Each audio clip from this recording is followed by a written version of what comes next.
Hey, online. Yay. Hey, yes, we are officially streaming. Yes. Hello, it's party night. Yay! Landon's been waiting all week for this. He's like, man, I need a drink. I'm like, do we all need a drink? You're not the only one, man. But, Absolutely. So, anyways, I'm going to be playing a game here, so I'm turning my camera off because I'm addicted to this game for a while. So I'm going to be playing while I'm drinking and playing. But to start off, we got some new people in here. We got some old people in here, too. We got some faces I haven't seen in a while. So let's kind of go, like, for everybody and who everybody here is, because they might not recognize Ansgar. He's been so long. Let's start with Ansgar, because, man, it's been, like, forever since you showed up. Yeah, it has been forever, man. I've been busy. You know, I had a move from which, if you remember, originally we were gonna go have a beer or something before I left California, but then a virus came through and fucked up all those plans. I just thought you stopped drinking, but I should have known better. Yeah, I was like, damn it, stop drinking. Can't I go have a beer with him? Yeah, but no. So yeah, it's good to see you, man. It's been a minute or two. Even though you can't really see me because I'm not on camera. I'm not camera ready today, so that's why I'm like. But and here I went and got all pretty. You for do you, look dude. gorgeous. Yeah, no, I'm telling you, man. It's the hat though. always dapper. Always dapper. Yeah. And we got a couple of new people in here. Anonymous Insect. Yeah, he's my gaming bro. We've been shooting and killing mobs and stuff like that. I shouldn't say we've been shooting things. People might take that the wrong way and think I'm trying to kill people in real life. I keep forgetting to correct. But you said anonymous, but it's anomalous. I can't read. It's anomalous. There we go. Yeah, He like can't read. I don't hold it against him. It's small on my screen, but I knew that. So anyways, he's been following the Great Debate community for a while, actually, as a stalker, I guess, or lurker. Yeah. No, I think the word you was lurker. Sorry. I think that's the more socially acceptable one. Yeah. But anyways, introduce yourself real quick because people don't know who you are. Only I know who you are here, I think. Well, I go by Anomalous Insect. You can call me Tony. I don't care if you know that. I draw things on occasion. I have a face for radio and a voice for writing. You said Tony? Is there just a Tony? Okay. Yep. Okay, and we also got another new person, Justin. Actually, he was. I can barely hear you guys. I'm pretty sure I just heard my name. You did? I don't know why. Let me see if I can't figure this out. You're figuring that out. We also got Cheshire in here. I know. Because we have to meet a quota. You guys. Oh, I think that is a mute. Hey, I can definitely wave. It's just. This is so weird. It was working just fine there a second ago. Yeah. What happened? Yeah, it was working, and he tried to fix it. Oh, wait. New YouTube. Who dis? Hello. Hi, Cheshire. Hi. Can you hear it? Hi, Landon. Hi. Is it working now, Justin? Info. The struggle. The struggle's real on a phone. Oh yeah. But anyways, while he's doing that, Cheshire, hi. Thank you for joining us. Because like I said, we have a quota we gotta meet. Gotta have one goblin in the. I figured it out.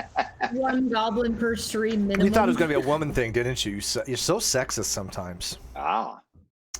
We also He was yelling. He was just doing nothing but talking shit about me when he was gaming on gaming on the other the GDC. And then he's like, "Oh, you want to come in?" Like, dude. I was like, "I'll pwn you."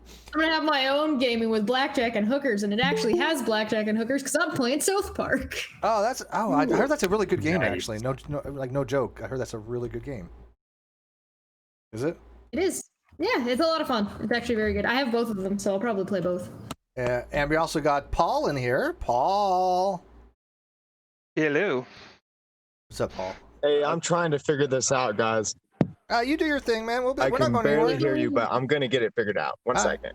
We're in no rush, man. We're in no rush. And then, last but not least, the wonderful, the brilliant, the super handsome Steve McRae. I mean, Landon Curt Noll. Yeah, well, I mean, you should introduce yourself. I mean, does everyone know who you are? At least, I would say at least 5% of people. Steve, Yes, meet dear. Landon. Landon, meet Steve. How are we doing today? I just saw you sneak in there, Anya. Yes, I did. Hello, everybody. How are you? Hello. I'm good. I had to turn off my sound for Hello. this game for you people, just so you know. I'm playing like. Oh, That's okay. thank you. That's okay. So I should say, I should say good morning. Competition. Well, I okay. should say good Maybe I morning, should leave the calling good from back. Is that a afternoon, possible or good evening, It is. depending on your time It is zone and evening for latitude. me. Evening. And It's and afternoon here. your operator state. Yep. Or countries. It's 1 o'clock in the morning here. Oh, good God! What are you doing? Oh wow. And are you drinking? Are you drinking? No, No. I have none. By the way, I got this doggy. Look at doggy. See doggy Cheshire? That doggy is awesome. Oh, Doggy that is is like the best doggy. thing. I love I'm so doggy. glad we found that. That's the only mod I even use for this weapon is doggy. I found out when you unlock that, it's actually unlocked for every character that you have. Oh, that's awesome because doggy is the Yeah. best doggy. We love doggy. So what are people drinking? Or I'm not having drinking? tea right now. Tea. I'm Oh, having. tea. How very English. Thank you. Iced tea actually, so not really. I'm having a Kentucky bourbon ale. That looks yummy. I want now. That's what I want. Want to That trade? sounds really good. Yeah. That does sound. Well, really see, good. I moved to Wisconsin, and the local grocery store has a beer cave, so I get all kinds of yummy ales and beers. I'm sorry. and- A beer cave. Can you A please beer describe cave. that for me? It's literally like a passage into a storage for more beer that is actually labeled the beer cave and decorated like kind of log cabin style. So yeah, Wouldn't that be awesome? Yeah. to Is be it able to, like is it like a chilled room? yeah. It's Oh, that's so cool. I want that. you know like I don't know if you've ever been to like one of those big box stores where you like walk into like the cold room for the freezer- vegetables. Yeah, the freezer stuff. Yeah. Yeah, it's kind of like that, but beer. Nothing but beer. I want that for like the it. house, man. That's cool. Do they have Kilkenny? Max. Does that what? Kilkenny? I haven't seen any. Ooh. Mm. Anyway, so I'm actually someone gave me some Coke, so I'm going to do a Larceny Kentucky Straight Bourbon whiskey and Coke. Whiskey and Coke. That's like a Jack and Coke. Yeah, sort Yeah, of. Jack is Tennessee sort of. whiskey. But then I'll upgrade to Costa Brown, Santa Lucia Highlands, a Pinot Noir, 2018. You can look it up on there. This is actually a good wine. And for dessert, I have from Australia allegedly, Tim Tams. And these are actually Hey, Tim Tams! I love him. I don't know what's I have the chalk mint thing out there for that. I just finished the Murray salted one, and previous to that, I finished the standard. Try the thing. dark chocolate ones. Oh yes. In fact, I think the other one I have over here is let's see what else I have. Oh, I have you have to have the original because you know. Yep. It's Oh, the you got original there. everything. That's so awesome. And- You and got every styling flavor. today. And I have the double coat. Oh my god. Ooh. And I have You're in the- heaven. I have the dark, the green orange. Now and you're just dark rubbing it chocolate in, one there. man. Now I you're, see you're Oh, properly man. prepared for the apocalypse. you're just That's being amazing. mean. Ooh, Yep. Ooh, I haven't been I was down here making before. s'mores. From last Australia night. allegedly, although I guess they have them in New Zealand. Kiwis. Yes. Yes, Like we do. I was I making love them. s'mores the other night, and I had to make all the s'mores because I am the best. I am the best marshmallow cooker. Ooh. Hey. And I have yet to meet somebody who's better at making marshmallows than me. Vegan, you're muted. I think we Vegan. can't Oh, hear look you. at the lovely vegan. Hey, Vegan. How you? Oh no, she's not muted. Hey, Okay, look, cool. the gang's My all bad. here. Hi, Look it. guys. It's all the cool kids today. So Justin gets to meet everybody because I don't think you've really met Justin yet because he's doing some cool stuff that we're going to get into in a second after we get done talking about Landon's chest. Cheshire just sent me the link because somebody was behind the record there. So stick out your chest there. Let me see your chest again. Puff that bad boy up. Okay. Okay. Right. So explain to me Oh, this. wow. I have one question, and I know yes, we already went over his Lagrangian, and I know, but here's my question: why the hell did Einstein decide to use upstairs downstairs notation like that when it makes no goddamn sense? I don't understand either.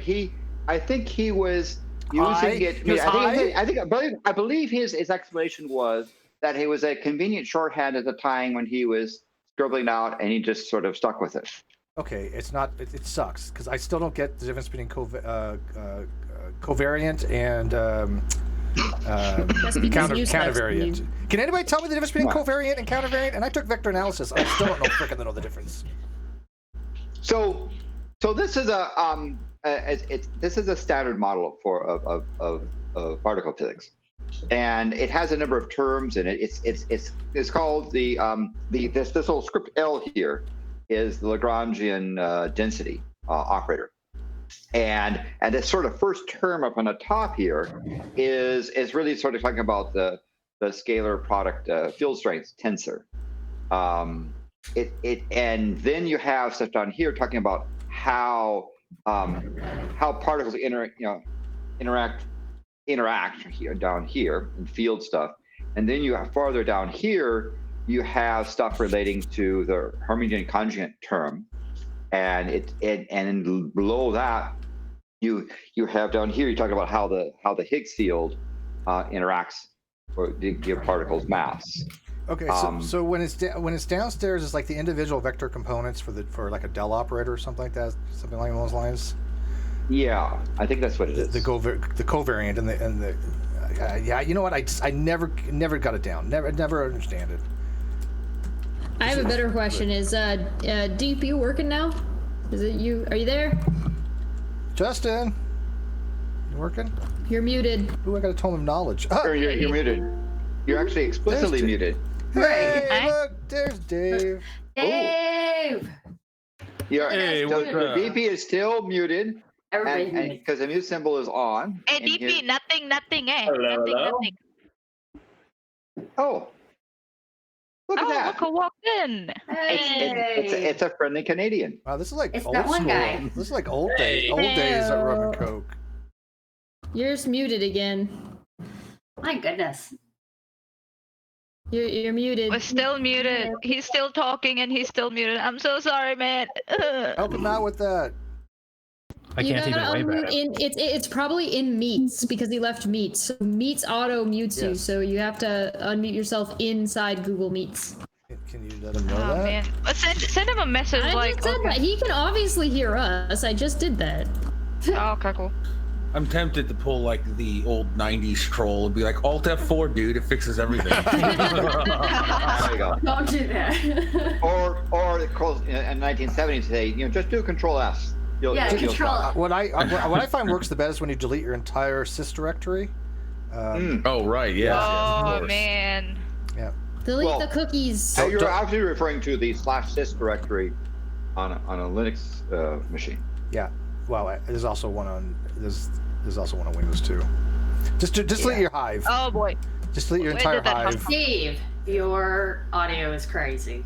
Is it too high or I too just low? went into a loud hum, and I was like, which Suddenly the dimension game am I? jumps up Right. randomly at times. I have the Guys, Yeah, I'm there I is. thought I was getting transported to Oh. a matrix. Oh, I think you got it working. no, Yeah. I did. You were very right. I had to get it in the system, so thank you, Cheshire. Cheshire, Rich knows everything. I was about to go without the blue. she's usually right. well, we just don't it tell her worked. that. Took me forever. So Goblin powers. anyway, so Yay. the top part here is electromagnetism, strong nuclear force, and then the Higgs field and mass. Is essentially it is the sort of the standard model. By standard model meaning it's a sort of company model of particle physics, but it lacks a number of things. We don't believe it currently handles dark energy, and it may. How much may or may not. do we know about dark energy, though? How much We do know we what know? we know what it's doing. We don't know. We know it causes spatial Yeah. expansion. Yeah, We don't Yeah. know. that's been experimentally determined. But isn't it basically we've had several ways of knowing that it's accelerating, and so the thing that is causing it to accelerate we call dark energy. But if you say what is it, where does it come from? Why is it equivalent? webby. Why is it equivalent to the negative cosmological constant? Because the originally the cosmic constant was trying to build up a universe that was what appeared to be steady state. That was something that Einstein, considered. Because if you say, well, why is that, and so in the normal course of things, with a fairly simplistic universe, you'd have all this matter, you'd have this gravity when you crush it back in. So you would expect, if you just have matter hanging around, it starts to attract to each other and collapse. But that's not what's happening. So Einstein put in a hack, a cosmological constant, saying, well, there must be some term that's counteracting gravity, causing everything collapse, right? Some force resisting the gravitational collapse of the universe. And but when he learned that people like Edmund Hubble had determined that the universe was expanding, he incorrectly thought that was the solution, the reason why the universe wasn't collapsing on itself because of gravity was because it was expanding. Well, it turns out that's actually not quite the case. That it is actually accelerating, not simply just expanding. And sorry, can you repeat that for me again? Well, okay. So what's accelerating actually? We know that expanding, but what's actually accelerating? Space-time. If you think of the grid of space, basically saying that the grid lines of space, the space itself is expanding faster and faster. Right? It was early on. It was gravity was dominating and it was slowing down. But dark energy behaves as if.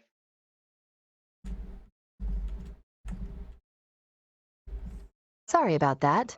It behaves. I'm not saying it is, but it behaves like that. That's kind of an interpretation. So what happened was, as the universe was expanding, so you saw how the expansion from the Big Bang event. You get more space, and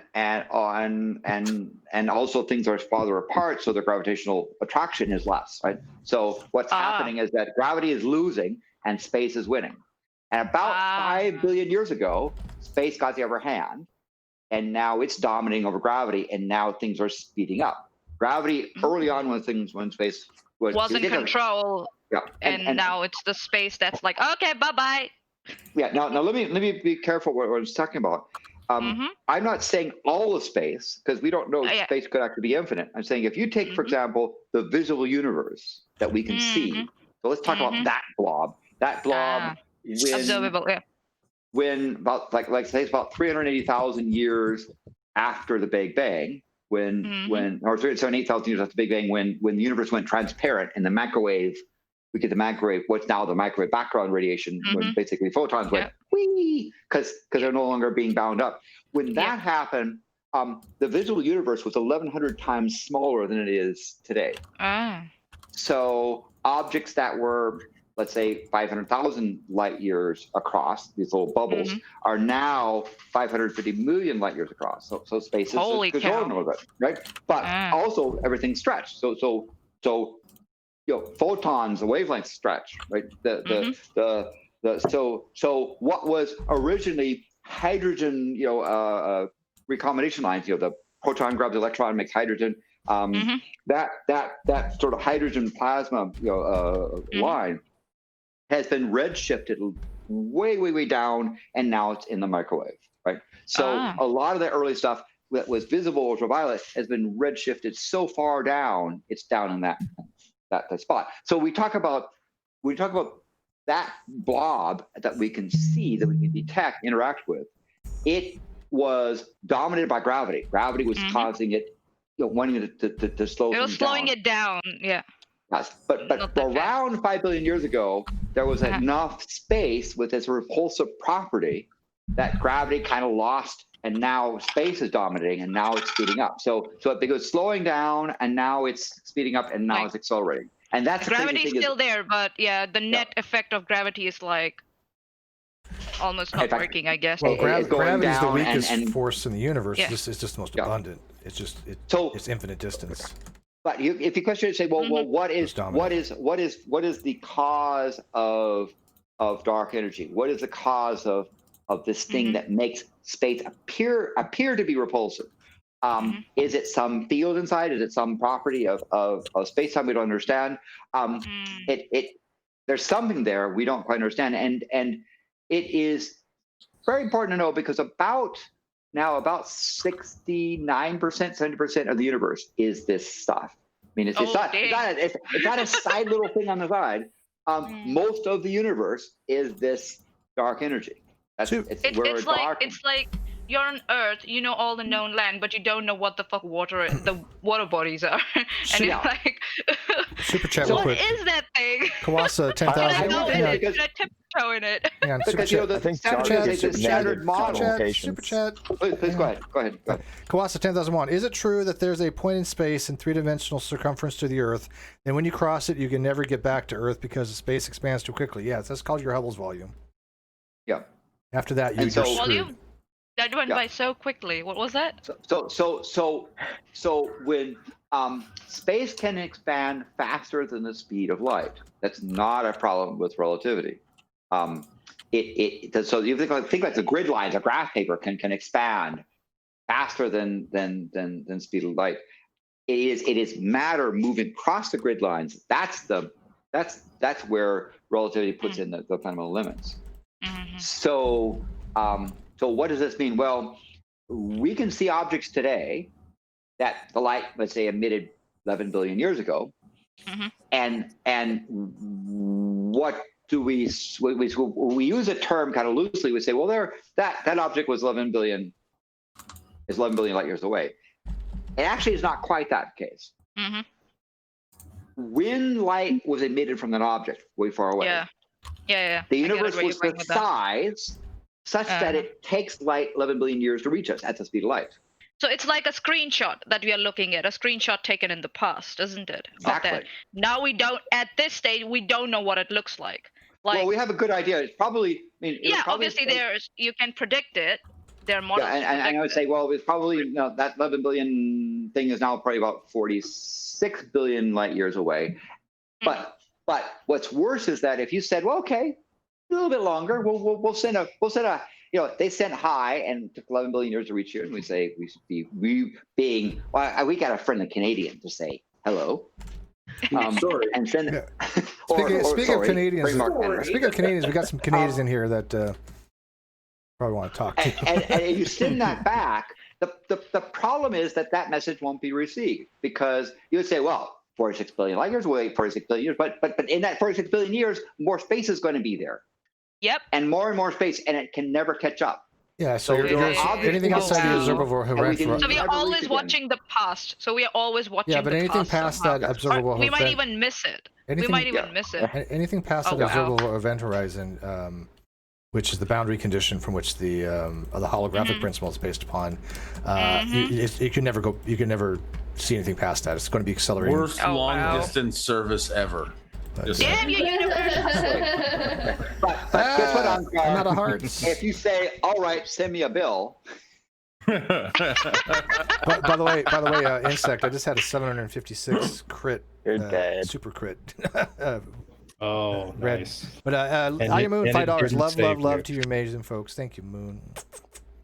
Hey. All right, so anyways, enough science. I want to bore Golden Unicorn, you asked really great questions about cosmology, so congratulations. Most of that stuff I know by reading Lawrence Krauss books, and I got a chance to talk to Lawrence Krauss about the no boundary proposal. That was fun. 2 hours. 2 hours I got to talk to Lawrence Krauss about the Stephen Hawking no boundaries proposal. No boundary proposal. It was great. That's awesome. Yeah. Yeah, we talk about goals. I like the Star Trek lunch book that explains the theoretical reasons Star Trek would work and wouldn't work. Yeah, there's a metric that allows that. Just showed up. What the fuck? But yeah, we don't know how to do warp drive. I mean, we don't understand the physics that would allow warp drives. Well, if you have negative energy, theoretically you could with Alcubierre metric. Landon, don't tease me like that, please, buddy. Don't do that to me. Oh, he's such a tease. We don't know how. Just because we don't know how to. I'm being honest. I'm not saying it's impossible. I say we just don't know how. Yeah, it's like someone will have like a eureka moment maybe one day, or it will be someone working the math and slowly gets towards it. It's going to be either one of those, I guess. But or maybe we might develop an entirely new kind of math. Will we? No. Nah. It's all metric tensors. So I don't understand the physics that would allow it, but I'm not going to be so narrow-minded. Yeah, narrow-minded to say it's impossible. Yeah. Because and then I have a question real quick, if you guys don't mind. I want to know what this has to do with poverty.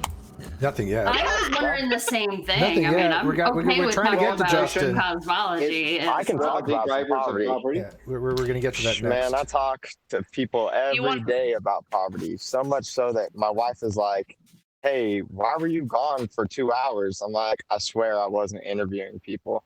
Yeah, no, I've been watching your interviews. Man on the street stuff. Man, I have so many interviews, like a backlog of them. I want to do interviews too, but it's hard with the whole COVID thing has stuff. done a lot, hasn't it? Like, I was also like, I got a whiff that I'm going to be made. Like, there's restructuring happening in our company because of the losses incurred due to COVID, and so I decided to get out of there before it happened to me. And let me tell you, to get out of one job at this time and move into another, and to find another employment, it's hard as. It's hard as. When I first moved down here, by the way, resident since 550 Australian. Thank you, Rez. He says we are forever stuck in the past. Not only is the light from distant objects not indicative of where and what state that object is in the past or present, but our senses take minuscule amounts of time to process what we see, feel, and hear. Yes, of course. Yeah, we're always looking. We're always looking in the past, and like Beetlejuice could be gone. We would have no way to know. If the sun disappeared, we'd have 8 minutes, and we would never even no possible way of knowing. But when I first moved down here, I spent like 2 years trying to get a job. Couldn't do it. It was ridiculous down here. Yeah. When I first started, like as a fresh graduate, and as I wasn't a citizen, like a permanent resident here in New Zealand, finding job as a new graduate is as an international student, it's very hard because obviously of the laws also, but you're not familiar with the culture, the country's culture, so it's difficult to know how to apply. And the services that are provided by the universities, I personally feel they're kind of outdated. They need to work with recruiting agencies to find out more what the employers are looking for, especially if they want to hire international students, what exactly they're looking for in that area. So yeah, it had been quite a struggle for me. Yeah. And plus then you have these shitty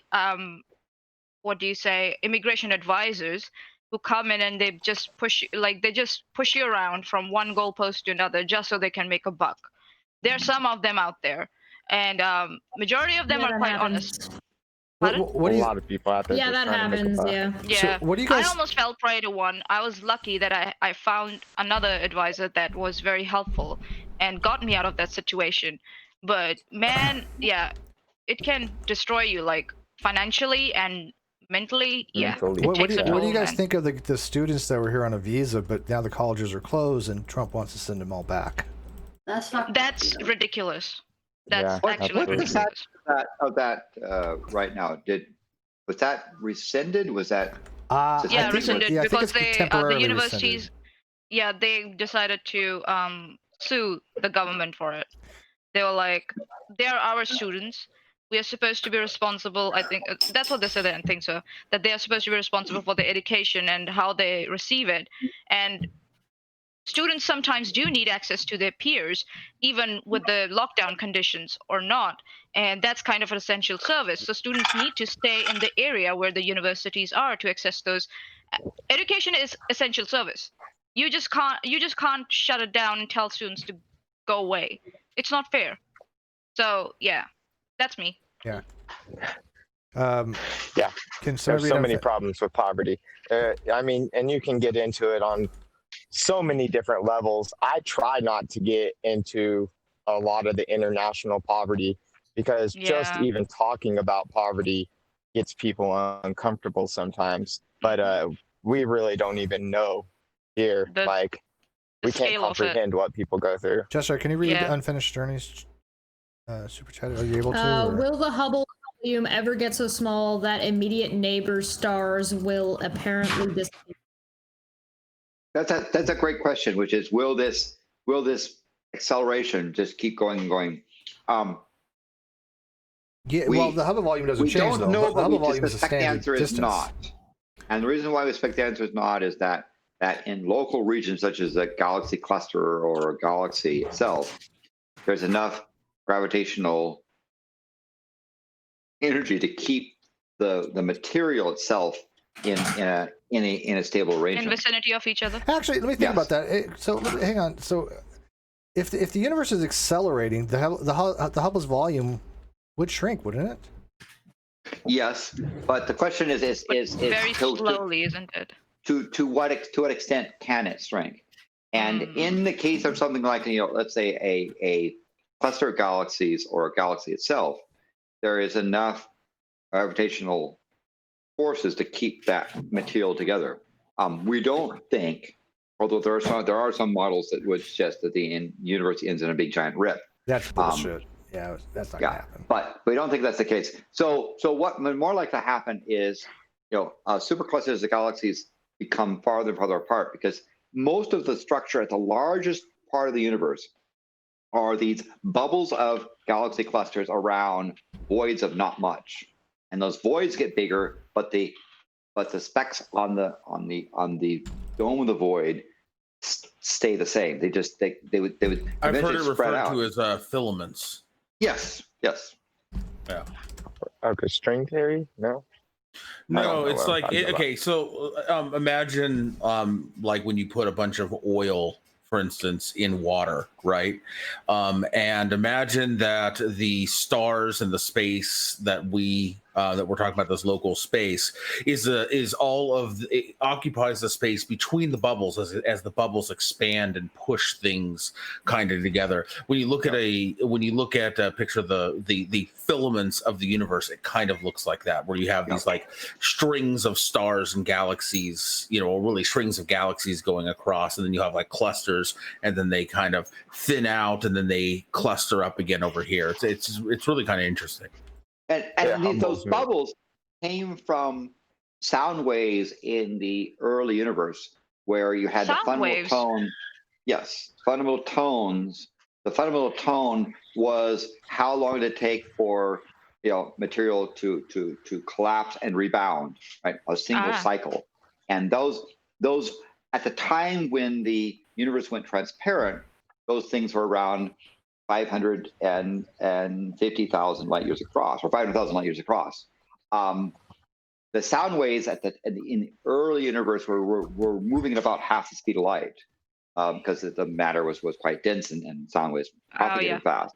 And so the structure that we see at the little universe at the largest scale are really these large blobs of material surrounding these bubbles surrounding stuff. It's not completely empty, but there's not much in the middle of it. So we have these voids with material surrounding it, and those were original sound waves. Now that fundamental sound that was, again, these are sound waves propagating through the very, very early universe. Now those sound waves are B flat, and actually it's 71 octaves below B flat is the current fundamental tone of the universe. It's kind of a long. It's the ultimate universe brownness. So they are dissipating, but they're dissipating at a very slow rate, is it? Yes. Or they're and it takes a long time for that. At 550 million years, it takes a while for that. The sound wave to go back and forth, because it's big. Yep. Yeah, super smart stuff. I love listening to you guys talk about that stuff. I can read a Lawrence Krauss book or read what's his name, the guy who freaking turned me atheist. It doesn't matter right now. Richard Dawkins. Was he a rock? A rock. I know, right? Yeah. Our rock's atheist. I know that one. But no,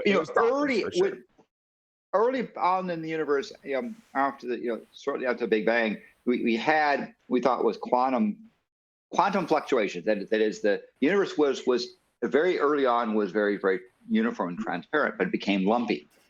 Why is the universe lumpy? Why isn't it nice and uniform?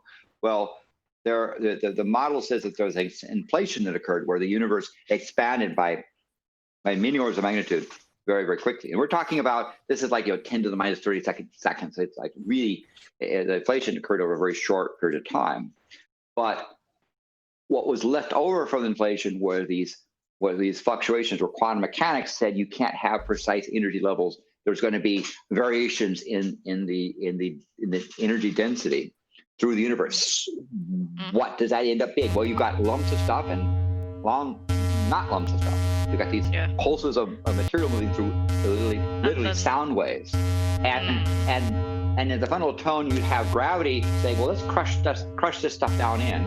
And you have photon pressure saying, let's push it back out. So the longest tone would be material shrinks down and light pressure pushes it back out, one cycle.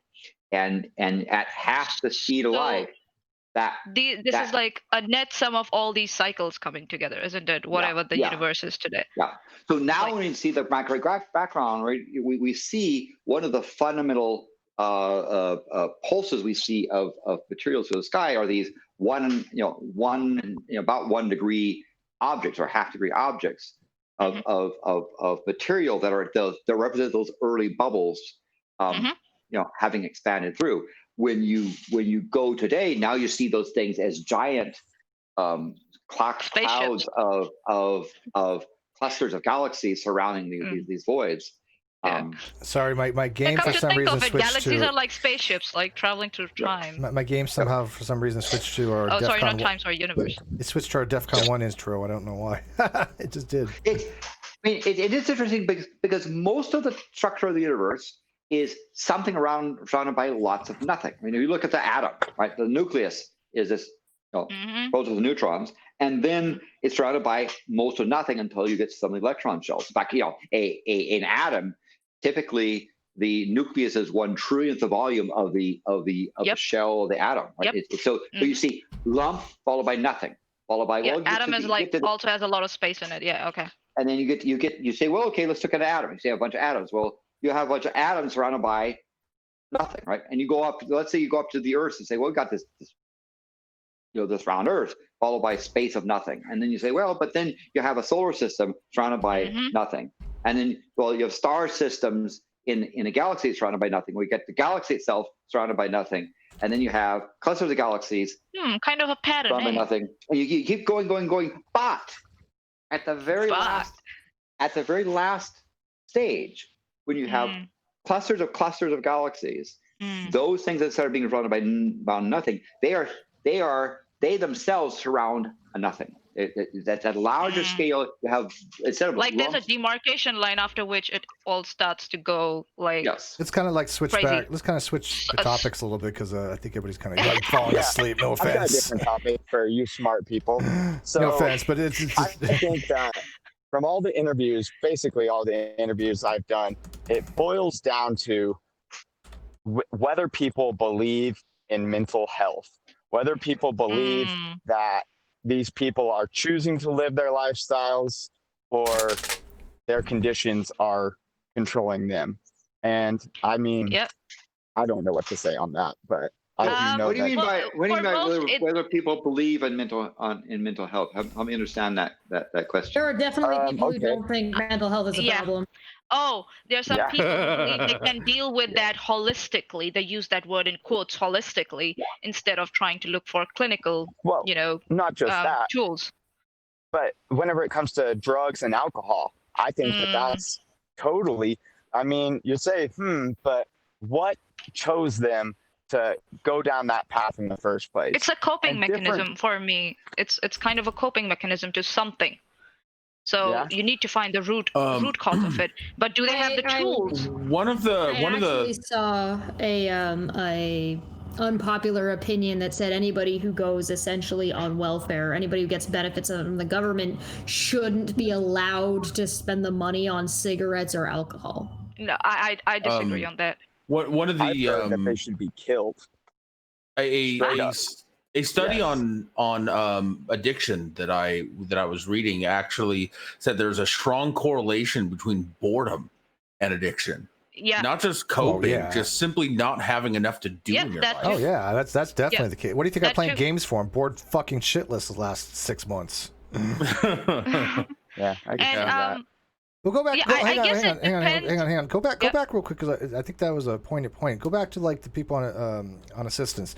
You're saying that they can't buy alcohol or liquor. They can't use like food stamps to buy alcohol and liquor because I'm okay with that. They should be able to buy. It just said benefits. It did not specify one the other. Kind of Well, if somebody's on benefits but they have cash and they want to go buy alcohol or cigarettes, I don't see a problem with that. It was an unpopular opinion on Reddit. All right, like I can go find it if you want. She mentioned it's unpopular. Yeah. But I'm trying to think I'm trying to find out what was the opinion they're putting out. Some benefits actually do give you essentially cash to spend. So likely what they're saying is you should be restricted in how you spend that cash. Yeah, but how do you restrict cash? I don't believe it because, and I know some of you guys are saying but like I'm these saying people that are on the restrictions, man, they're living the human condition too. Just that these people included me. Here's my Hold on, let the guy finish first. Well, everybody's talking, and even you guys just finish a sentence. Just let him finish first. Don't talk over him, please. You're the one talking over them. All I was saying is that person. No, I'm not. No, it was not. That was you. Don't even. That one time, but start. before that, I was trying to get something in. But go ahead. You don't. He was sorry, finishing his sentence. You. Go ahead, Justin. Just let him complete a sentence, please. Go on, mate.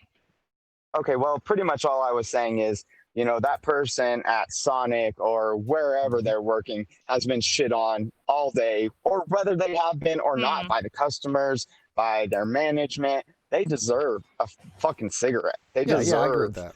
A little bit of relief. Whatever their coping is. I had somebody recently tell me that it was considered a luxury to be able to get a coffee once a day, and I'm like, that's bullshit.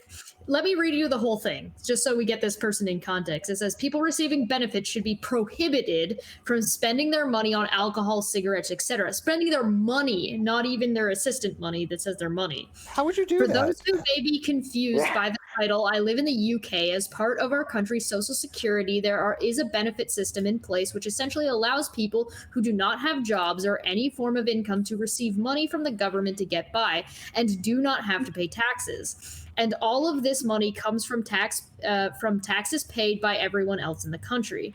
Whilst I don't have a huge issue with this system, I'm not particularly all for it. But I feel that there needs to be stricter rules on what people receiving the benefits can do with the money that they are given. If I'm paying taxes and my government is using some of my tax money to give to people who do not have their own source of income, I accept that money is given to them for them to spend on basic necessities such as food, rent, and such, and to keep them on their feet until they're able to find themselves a job and begin making their own money. I do not agree with the money being given to them only for them to spend it on such things such as alcohol and cigarettes, because it does not help their situation and encourages them to not seek work and fuel their addictions. Call me insensitive to their situation, but it's simply not fair on actual taxpayers who are paying for these people's livelihoods for the money they're paying to go to pointless substances such as alcohol, etc., when it is supposed to just keep them on their feet until they're able to support themselves. Yeah, but those things are still coping mechanisms. They still reduce stress. And if it's cash is cash. You can't regulate cash. But also are kind of when there's boredom. Yeah, they fill out the boredom slot also. I think it's all mental health. Person is saying that if you are below a certain income level, you can't use any of your resources to buy stuff they don't like. Yeah. Essentially, yes. Yeah, I got a problem with what that. a jerk. Yeah, I got a huge problem. You're supposed to live off of ramen noodles, and you're supposed to live off of 98-cent SpaghettiOs, which, I mean, I guess you can, but you're not going to be healthy. And these people that are on the streets, they don't get the proper health care they need. They're not getting therapists. They're not getting the proper drugs. They're getting the street shit, So, they don't have much of a hand up. I've been impoverished. I mean, really impoverished most of my life. Lived on the streets for several years. Went through a kid with cancer through poverty. Went through a lot of things through poverty. But I'll tell you something. One of the first things you learn when you're in that situation is there are a lot of people who believe that if you do anything to enjoy your existence while you're poor, that you are stepping out of your place, that you need to be knocked back down into your place. Wow, that's pathetic. Look, even when I wasn't making that's... hardly anything, I still occasionally would go out and treat myself to dinner. That was something that I had to do. Yeah, I just had to do that. That's fine. But on the other hand, I know, like, my doctors have even told me there are some things that are going on with me that make me not very good with money. And I know that. And I luckily have an amazing wife who I can just dote upon, be like, hey, you take care of all the money conditions so that I don't go crazy and, spend all the money on. You're looking for help, and you're looking for tools to help you manage whatever. I'm waiting for my co-host over here, McGinnis, to jump in with a tirade about UBI and gang. Let's get the super chat first, and then David's got something. Yeah. This is a very complex topic. Can you read the super chat, somebody? There are 2 super chats, is it, for $20? One is for $20. My Unfinished Journey. The first time I heard of the Hubble volume, I thought of the Star Trek NG episode where Beverly is in a alt universe and keeps getting smaller. That keeps getting smaller, until the size of the universe is smaller than the Enterprise. Ooh, yeah, that reminds me of Men in Black. Yeah. Quasar for 5. Real quick, Hubble's volume, real quick, just by the way, is you could think of that as a level 1 multiverse. There you go. Okay, so Quasar for 5. Interestingly, even in inhuman conditions of the German concentration camps, they still gave the Jew prisoners 3 cigarettes per day. Says a lot. Whoa. I think so. That's just a control tactic. That's just like, you first you make them faced with negative consequences, and then you go with the positive to keep them confused in order to control them. I think so that's what was going on there. So or get them addicted and then take it away. Well, there was also just a certain expectation that it was like there was something that was like, yeah, we're gonna kill them and we're going to do all these horrible things, but deny them cigarettes, that would just be inhuman. You know what I mean? Like it was. You have to remember how just normalized cigarettes were. It was just so ubiquitous. Dude, smoking in IHOP, smoking in restaurants. I'm from Texas. We have a saying we were smoking here. in restaurants a long time. Or I might interject. We have a saying here: you fatten up the goat before you slaughter it. So. Can I chime in real quick? First of all, Justin, your videos are awesome. I love them. Thank you so much. And I think that what you're doing is amazing, educating people on what it is like to be impoverished. But on the subject of benefits, a lot of people who have never had to apply for them or use them don't seem to understand what is involved in getting them. That was my point. I've been trying to get Social Security disability since I got diagnosed with autism at the age of 44, and if you can't even go back to work because that just resets the clock. Exactly. You're kind of screwed in the interim because you're not getting any income unless you can make it under the table, or make enough, or make so little that they don't even count it. So it's not. They make benefits almost prohibitively hard to get, and then they complain that the people who do have them are abusing them. You can't have your cake and eat it too. Welfare abuse is very small problem. I'd like to add to that, actually.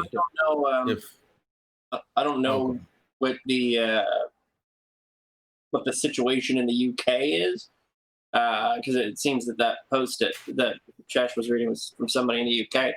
But I know that there's plenty of places where if you're on a disability or you're on some kind of an income assistance, you're incredibly disincentivized to start working again, because it's usually the situation. The moment you start working, you lose whatever benefit you had. And, you know, if somebody's been out of work for a long time, it's not like they're going to jump into like a 6-figure salary job, right? They're going to jump into some minimum wage job because there's probably a reason they weren't working in the first place. And sometimes that pays just ever so slightly more, or sometimes even like less than people's benefits, right? A lot of times it's less. People get jobs where, you know, they're on benefits where they're getting like a few hundred here and there. They get a job that pays slightly less than that. They lose all of the benefit immediately. Dude, that's what happened to me. Like, it's not enough to justify. Yeah, that's a very good point. Having time to look after your family and your kids and whatever it is you have to do. To work 40 hours a week for not enough money. There's also, and to jump off of that, there's also a whole other issue, which is that some of these people are working. They are working those minimum wage jobs. They are working as much as they can, or they have some kind of medical problem, or there's like a mental health issue that has nothing to do with drugs or not drugs. So you're going to tell me that the people who are having an issue that they are getting help for aren't allowed to have whatever vice that they do or do not want? They already are able to afford whatever assistance that they should be getting mentally anyway, and you're going to take away the only vice that they actually have access to. Yeah, I've also heard, I don't know if this is true, but I've also heard can be anything like heroin, and if that's their vice, I mean, you're pretty much saying, well, let the, you know, what is it, the weak die out. Like, if people are just gonna do heroin because it's their vice, well, they're gonna die on the streets. And I think that there are people that can get a head up before that stuff happens. But I think that even some like. That's only a problem in a system that's broken, right? Like there's places that have made heroin legal, right? Whereas if somebody is hooked on heroin because they were on opiates or something for some other, like there's all sorts of reasons why people get hooked on different opiates, right? You know, if somebody's in that situation and they have a safe place to go, like an injection site or something, right? Where they're like, have you done this before? Oh, it's your first time. Yeah, that happens they have one in BC, right?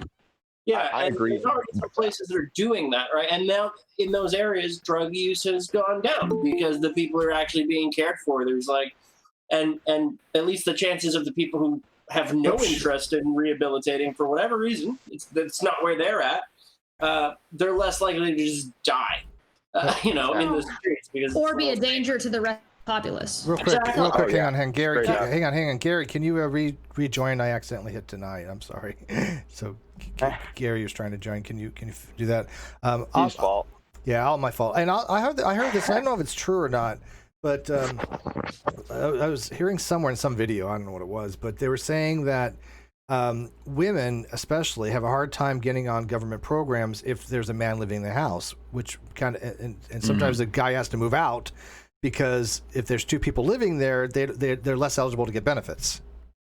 Yeah. And in a lot of places, that's the case. That's stupid. I will give an example of that. When I was applying for, so I will admit to it. Please don't judge me. I am moving cities. I switched jobs, and my job was phased out because of the losses due to the COVID shutdowns that we had. So I had to find a new job. So I applied for assistance. The first thing they ask is, they don't ask if you have a man, but they will ask you if you have a partner and if that partner is earning or not. And if you have savings more than certain amount, they won't give you the benefit because they want you to first dip into those savings unless they're in a government certified scheme. And, you know, it's difficult to get it out of there. Which is kind of bullshit. Yes. You have to get yourself out of this situation and do well after the fact. I want. I've been trying to talk. Vegan, yes, I talk. Okay, thank you. Yes, ma'am. All right, so I want to back up a lot, and I want to start at what is poverty, because we've been talking about it tangentially, and honestly, without having the conversation of what exactly is poverty in either our specific areas or in general worldwide, we can't really have this conversation because there are lots of issues, and as a lot of people have already mentioned, it's so nuanced. But at this point, most people don't realize how low that poverty line actually is, and how far below that line that people are making, because like you can't even if you are on certain benefits, you still can't afford a 1-bedroom apartment, the gas, electricity, food, and being able to much less cigarettes or anything else.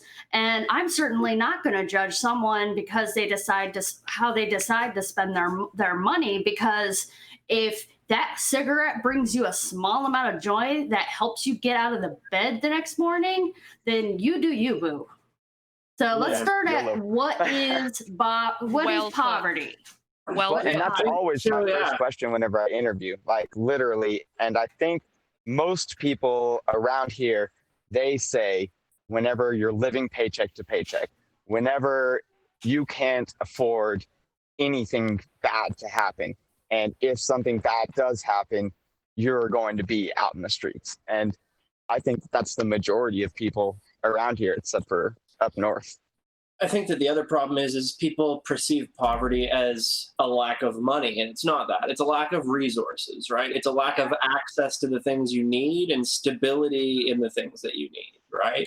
That's all poverty is, right? Because if you have, let's say you have not enough money to live where you're at to pay those basic bills and get that 1-bedroom apartment, you're in poverty. If you pick up and you move to somewhere where the same amount of money easily gets you the things you need, you're probably not as, like you're maybe not living as though you are in poverty, right? So that's with that same amount of poverty. It's not directly that's what why, you have.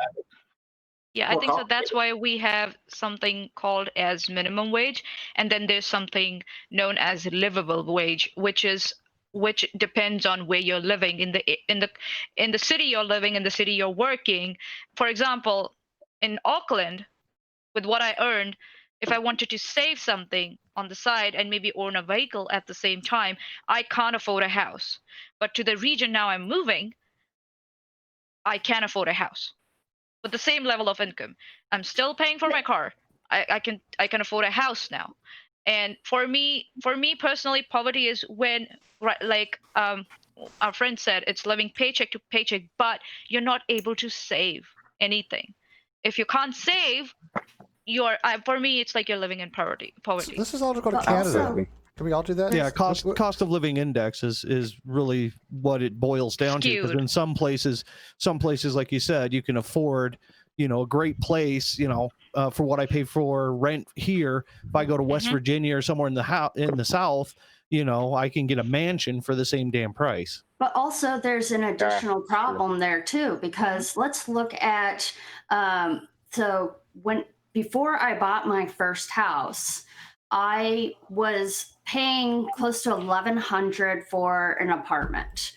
So I ended up having to put together the money, and I was lucky enough to be able to use my VA benefit, so I didn't have to put any money down. But if I didn't have that, I would not have been able to buy my first house. But I bought my first house using a VA loan, so that way I would be able to pay my mortgage and insurance, and all of that was only $800 at that time. So my mortgage was less than the renter, because the renting market is so high in the Chicagoland area that actually sometimes buying a house is cheaper. But in order to do so, you have to have, in order to buy a house, you have to have 20% down? Maybe if you get an FHA loan, you might be able to do 3%. VA, you can do 5%. But there's also that entire situation where you can't buy. People are saying that, hey, the mortgage on this house is going to be $500. How do we know you can pay it? It's like, well, I'm paying rent for 2 to 3 years on my $3,000 or my $1,500 apartment. Yeah. And they're like, okay, yeah, but you don't have this much of a down payment. How do we really know you're Yeah. gonna be able Well, to yeah, but pay it? also, that's but hang on, really hang on. sucks. But on that housing, you've also got property tax, which is going to be a few thousand a year. You also got all your, your utilities. Where are you if buy a living where your house. property tax is few thousand a year? Mine was $2,000 a year. Yeah. Mine mortgage $10,000. insurance. Jesus Wow. Christ! Where the You're hell do you kidding live me. where your property tax is $10,000 a year? That's insanity. But that's Mine was about Yeah, $200 but a that's what month. I'm- give or take. Chicago A little area. less That's than that. Chicago. Oh, Chicago. Who the hell That's wants to live in Illinois. Chicago? They're Expensive. That's your first problem. Nobody wants to live in Steve, Chicago. they're not asking about those additional things though. They're talking about the mortgage only. Yeah. Well, So, I mean, with a problem mortgage, they they have, though, usually- Josh, right? Like from the perspective of the lender or the bank, right? Is, well, maybe they can afford the mortgage, but if there's a storm or a flood and they need to like re-roof the building or something, because you're like now responsible for the maintenance of that property. So And if something happens, you I can't actually do afford loan to actually origination, maintain okay? the property. That's Yeah. not correct. It's going So to devalue and all that kind of shit. That's what they try to say, That's right? not correct at all. So I do loan origination as my full-time job. They don't consider that at all. What they look at is what is your DTI, what is your debt to income ratio, and what is the loan to value. So how much is your collateral worth, and how much are you asking for? And then they calculate all of those things. And as long as you fit into those percentage, whatever it is, most of the time it's under 50% DTI and under 80% most of the time for LTV. And as long as you hit those, that's all they care about. They don't look at whether or not it's 20% of your income. They don't look at whether or not the mortgage itself is any of those things. They'll take all of your current debts and include that into your debt to income ratio. And that's how they determine whether or not they think you can afford it. They don't look at whether or not there's a storm next week and you're about to lose everything. They don't care about that at all. But what if you have neither debts nor income? income? And so this is the issue of a lot of banks are doing, because they do rely on a credit-based system for underwriting. You can get some banks to manually underwrite it, but if you don't have any debts or credits, you can't get a loan. Like you have to show that you have payment history, that you have good credit and have had good credit over a certain amount of time. If you have any types of, like, say, bankruptcies or missed payments, that could automatically make it so that you don't get that mortgage. And then there are other more unscrupulous mortgage companies that will go ahead and do it even though they see that you have it, but they'll hike up the interest rates, and it makes it so that it's extremely hard. You're paying like a lot of money just to have the opportunity to basically have this mortgage or whatever. Well, that's what happened with the subprime. That's exactly what happened with the subprime market. It's exactly what happened in 2008. Yeah, when the bubble burst. I'm actually, my wife and I are trying to buy the house we're in right now, and that's the problem that actually we're encountering right now, is because I've been living. I haven't established a lot of credit. Yeah. So I'm actually having to take out credit cards, run up bills on my credit. I'm now paying all my bills on my credit cards so that I can actually establish a credit history enough. That's fine as long as you pay them off. I did the same thing. I have zero debt. I use my American Express for that very reason, just for credit. Which is bunk, because you have to spend money and for hotel you have to pay everything. Well, no. For everything. Hang on. No, not necessarily. Yeah. What you use, what I like, for example, my American Express, I use it for necessities that I'm going to be spending money on anyways. So I mean, I just pay it off as soon as I use it. Well, that's what I'm doing. You don't have to carry a loan. But you shouldn't be forced to get a credit card to establish credit. You shouldn't be forced to I understand that, borrow but and then that's pay it how it off works, to though. establish credit. Right. And that's one of the poverty traps. There's multiple ways. It's just credit cards are the easiest way. Yeah. Right. But you also get prepaid cards. You can get secured cards. Right. And it takes a long time gain up credit when you're not spending X amount. So if you spend X amount, but you pay all of it off at once, you don't get anything. Yes, you do. You No. have Yes, you do. You gotta have a Absolutely right you do. balance. No, You you have don't. to- No, that's not true. So hold on. Oh, Matter of fact, hang on. Jake. Carrying a higher balance Okay. actually lowers your credit score. So yeah, it depends No, on you the carry a amount of small percentage. balance. Yeah, you want to You carry wanna small. carry a You very want to carry small month to month. balance. Yeah, you want to keep Yeah. it at like your spending amount on the various credit cards around 32%.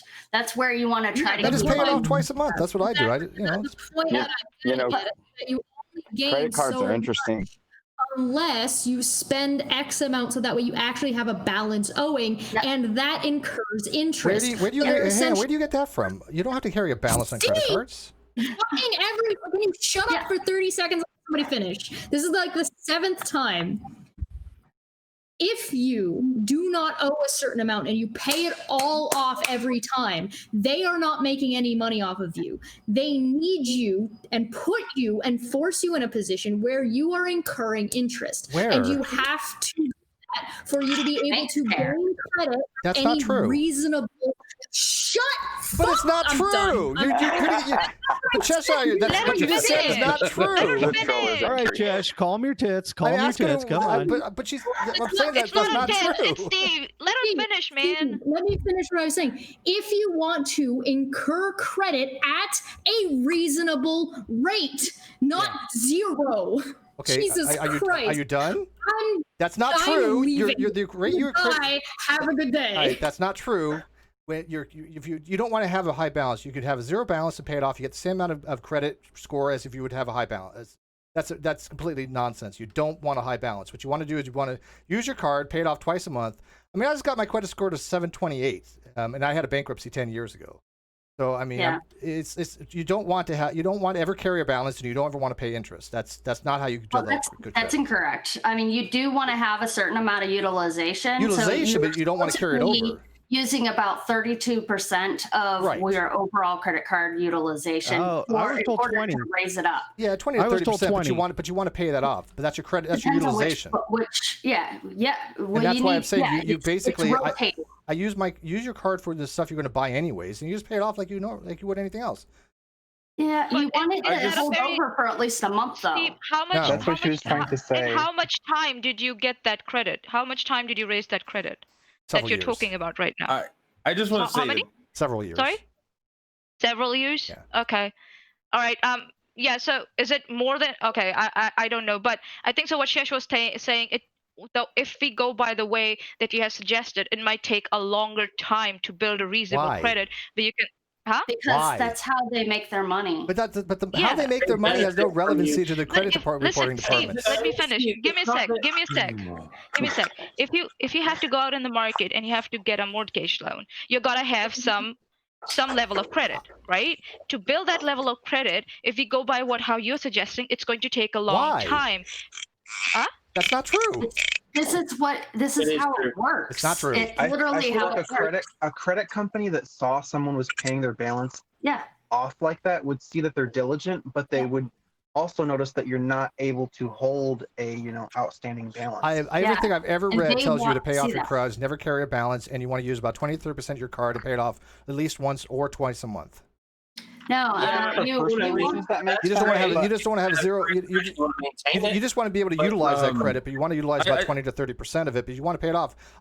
You never want to pay interest on a credit card. That's just I think is completely wrong information. No, that's literally how the bank accounts make. That's how the banks. That's how they make money. But you're not there to make them money. You're there to get a better credit score. No, you're not. But Steve, they put a thumb on the scale as to how it works to benefit them. I've never seen that. They're not going out of their way to help. If you wanted to raise your credit, can I have a little sanity in here? Just a second. Every person that I've ever known, including myself, love for each other, by the way. This is hold on, including myself, that has considered themselves impoverished, would look at this fucking a bunch of people bitching about buying homes and credit scores and shit like that, and go, "What the fuck are you guys?" This is the high end of impoverished. Well, this our certain. It hurts my feeling, man. I'm planning to buy a house in next. This is steps of how you get out of it. I mean, first of all, I know, but do the kind of people I'm talking about are trapped, get man. Yeah, that's what I was like- going to say. Is it's a poverty trap because the people who most need the credit can't get it. Yes. Exactly. Well, They okay, can't then even get- establish it. then That's get the Honestly, the problem. only reason we've got our first credit card this year, you know why? Because a Why? good fucking friend completely on her own charity moved us into her house across the country where we could That's afford to live, helped my wife get a fairly good paying job, and gave me an entire room as a studio. That is the only reason that we have a ladder out of poverty. But like honestly, the kind of stuff you guys are discussing isn't going to help the kind of person like me. But like, it would help me now, but it's not going to help me back before somebody happened to just give me some charity. Yeah, but like, what do we do for people who are actually trapped? The suggestions are Well, when you that's first start. the point that I was initially making, though, was that the only reason why I was able to get out of the poverty trap, was because I was able to take hold of a resource, the VA loan opportunity, that gave me 0% so that I could get the actual house. And then because of that, I was able to build the equity and was able to move out of the thing. This is types of resources you had that zero aren't down on your VA available loan? to other people. It's amazing hang on a when second, the hang on a community second, hang on. reaches out and helps Hang on, you. hang on. Yeah. So you had zero down your VA loan?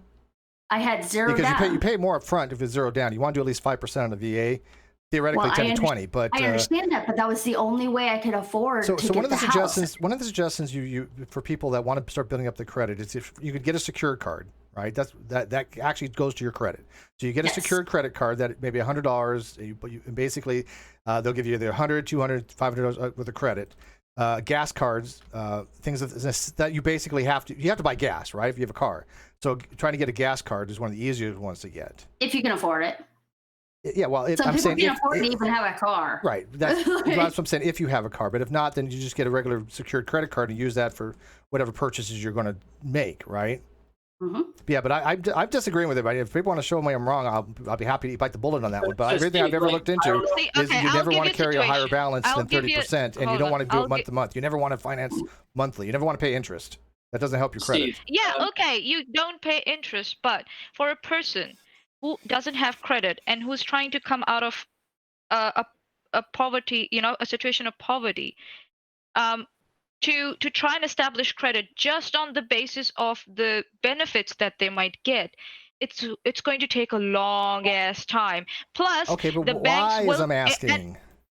Because Steve, like when I frustrating. Let her finish. But we're not even talking about the impoverished right now. I mean, kind of. Let Manya finish.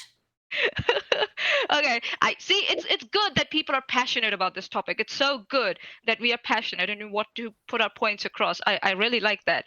That the thing is that because it depends where the person is living, what their expenses are, and whether they're capable of whatever expenses they're incurring with whatever benefits and whatever other assistance they're getting. For example, gas. Don't know whether the person living in, I don't know if in New Zealand you have gas cards. I don't know, but you do get help with boarding. But you know what's the percentage of your total boarding rent that you will get from the government? And then it's all that. It adds up over time. So for a person who's trying to get out of that, and especially, I'm not saying that the only goal is to get out of the situation you're in and get a credit. No, a person wants to get out of that situation and wants to get a house or maybe a vehicle so they can travel to work, or at least stay in that vehicle while they look for work, so that's the ultimate goal. To get to that goal, it takes longest time to first develop that credit and then find a source of income. So you can go to the bank and say, okay, now I have the credit. This is my source of income. This is a regular source of income, because they want to see at least 6 months of your pay slips to establish that. All right, so now can I ask you a question? Now can I ask you a question? Yeah, go on. Where do you read, or where do you get the carrying a balance month to month and paying interest helps your credit score? Because everything I've ever read, everything I've ever seen tells you that's a myth, and you don't do that. So can you find a reputable? I'm not saying that it doesn't help your credit. Hang on. Can you please find me a reputable site that tells you if you want to build credit, you want to pay interest? That's what I'm asking for. Evidence. Actually, okay. I see what he's saying. I think so. I see the crack where it is in communication. What Steve is saying, that you can still develop credit even if you're paying before you incur interest on a credit card, or any sort of credit that you have. Yes, okay. Exactly. Yeah, I get it. As long as it's much slower. No, it's not. That's what I'm asking you. Where do you find evidence for that slower? As long as you have the utilization between 20 and 30%, and you can pay it off the next day, you still get the same credit rating. No, because you want to see the link. No. The link of the balance is literally a credit line. Right? Might have to look into it a little more. Well, that's what I'm saying. Yeah. Look into it a little bit more and tell me what you find, because the length has to do with the time of the bank was opened, the account was opened. Not necessarily. Yes, they want to it is necessarily. I guarantee you on. how long you've had your account is plays into how much your credit score is affected by the time length of the opening of the account, and how many hard pulls you've had a year. Like if you had 3 hard pulls a year, that's going to go down as opposed to like 2. And I think it's like 60 to 90 days you generally drop after you do a hard pull. Can I ask a question of being an atheist who actually does the loan stuff for a living? And credit stuff there. Do you see people who pay off their cards instantly being less effective in getting credit than those that carry a balance? I don't. Well, you aren't the banks, Steve. That's the difference. And what you're trying to do is I'm asking vegan. Right. What you're trying to do is smart for you, because you don't want to spend any additional money. But banks don't want you to do what's smart for you. They want to make money, and that's how they make their money. So what they do is they actually look at your actual credit, and if they are not seeing a consistent utilization that stays there, because every time you pay it off, it doesn't count towards that utilization. It's just not how it works. The other question I have for you is there a difference between, do banks see a difference between debit cards and credit cards? Yes. No. Yes. No, and not debit cards are not reported. So, so yes and no, because it goes off of your balances. What they care about is they want to know how much is in your checking account. They want to know how much is in your savings account. If you have any IRAs, 401ks, if you have anything, a CD loan, like a lot of people are able to establish your credit by setting up, say, a CD loan where they put $500 in a CD and let it sit for 6 months or a year. That's a great way to do it. You're talking about for a loan, though. Well, it's how you establish that. Yeah, but you're talking about for a loan. Your checking account has no bearing on your credit rating. And whenever it comes to poverty, when you're coming to getting your loan, they want to see that you have a balance in that account. So yes, your checking account does matter. They look at how much money you have in order to determine how much debt to income ratio that you have, what your long term average is as well. Yes, they look at how so where we're standing is I said email me the difference between having a utilization between 20 and 30%, paying it off monthly and not carrying a balance, as opposed to paying a balance monthly, changing credit rating. It goes off. So you can find out that information by reaching out to things like Equifax and TransUnion. Can somebody reach that out? Because I've looked into this and that's not what I found. Can somebody else look into it and then let me know? So Steve, when I was younger and we bought the first house, right, that I bought when I was married, don't have it anymore. But when we did buy it, this was after I worked for myself for years doing magic and stuff. Had plenty of cash on hand. In fact, made most of my money in cash, right? Because a lot of it was performance, a lot of it was tip, a lot of it wasn't tracked. Never had a bank account, never even needed one. I was like, what's the point? I pay all my bills, I just cash everything. I did that for a number of years when I was younger. So I went in to apply to get the house, even though I had the down payment in cash.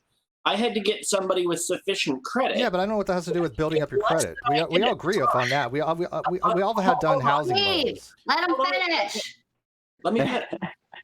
I had to get somebody at the time to undersign that had a proper credit score because I didn't have any credit. I didn't have bad credit. Sure. I just had no credit. That's my problem. I had no credit.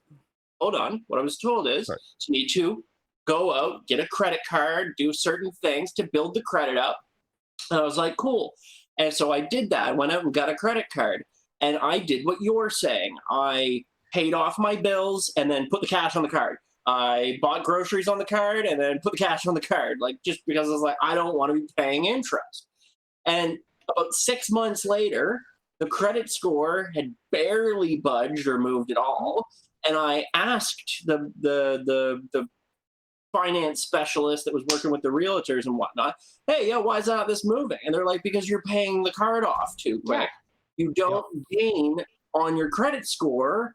Not that you gain nothing. Like it went up, but it went up almost like inconsequential. Okay. So let me ask you this. It says right here from Experian.com, it's best to pay your credit card balance in full each month. Leaving a balance will not help your credit scores. It'll just cost you money in the form of interest. Always stay under 30% utilization overall on the individual accounts. Credit scores decrease much more rapidly when you exceed that percentage, which was exactly what I was saying. This is from Experian.com. Leaving a balance will not help your credit score. It's best to pay off your card balance in full each month. I've always been told different too. I know that's a myth that people have been putting out. This is what I've been trying to say. This is what I've read was a myth. It's not though. Well, I've got an article here from CNBC which says why that 30% rule of thumb about credit card use could be costing you. But that's different. Hang on. No, that's different. That 30% is your utilization. Okay, you're talking about two different things here. The utilization is how much you spend to have your credit to income ratio, right? So if you had spent, if you say, like, look, I got $1,000 a month credit card. If I utilize 30% of that, I should spend $300 a month on my card. But you pay it off monthly. You don't carry the balance. Carrying a balance does not help your credit score. That is a myth that has been perpetuated for years. People have been, I've always heard that myth, and yet when you look into it, everything I've ever read from financial sites says that's a myth. Don't do it. And yet, if you actually went and did what Dave was talking about, like if you take it, okay, and what the quickest way, like if you wanted to like do a massive amount of like improving your credit real fast, the way to do it would not be to pay it off every month. It would be you want to carry a balance for a certain amount of time and then pay it off. So can you find evidence of that, please? Because the experience says don't do that. They say just the opposite. They say carrying a balance does not help. So you're a conflict with experience. So all I'm asking is for evidence of that. Check TransUnion. TransUnion is part of Experian now, I think, isn't it? I see. Okay, hold on. There's an article again from CNBC. It says carrying a balance on your credit card doesn't help your credit score. It only has the potential to hurt it, and it will end up becoming expensive over time, paying interest. Yes. Not to mention, it's a waste of money to pay interest on your balance if you can't afford to pay off your credit card bill in full each month. So as it says, there's a potential. Okay, so here's the thing. There's two sources. There's two sources that say exactly what I've just said. The potential is that if you don't pay it off, then you might miss a payment, which one will give you a 30-day, right? You have 30, 60, 90, and you charge interest. So there's a potential to have loss of money, but that's two sites, one from Experian that says carrying a balance does not help your credit rating. So what I'm asking for, and I don't understand this, is can somebody show me evidence from a financial site that says the contrary? That's it. I think that's a big deal. I don't know if because I can't show you like our underwriting guidelines and stuff like that. Well, what does the underwriting have to do with anything? Because that's how you get the loan. We're not talking about the loan. We're talking about building up credit. Yes, and I'm looking at what they look at because what we do when we're looking at whether or not to approve these loans is we look at the credit report. Right. This is that's fine. But that's two different things you're talking about. We're not talking about has nothing to do with the underwriting. Okay, so here's the disconnect. I guess. This is the disconnect. The disconnect has nothing to do with getting a loan. What it has to do with how to build up the best way to build up your credit. And carrying a balance is not the best way. It doesn't build it up any faster. It has the potential to pay interest and give you a 30-day if you miss. So never carry a balance on your credit card. That's been my whole point since the beginning of this. It has nothing to do with the underwriting. You just want to do a 30% utilization of how much debt you have, and then you pay it off. That's how you build up your credit. And there's two sources that confirm that. So especially Steve is about this. But if somebody I was interviewing started going on a tangent like this, I would definitely start railing them in. Like, if this is just above poverty issues, you know? Yeah. Well, yeah, but here's the thing, though. If you're at zero. If people want to get a better rating, they need to have the right information. And there's two sources now that say carrying a balance is not the right information. That gives you interest, that it keeps you in the poverty level. Right, so I think it's important. I'll send you the things that I have that I obviously don't have right now, but I'll send you what I have and what I have access to. That is looking at the. I'll do that. We'll set that aside. Yeah. But if let's say you don't have all of these things and you want to. Like you're in poverty right now, right? You're barely being able to pay your rent, and you're barely able to pay all of the other things. And so you're what you're trying to do is establish credit in order so that you can get a mortgage, so that way you can hopefully like lower your cost of living expenses. That's one path. Other paths that some people choose to do is to stay with renting and to build their credit and use their credit in order to get a loan to start their business, or to get a business loan, or trying to, in order so that they could get money to be able to buy more supplies so that they can sell it if they're doing entrepreneurial work and things like that. Like the big thing is having that source of, say, like emergency grant money or something along those lines.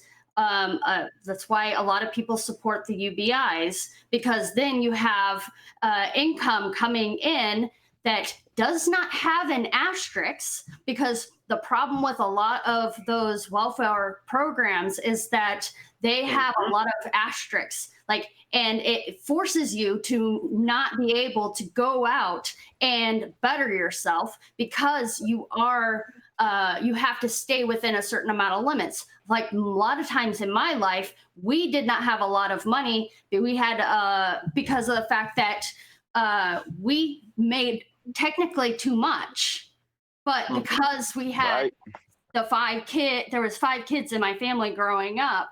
My dad technically made too much money. He was working 4 or 5 jobs, trying to make enough so that he could feed his kids and pay all of his bills and stuff like that, and was never able to scrape together enough to be able to do normal shit. And he made too much that he couldn't get benefits. He couldn't actually get the benefits of doing like free lunches. There's times where I was on reduced lunch maybe, and we still couldn't get it. Still, I went many days without even eating because of the fact that we couldn't afford, because we made too much to be on free lunch. So we have to figure out these programs that'll remove all these little fucking asterisks and let people spend the money how they need to spend the money. That's not going to make it so America. I get that, and I agree with you on that. I'm just really confused here how this has to do with. Let me tell you about the situation I was in, because I think it'll put a sharp relief how bad things can be. When my son, he's my stepson, but when my son was diagnosed with cancer, one of the first things that happened was we had to keep him pretty much quarantined at all times. So caring for him and keeping the house sterile was a full-time job, and it took a lot of money just in cleaning products. Not only that, but because of how much time it took, his mother couldn't go get a job because she had to care for him full time, and I'm the only one that could drive, so I had to be the only way I could get a job is if it was somebody who understood that in the middle of my shift I'm going to have to leave and maybe drive to the hospital if he so much as sneezes while getting a injection. So that didn't work. I couldn't find an employer that would hire me. So then, of course, we got on state benefits, which was the only way we could afford most of the things going on for the gas, for the food. And there were still, even on the benefits that we got in California, California has better benefits than most states. But even there, usually at the end of the month, we hadn't eaten several meals just to make sure that the kids could eat, and we were waiting for those benefits to come in so that we could drive out in the middle of the night and just get something to eat because we were so goddamn hungry. And still, the only reason we survived is because we had friends that did things like sent us gas cards, sent us cards, gift cards for grocery stores and things like that. We would have never made it without that. Can I say something real quick? Okay, so this is from nerdwallet.com, because again, we haven't resolved this, and I'd like to be resolved. It says, will carrying a balance on my credit cards help my credit score? Ever heard that carrying at least a small balance from month to month on your credit card is good for your credit score? That's not true, but a persistent myth. That is 3 sources that I've said: Experian, CNBC, NerdWallet, and I've asked for one single piece of evidence that it's better to carry a balance that helps your credit score. I told you I would. You'll send it to me. You'll send it to me. But can anybody else show me any evidence that I'm wrong on this? Because I'm really curious, because you're telling people you're not you specifically, but people. Trying to prove you're wrong. But people are saying it's better to carry a balance, which causes interest, which is bad. Stop doing that. It doesn't help your credit rating, is what I said. Am I wrong on that? Or if I am, show me. But I'm curious why people say I'm wrong when three sources say otherwise. No, at first I thought you were wrong, but now I believe you for sure. Okay, I appreciate that, but I mean, if somebody literally thinks I'm wrong, I ask for evidence. That's what we do. Where's the evidence? I think so. When I said that there was a disconnect. I think so. That's what I was talking about. I think so. You were talking about something else, and Shesh was talking about something else. No, she was talking about. She said if you carry a balance, you'll get better credit rating faster. That's what she was arguing. I listened to her. I don't know. I will not speak for her while she's not here. If she comes in, we can start this again. Chesh is in Canada. I'm in Canada. What Chesh described was my experience and the information I was getting from my banking people, Steve. Like I said. So well, I mean, maybe the disconnect. Hang on. Maybe the disconnect is that Canada is different than America. I guess. I can only go by American. There are different credit rules and different credit rating systems in different countries, so that's why it's different. Well, that's quite possible. I know it's different in Europe. In Europe, they have different banking regulations on how credit is issued and how it's used. Yeah. So it could be, Steve, that well, in America, from everything I've ever understood, it is a persistent myth to carry a balance. Now, if somebody wants to argue otherwise, I'm fine for that, but I'd like to know what their evidence is. 82 Productions is saying in the live chat, who is perpetuating this myth, Steve? Oh, I know. It's the companies. It makes sense, right? Yeah, they want you to carry a balance. Make the money. Sure. Yeah. Yeah. So I think that's what. I think so. That's that what. Might be true. I think so. That's where Shesh is also coming from. She's like, the companies will make you believe that you won't get a credit score. No, that's not what she said. She said if you carry a balance over, you get a better credit rating faster. That's what she said, I believe. Okay, you believe that. Okay, I'm not going to make any claims on her behalf. Maybe one day we can sit down and talk about this, but I think so we should focus on what we came here to talk about, and let's just circle around. Okay, it's noted. Steve gave his 3 sources for what he's claiming to. Vegan said that she will send her sources, what she has on her, to Steve. Okay, let's put that aside. All right, Steve, let's say Steve 10. Okay, let's put that up as that, and let's focus on the issue that we came here to discuss about. Okay, all right, let's go. I have a point on that. I have a point to move on. Let's go. And this does, it kind of in a roundabout way speaks to the credit thing. But what I've found and what I've seen both nationally and internationally, with what people refer to as the poverty trap is it's establishing credit, but it's non-banked and underbanked people. And David spoke to this because he didn't have a bank account for a long time, things like that. And people fall into this poverty. I've got money. I was like, why do I? No, I had money too. I had the same problem. The problem is that there's some people that get trapped into this poverty trap to where they make the money, but they get behind on something and they do something stupid like go to a payday loan service. Yeah, those are ridiculous. Never do. Or there are also those people that there are certain banks, or most banks, because they've had bad credit in the past, they're not even allowed to open an account anymore.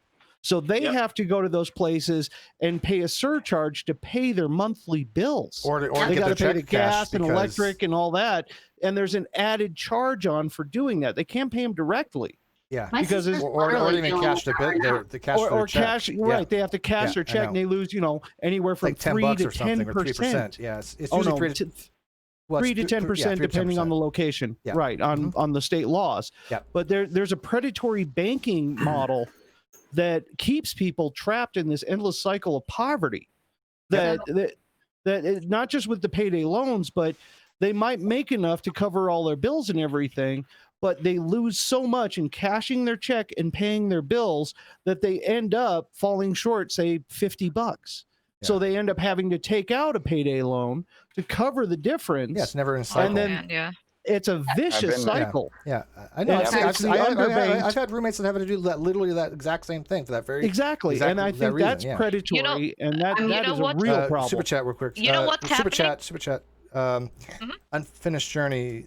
Thinking vegan is a qualified expert. Her testimony is evidence, but she's talking about something completely different. She's talking about how they factor in how you get a loan, which I'm not disagreeing with her on. She's exactly right. Yeah.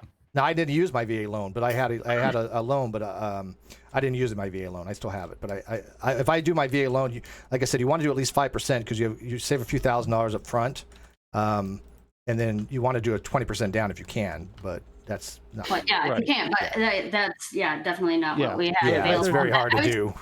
I was just gonna speak on that as well. So we've been working to help my sister to get her out. She was on minimum wage for trying to survive off of that. She was going to school. She was living in California at the time, just trying to scrape enough. Had to, of course, take assistance and stuff to help pay for rent and all of that stuff. We had her sell everything, come out and come and live with us.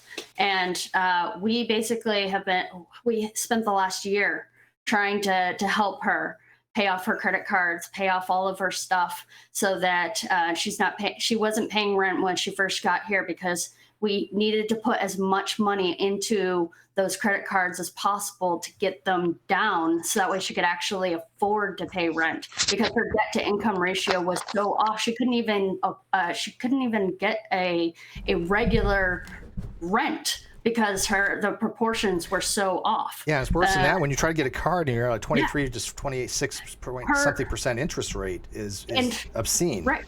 And her thing, because she had, especially back when she was on minimum wage and unable to make things, occasionally she would run out of money. And because of that, she would end up having non-sufficient fees. Well, that's on her account now. We've been working on this for about 2 years now, trying to improve her credit from when before to now. Now she has steady amount of income. She got a better job now. She finished her degree. She was able to finish that up, so that way she would be able to get a better job. But before all of that, here we are years later. Right now, she's getting her paycheck in, and there's a hold on her own money for a week before she can touch it, because of having the rolling non-sufficient funds back, a few years ago. Well, now, because she's in danger of the exact same thing because she doesn't have access to her own money, right? Because the banks are holding it. And it's ridiculous. That's what I was talking about. You too, can have a $5 check, and it's a $35 non-sufficient funds check, which is basically usury rates. Right. So, you know what's happening right now with me? I'm moving cities, right? So there are costs. The payout I got from my company is at this moment not enough to cover those costs. I have to buy I've never had to buy appliances before. Now I'm going to buy a whole new set of appliances for myself. Those are basic needs, right? Have a decent washing machine or a decent, a fridge, the cheapest on the market that you can find on the second hand, or if you're going to rent it. However, my credit card was paid off 2 months ago. I paid it off, all of it. Now I have to dip into that credit card again to do that. Mm-hmm. Yeah, and do you know what banks used to do, Manya? I don't know if they did down there. They're here, but Wells Fargo and B of A especially, they got really annihilated for this. Let's say you had people would do what called floating checks, okay? Yeah. And when you float a check, you basically write a check on an account that doesn't have sufficient funds yet, but you know you're going to be getting paid, and you put the money in, right? Mm-hmm. Which doesn't always work out as expected. So what they would do, let's say you had 5 checks that were floated. Let's say one for $100 and 4 for $5 each. And let's say you had like $90 in the bank. Mm-hmm. They would get all the checks at one time. And what do you think they would do? Do you think they would do the 4 checks at 5 and then bounce the big one? Nope. They bounce the big one, and which bounces all the other ones. Bullshit. That's what exactly what they did. They got busted. They actually did worse to me. They just said I had almost that exact same thing happen. Only what they did was they took every single purchase made over the entire weekend and applied an insufficient fund fee to it, even ones that there were sufficient funds to pay for. Yeah, right. I know they do shit like that. That actually does happen. I know. I've had it happen to me. Well, that's what I'm talking about with the banking problem, with the underbanked, or what I call overbanked, because some people, they get what I call overbanked, and there's so many fees and so many regulations and strategies like that end up, and they just perpetuate this continuous cycle of you're screwed. You now owe us $70 for 2 shit checks that we applied in the wrong order or on the wrong dates even. I've seen that to where here's another fun fact. When you put a date on a check, that means nothing. It's basically for your own edification. Because if you write a post-dated check that's like, I write a check that's post-dated next week, somebody can cash it tomorrow. The bank has no obligation. All a bank all a check is a negotiable instrument. That's all it is that you're saying. This promissory is note. Promissory note of sorts, drafted on a specific bank that has there's no such thing as a post-dated check. They can cash it at any time.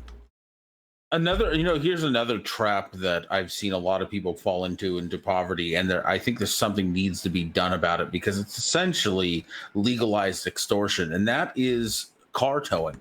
Oh, yeah. Your car gets towed, and it's like, I mean, they take it as soon as it's on there, you're done. Fees on top of it.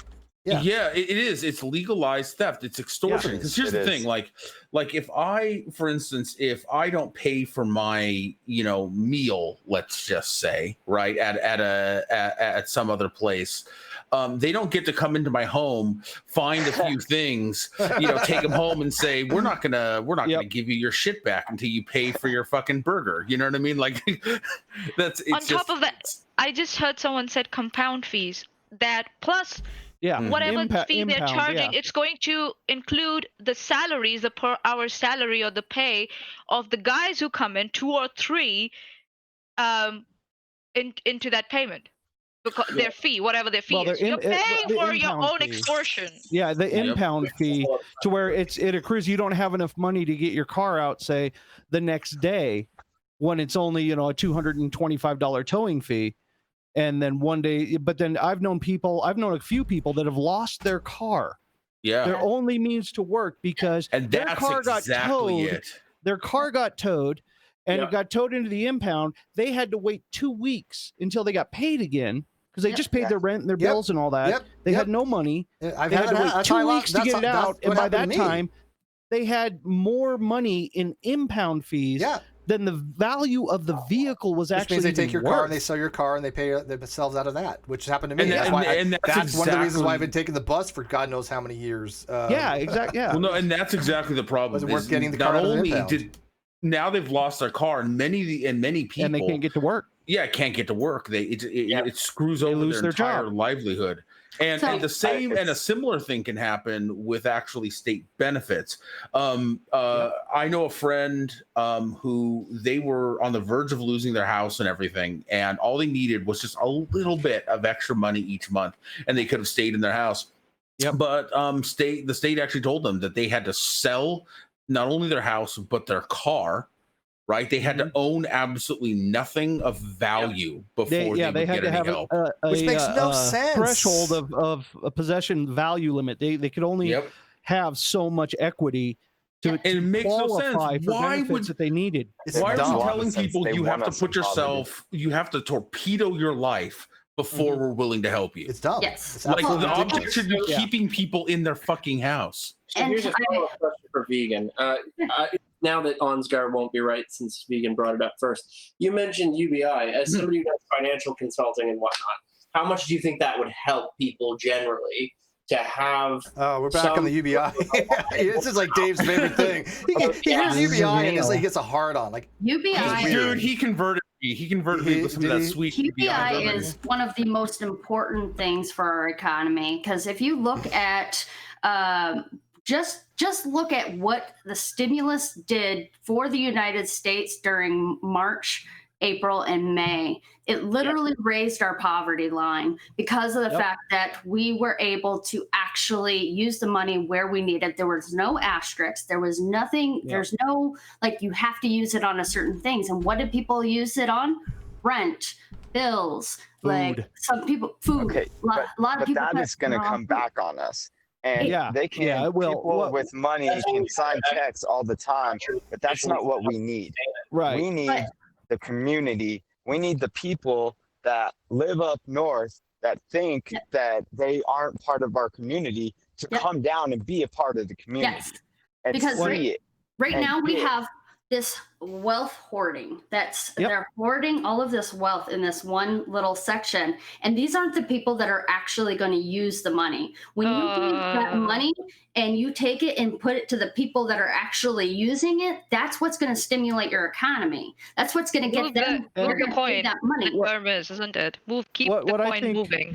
Hold on. One thing that I think would help more than a universal basic income, although I do agree with the concept, I think instead would be a regionalized living wage amendment to where we scrap the minimum wage, because minimum wage in San Francisco, you're sleeping in a tent. Yes. But minimum wage in Kentucky, hold on, we'll debate this. Let me make my point. Okay, but minimum wage in rural Kentucky, you can live on. Okay, what it needs to be is there needs to be more of a regionalized, more like a district, that type of thing, to where it's linked to the cost of living index for that area. Okay, we could probably still have a universal basic income. Okay, but minimum wage is not a panacea to all of it, to the entire country. Okay. I mean, you cannot make it. My sister lives in San Francisco. Okay. You cannot make it.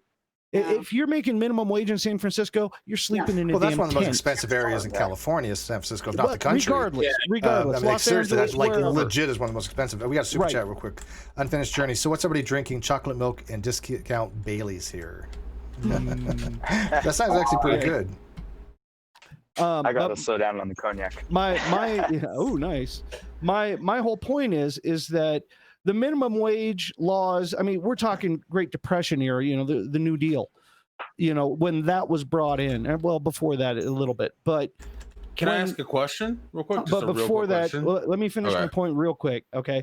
Is that we need, it needs to be a regionalized system to where we can actually make a cost of living index for each region in each area, so that people are paid appropriately for where they live. You think that's city-based? Well, not just city-based, even within a city, maybe something like districts, which would be horrible because they'd be gerrymandered just like political districts. But there are certain areas to where you could take the mean income of a certain area and the mean expenses of a certain area and do the math, figure out, okay, this is what it costs to live in this district. This is what it costs to live in this district. And then what subsidize it in some way? Because the problem that the people run into, like for example, universal basic. Yeah, that would be the subsidy, would be the UBI. Because a quick question about that idea. Let Ansgar talk. What happens? So how does that help people who can't find work at all? And what happens as automation phases out jobs? How does that help? Okay, let me say one thing to the automation. Okay, the automation, that is a coming problem. Okay, yes. However, problem. It is going to be a big problem. However, what a lot of people also fail to recognize is that when we do go to automation, that automation is going to need maintenance. It's going to need repairs. But that's a different equipment, okay? But that's entirely different skill set. But when you phase out 500 jobs and bring in 2 maintenance jobs, which is not your skill set. 498 jobs. Yeah, right. Yeah. When you have say 50 people that used to work a field on a farm and you replace them all with a tractor and you need one guy to fix the tractor, I'm sorry, there's still 49 let me give you an example. Oh, yeah. Let me give you an example, Justin. There's in construction now, they're having the ability to program bulldozers to basically do it all automatically. They can do robots can put up sidewall automatically, right? So the skill 3D now, printed buildings. Yeah, 3D printed buildings. So the skill set now is not the builder any longer, not the person actually doing the labor. The technology is where the skill set's going to be. The person who actually that's what I'm saying. It's shifting. Yeah, it's shifting. Yeah, you're shifting it. You're shifting it. Houses are laser printed or not. Whatever. I think that a really good way to go is to clear out the bottom to where the bottom comes up to where you're not dying on the streets. At least you're at a living wage to where you can afford the very basic necessities to get by. Yes. Rent, if you have a job, food, and here's the thing, healthcare. People need to introduce their idea of what the basic necessities are, because a lot of people who are well off, like, assume that if somebody can afford a McDonald's cheeseburger and a cot to sleep on, that's enough to be basic. Well, according to McDonald's, basic necessity is things like electricity and heat and gas and food. That was the basic. And like they didn't have any of that though.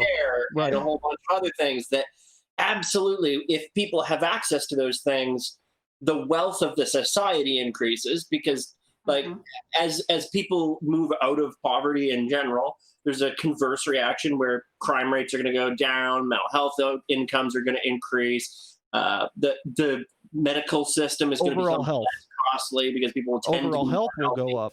Yes. Yeah, exactly. And it'll be a less of a burden on the healthcare system as well. Not only that, but it also stimulates the economy because more people have the income to go out and spend on things that they actually need instead of having to rely on something else. Sorry. So it's just greedy people.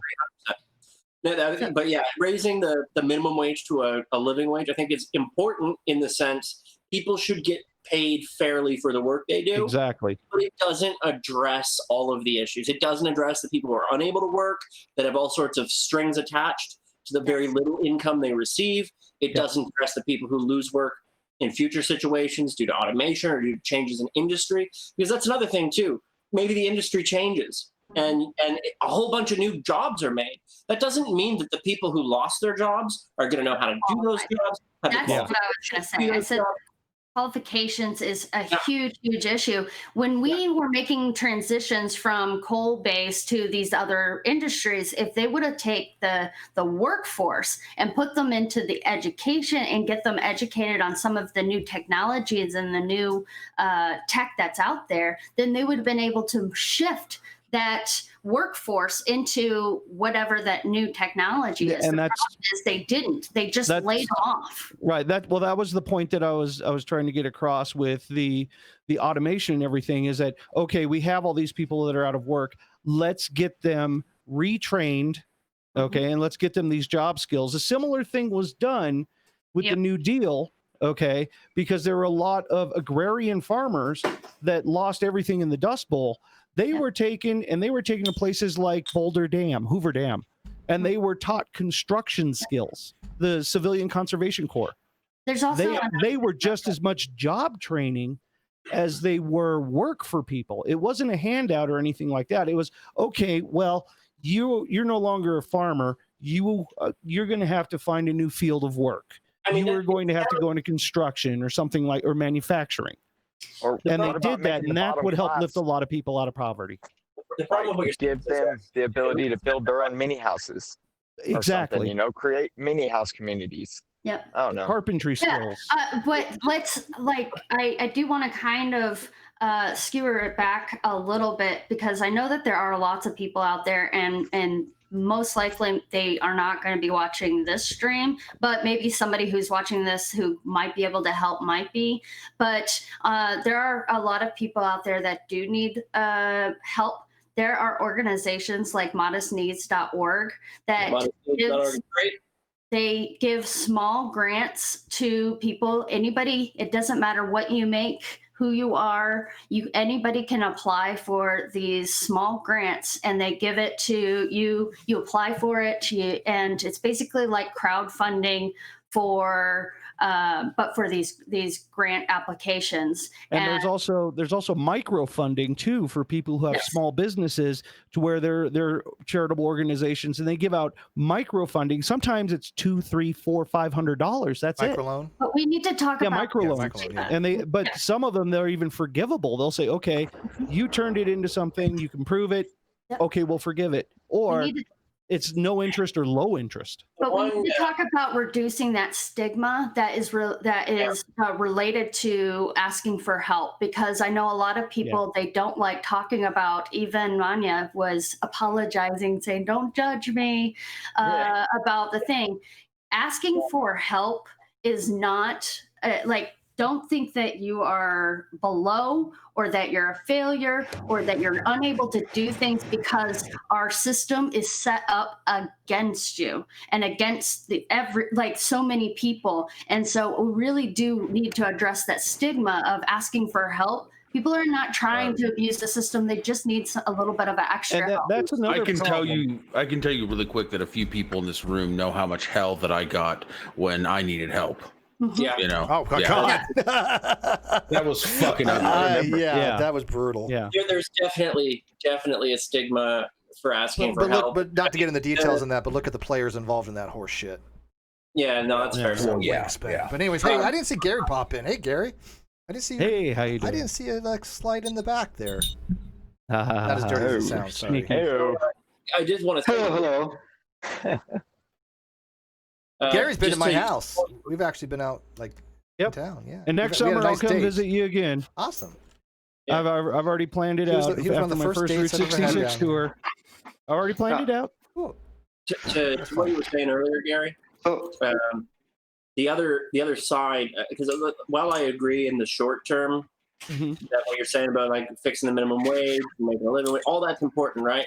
Yeah. But I mean, it's also important to realize that we're going to need to restructure the system to not worry about that at some point, because when you're in a system where you have a rising population and a decreasing job pool, at some point, it doesn't matter how well trained people are going. We won't get parity. Yeah, there will never be parity. Yeah, so we need a system that addresses that and doesn't punish people for just existing in a place where it's not necessary for them to do things. That doesn't mean that's why I said that's where having a universal basic income on top of it would help. They have to. Yeah, there's going to be, and of course, you also have people who have legitimate disabilities, not just ones that are just riding the disability class. And see, that's the thing is the UBI basically takes out the welfare system, because you don't need to. They're not going to take away your benefits because you got a job on the side or you know, something like that. The utopia. Hey, real quick, Insect. Wait, one sec. Insect. Insect. Hang on, Insect. How do I get the mask from this guy? I'm going nuts here. The mask. Yeah. I don't know. Maybe the mask. Offer him a chocolate or something to trade. Never ask a question. Just Google it. I did. It doesn't say. It just says keep asking him for stories. I've been asking him for stories. My He's whole asking point, you riddles, eh? Do you already have the pocket watch? Yeah, but I want the bear. The precious. That's all you can get from him is the bucket. I want the trait. Parkskin trait. Okay. I already have it. My whole point on this is, work on that later, is that it's not just a single thing with like I don't have it. Universal basic income, but it needs to be a tiered system to bring us up to that, to where we have to take steps into this, and it goes right along with like the new Green Deal or Green New Deal or whatever stuff like that. Is we can't just jump in with both feet straight in. We're going to have to go at it gradually, because public acceptance is what's going to make or break it. Yes. Okay. And if you I actually do it too fast, think a all little at once, differently. Okay. Well, what do you think? Well, see, the thing is I think that the current pandemic was the perfect opportunity to implement something like a temporary, do a temporary UBI. And by the time the pandemic was over, people would be so used to it and love their UBI so much they wouldn't ever want to get rid of it. Right. But okay. But I still think, though, for overall, I mean, that helps out a lot of people. And what the pandemic has done is it has brought a lot of these issues to the forefront that were being swept under the rug and weren't being talked about. Nobody and most people didn't know about, especially middle income and higher. Yes. Okay. They didn't know. They didn't even acknowledge it. Parties in Canada that are supporting UBI. Right. Exactly. The NPA, the Green Party, the NDP, and right. I think strangely the Bloc recently came out as a supporting the UBI. But they're a nonsense party. But for just. Oh, sorry. To shift that much in such a short period of time says something. Like right, but drastically. But for it to stick, what I'm saying is for something like this to stick long term, we are going to have to approach it at a more graduated level. We can't just say, okay, that's it, because we are going to get huge pushback from the opposite end of the spectrum, the extremely wealthy, the business owners, things like that. The prison systems. You need extra layers. You need like specific gradual increases, gradual introductions of things that will keep it that way. That you guys in the States have never had a political candidate that was running on a platform that specifically proposed that or anything. Yeah, we did. Actually, we did. He was a big. Well, we've had it show up. Yang was not the first person to come up with the idea. Like that was sarcasm. Okay. Yeah, but Yang was not the first person to come up with that idea. No. Some people seem to be immune to Canadian sarcasm. Canadians aren't that funny. Sorry about that. Sorry. Sorry. Okay, you apologize. Okay, you are Canadian. All right. Yeah. Okay. So but we got to have a graduated. We just can't jump into this feet first, or there's going to be a lot of people that are going to resist it with everything they have. The pushback will be insane, but if it's done gradually and sensibly, I think that it will actually stick long term. The crazy thing is who they're resisting for, right? I mean, it seems to be like people are like, oh, but people have a right to make the money that they've earned, right? But I'm sitting there going, Jeff Bezos every 30 seconds makes the same amount of money that most people make in an entire year of work. So let me ask you this. You know how much the Amazon CEO makes every day? That's Bezos. That is Bezos. Yeah, same guy. So let me ask you this. Why is there an advantage? Hang on. Why is there an advantage to do a UBI as opposed to just redoing the tax code? Because tax is like ridiculous. I mean, so if you what's the difference in getting $1,000 cash or $1,000 credit off your taxes? It's buying power wise exactly the same. $1,000 goes into my hand now, and what if I don't file taxes? Yeah. Can I add a little nuance to that? Maybe. Yeah. Well, let's assume it's for the taxpayer. Let's assume it is the taxpayer. So say it's an average taxpayer. It's not somebody who doesn't pay taxes. It's the average taxpayer. Let's say they have a tax debt of $3,000. Wouldn't it be easier in the system, instead of giving them $1,000, to just give $1,000 credit? In the United States. Well, let's exclude this group of people from what I'm proposing, right? Well, like, I don't understand that answers the question. Hold on. Let me one by one, everybody. Yeah, I asked the question, and I'm curious. How would it be any different? Because when you get the credit, it makes no difference. Unless you get the credit on April 15th and you pay your taxes on April 15th, that makes no difference. You're still. If my wife goes into the hospital, a tax credit doesn't help me. But it's $1,000 less you have to pay in taxes, right? No. You wouldn't That's pay the $1,000 less I have to pay in taxes, but that doesn't help me have $1,000 right now. Okay, so what you were saying to is buy gas and shit. Right. So hang on. Hospital. So what you're saying? I have something on this. Hang on, though. But you're saying is you if you had the so in other words you would take the $1,000 you would not pay your taxes then. No, I'm saying that. Well, okay, so if you owe if you owe $3,000 in taxes, you either write a check for $2,000 and save $1,000, or you're given $1,000, you pay them $3,000. It is net the exact same thing. Yeah, but you're forgetting humans. Yeah. Mm-hmm. Like taxes are taken usually automatically out of paychecks. Right. No. And it depends what you're. Okay, first of all, it depends how much you claim, right? But the average person claims about 2. But if you claim 0 dependents, it also depends on their needs at that time when the deduction is being made. Yeah. Like our friend said, Ansgar said, if his wife is in the hospital and he needs that money, and suddenly a tax deduction happens. He won't have it. No. But you still. But the UBI happens at a certain time, right? Every month. Yeah, but not everyone is capable of. You can't plan illnesses around that. You can't plan sudden natural disasters around that. Yeah. So you're all that so other shit that happens. it's a monthly UBI. Pregnancies, unwanted pregnancies, so all medical that shit. emergency. Medical emergency. Illness. What you're talking about sounds very similar to the fair tax. Which That's is like what I was.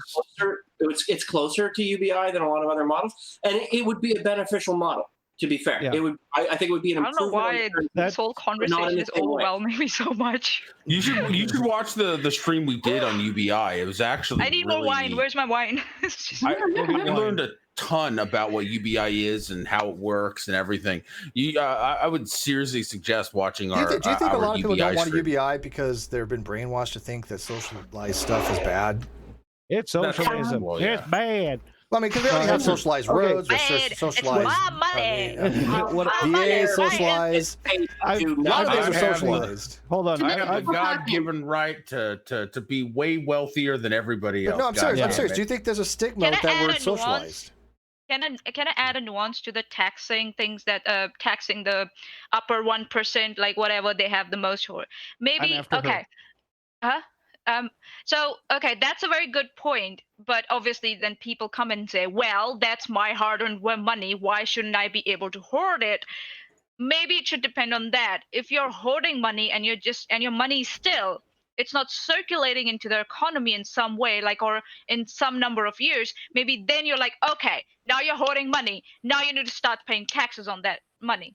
Because you're not interested in spending that money for some reason, so let's make you spend it where it's going to help someone. But the reason why they don't pay taxes is because they have a tax system like it's not finite, right? Like, but you have people competing for what is perceived to be an infinite pool of wealth that is based on a system of finite resources but infinite growth. Infinite growth, finite. It's not. Yeah. It's not feasible. We have to fundamentally reshape the way that we consider how we value. Why don't we just go to why don't we go to a flat tax? And how we. That's what I was going to say. That's hold on. Necessary. I've been advocating a flat tax for a very long time. And I am too. And that's where I think that we need to move, not just to a flat tax. In the United States, I can't speak for other countries, but in the United States, I've always advocated for a graduated flat tax. Okay. And hold on. And on top of that, a national sales tax. Okay. The combination between the two can actually set us I'd be okay with on that. the path of financial liquidity federally. I'd be okay with that. So in New Zealand, in New Zealand, it's like the more you earn, the more you get taxed, right? Right. That's the graduated part. Right. Yeah. But after a certain level, so more gets taken out, and nobody over here makes any hue cry about it. Right. Why? Because we have got universal healthcare systems. Mm-hmm. We have got assistance for kids who go to school, and we still are short on resources. But the we're flat still tax short on. the flat. And go ahead. Yeah. Well, the flat tax. The reason what happens is you have the 1%ers, right? They have the most amount of accumulated wealth, but that wealth is usually invested. They have tax shelters. They don't have any real tax liabilities. Yeah, so tax to speak, havens. right? So they're not paying anything. The people that pay the taxes in America is pretty much the lower middle class. That's the lower class. Well, not the lowest because they don't have any money to pay taxes on. But but the middle lower class is basically the brunt. Like 98% of all taxes paid by them, which is a piss poor system. That's a really piss poor system because then again, you have the rich not paying hardly anything and the poor can't afford it. So it's like this is. Let me hold on. Let me expand just a little bit on the flat tax that I advocate for, and also that Gary Johnson, the former presidential candidate, advocated for too. Is it's not just the individual flat tax rate, but also have a graduated business tax rate, because there are companies like Amazon, GE, all these other companies that make billions and literally pay nothing in taxes. Well, you want the worst where you of make them $1 billion, you're going to pay a specific rate. It could be much lower than what the corporate tax rate is now. But it's taken out, you don't get it back. It also eliminates having to do the refunds, which takes up a huge amount of resources at the federal level, at the IRS. Okay, so we eliminate another expense in the government for both personal and corporate, because the corporate, there's some of these guys that just suck up all they pay nothing in taxes. They contribute nothing back to the economy. Yeah, and then they hold the government's hostage. Which would be totally They great. hold people's employment hostage by saying, "Oh, you're not gonna give me that tax cut that I asked for? Okay, then I will take it out on my employees." And I'm going to hang on. Vegan wants to speak. Vegan, go ahead. Yeah, I think that there's a lot of really good conversation that's happening, but there's also a lot of other really important things to consider as well that are affecting people that currently are living in poverty. Talking about all of these various tax things are so important, but the question is, what are things that our individual communities can do now to help the people that are really hurting, especially with COVID right now and with the lack of available resources to be able to get the help that they need, because like people are not getting food right now. There's people that aren't they're not being able to like right now the communities, I would love to see communities waive not just mortgages and rent forgiveness, but I also would love to see people not have to pay for their electricity right now and not have to pay for like Comcast is something that is definitely like people need internet right now to be able to do their education and all of those things. Like, here's the thing. Here's the problem that we're running into though. When you have the type of things like rent deferment, and you have the type of things like, for example, a lot of people decided to take up on that, and but then they don't realize that they still have to pay that amount. It still comes due at certain types.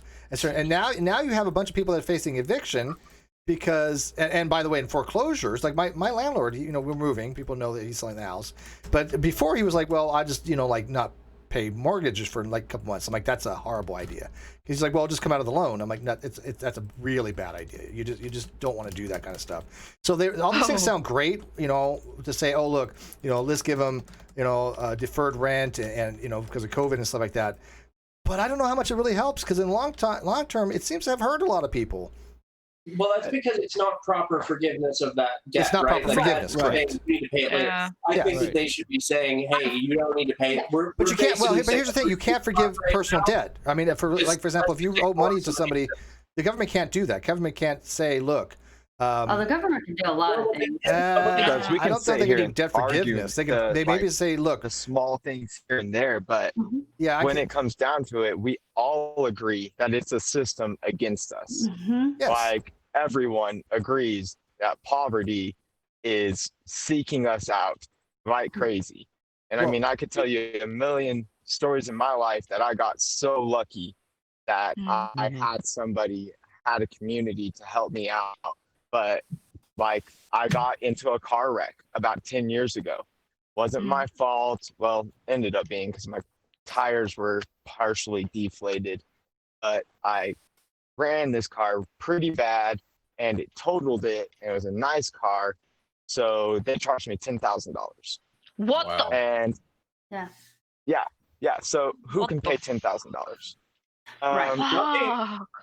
Well, and my insurance was out. My insurance was out because I had a steady job, and my bank would always cover the insurance or cover whatever cost because I was getting good paychecks. But for whatever reason, they didn't cover it this month that this happened. Yeah, that so I was conditions not under applied policy. something.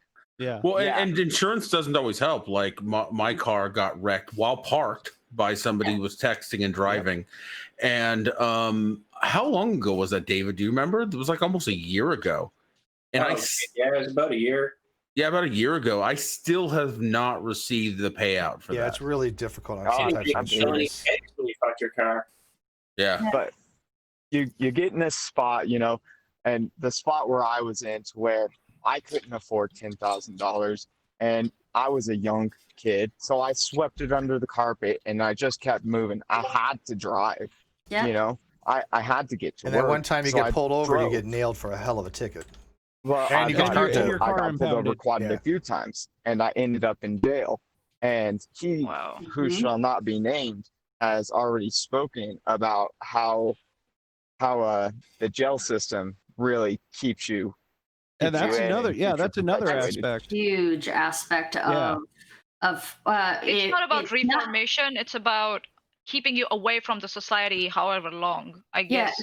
Because it's it's like people that are in poverty, like there's as I said before, there's a huge stigma that's associated with people that haven't magically been birthed into the right place at the right time with the right skin color, and so therefore they're automatic. There's skin color, did you say? Oh yeah. Unfortunately, it doesn't. What you talk about vegan skin color like that has anything to do with anything? That's nonsense. Clearly, that's nonsense. When it comes to vehicles, there's definitely white privilege. There's just no question about it. Absolutely, there's white privilege.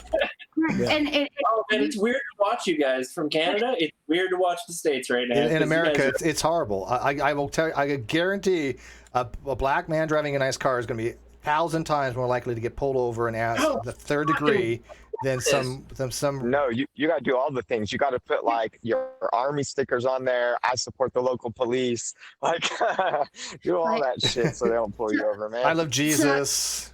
A lot of them, and a lot of people too. Like when I lived down in Mobile, Alabama, you actually would do certain things to like code your vehicle so that way you wouldn't get pulled over. So being that my dad was in the military, put military stickers on there.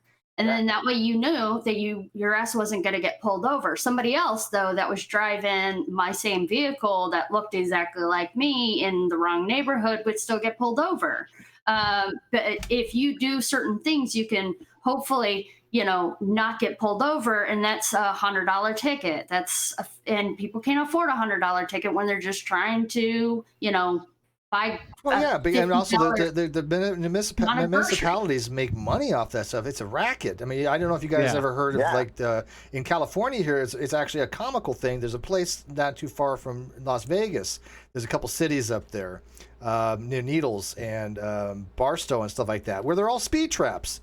Yep. They'll literally tell you that don't even go by there because they'll get you on something because they make money off Ferguson. That was a whole thing in Ferguson, Missouri. In St. Louis, is the police department was actively preying upon the poorest in that area for traffic tickets, citations, things like that. And that's another poverty trap that they get sucked into. Yeah, it's a predatory system. Yeah, absolutely. But then because there's this stigma attached to not only being poor, but also additionally, unfortunately, the color of your skin or even your gender or if you identify as a different gender, then there's a whole other conglomeration of like bias that's put against you, and so these systems are basically set up where you're trying you just want to live, you just want a human.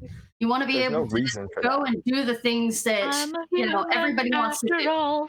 Right. People just want to, and then they go outside and they're walking down their own street, and then they get arrested or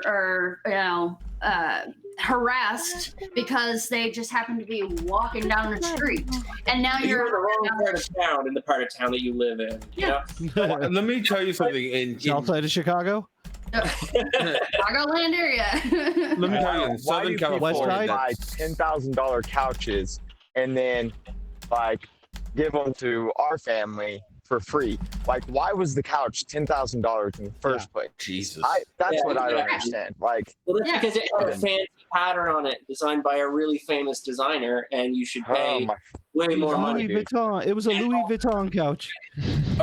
Something that Vegan Atheist was talking about, and he, coming from Southern California, it's really weird, right? Like, you can literally cross the street and it is almost a completely different country, right? Yeah. And so I've lived in places where, just as an example, where I've moved around Southern California before finally coming to Wisconsin, but I've been in places where, just for instance, being white was a danger to your life. Right, and then I've lived in areas where the most common form of graffiti was literally a swastika. So America is a really strange place. Like, when people talk about, oh, this is America, it's like, you don't understand.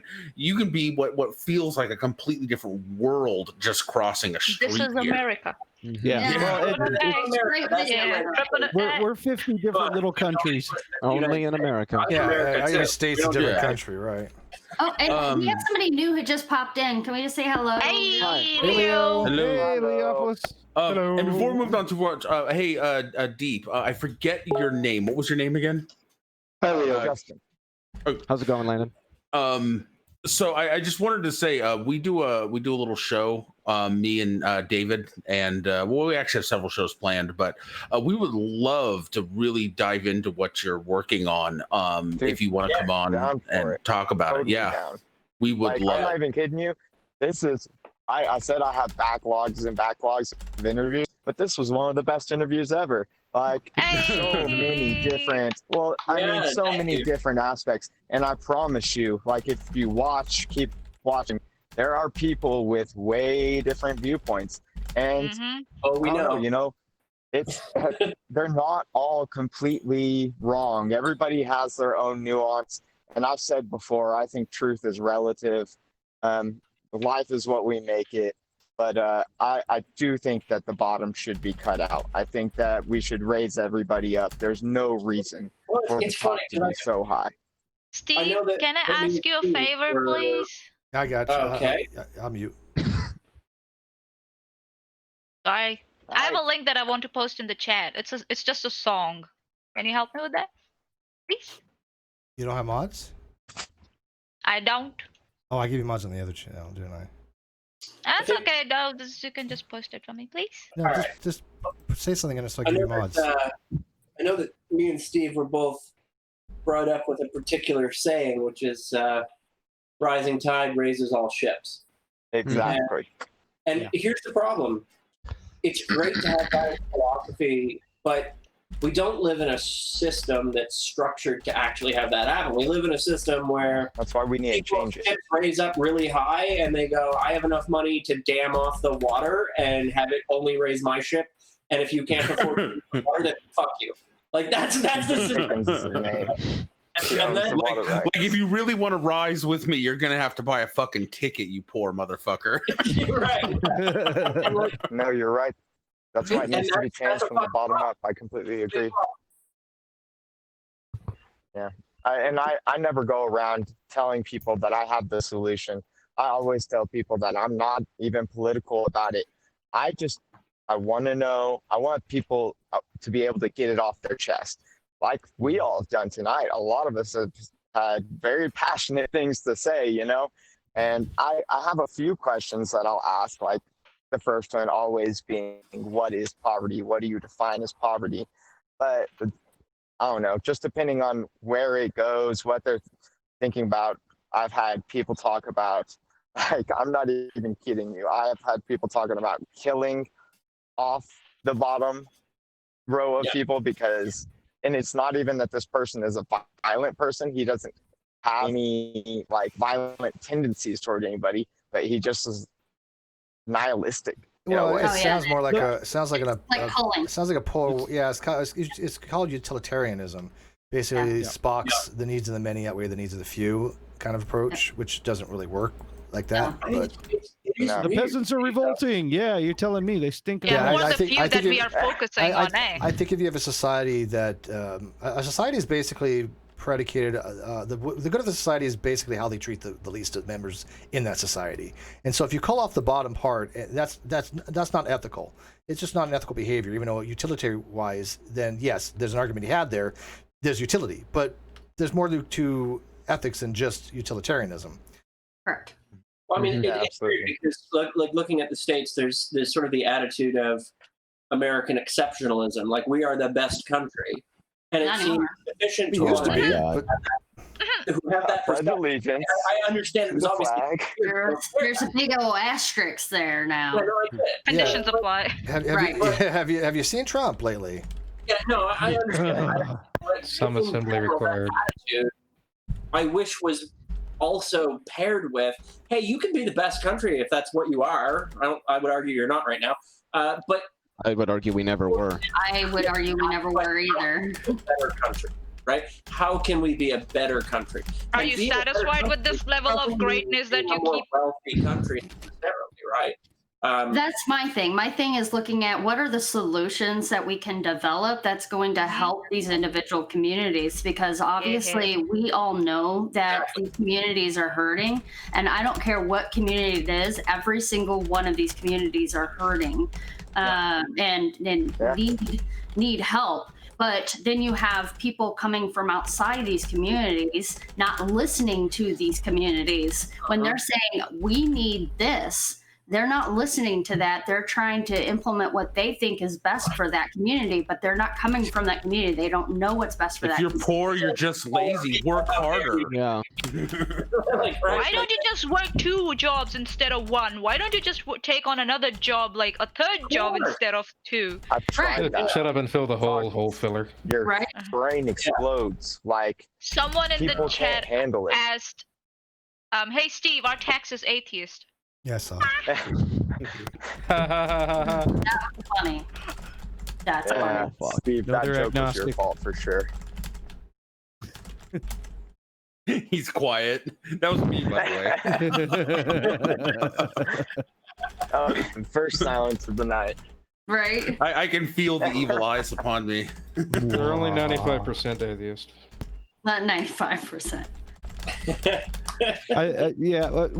What Vegan was also saying though is that it's finding the solutions, but I think one of the biggest hurdles that we're going to have to overcome is political and popular perception, and actually finding a way around the established social norms and the business norms and things like that, and the political norms, in order to implement these things. Because right now, the way the system is stacked and the way it's being manipulated is that these desperately needed changes are not going to happen unless basically we have a revolution of some, nonviolent. I totally do not, we need to have some kind of political revolution on a massive scale. Yeah, there was a guy who advocated for that, but the party that he was a part of decided to fuck him over. Well, wasn't it Thomas? Was it Thomas Jefferson or George Washington? I think it was George Washington. Every generation needs a revolution.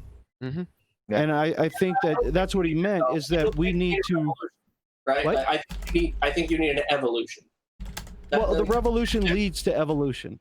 Yes. Because that revolution is the instrument of change that starts the process to evolve into a new system. Yes. And I think that's what he was talking about, is that we need to change every generation. We need to re-examine and reevaluate what we are doing in the method by what we are doing it.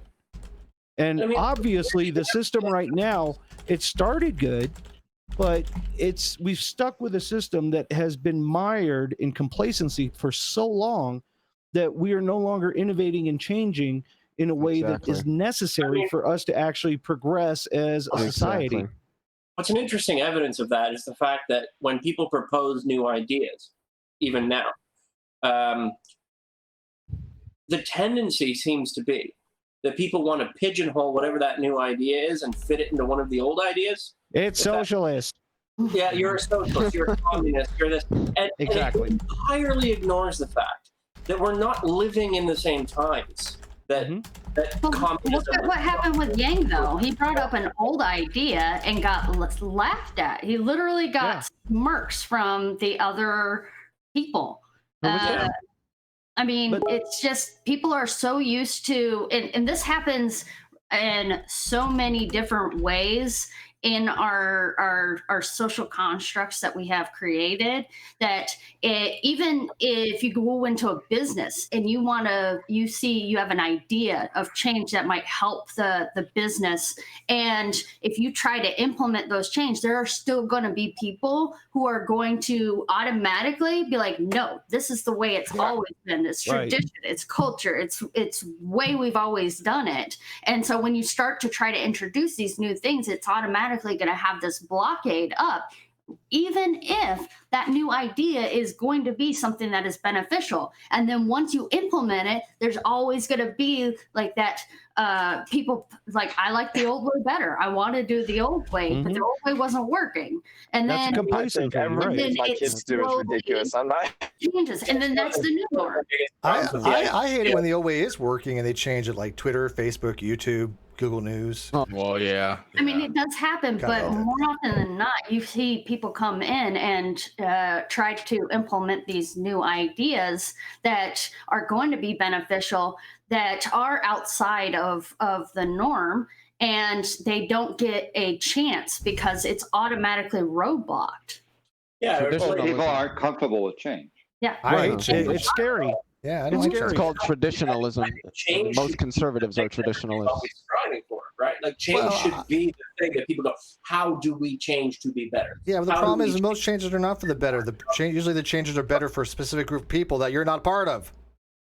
Yeah, and they perceive that as oppression.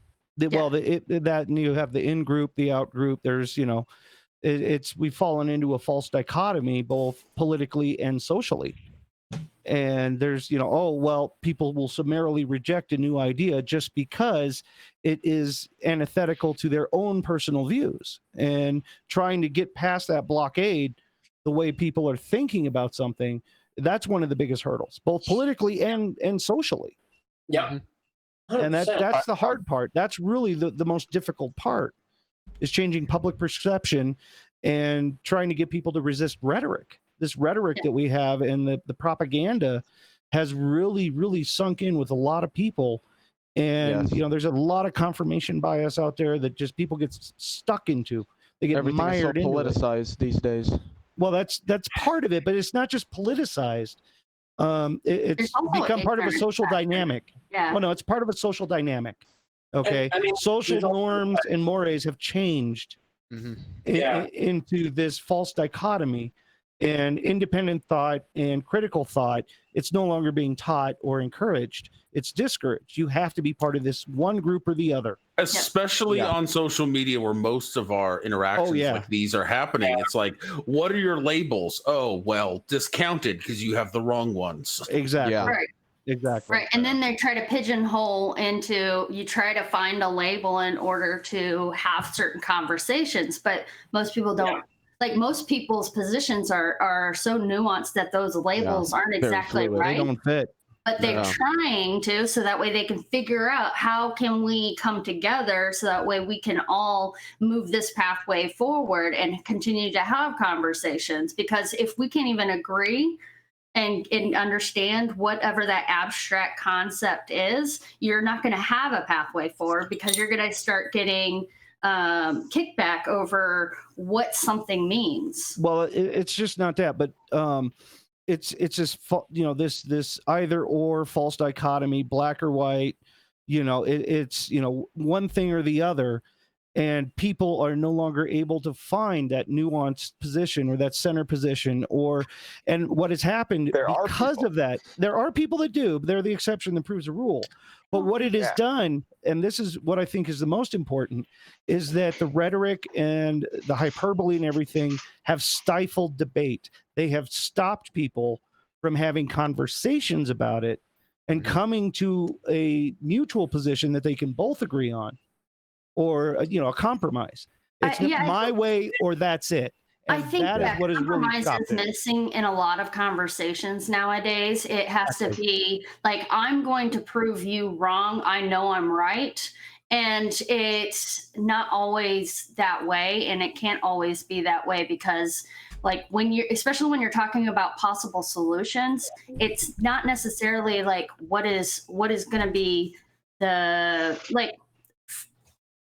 like when you have, you're having this type of multi-layered conversation, there's no right or wrong answer at this point. It's just, this is the idea that I have that might be beneficial, and it might not be beneficial, but unless we talk about what are the drawbacks and what is what does the drawbacks outweigh the benefits, can we figure out how that could be implemented into how our current society is, so that way we can hopefully find a pathway forward and find such as science. So it might be better just to ask questions rather than to make statements. Yeah. Questions are important. It's interesting because there's this perception. There's this two different versions from an outsider looking in at the States, since most of the people here are from the States, where people talk about the American dream. And if you listen to people today, it seems that the American dream is the house with the white picket fence and the family and the job, and you have a car and you have, that seems 2.3 kids as the American dream. And I was the 0.3 in my family. The original American dream was the ability to dream of something better and do it. And now people who try to think of something better, they dream of a better way of doing things, are ridiculed rather than allowed to proceed. Of course. There is certainly a big shift. Oh, go ahead. There's certainly a big shift in the American sort of the American philosophy of doing things in general. Like at one time, American ingenuity was like the big thing. We praised our big brains, and it was all about progress. Now, don't get me wrong, there was problems there too, because it was progress at the expense of everyone else. Yeah. But we did take risks and we did grand experiments, and now we kind of just nah, let's just play it safe. Right. Yeah. All right, guys. I'll take off. See ya. Thank you for having me tonight. Good night. Good night. Nice to meet you. But I think too that it has shifted, because we have that American dream of that nuclear family is very 1950s. Yeah. It is not. It doesn't fit what the American is today and what humans are today. Because I'll tell you what, it doesn't matter what level you are, what you get, you're always going to want something more or whatever. And I think that the change needs to be one of the things that I like the most about our Constitution is that one of the lines is the pursuit of happiness. Oh yeah. And getting to that minimum pursuit of happiness.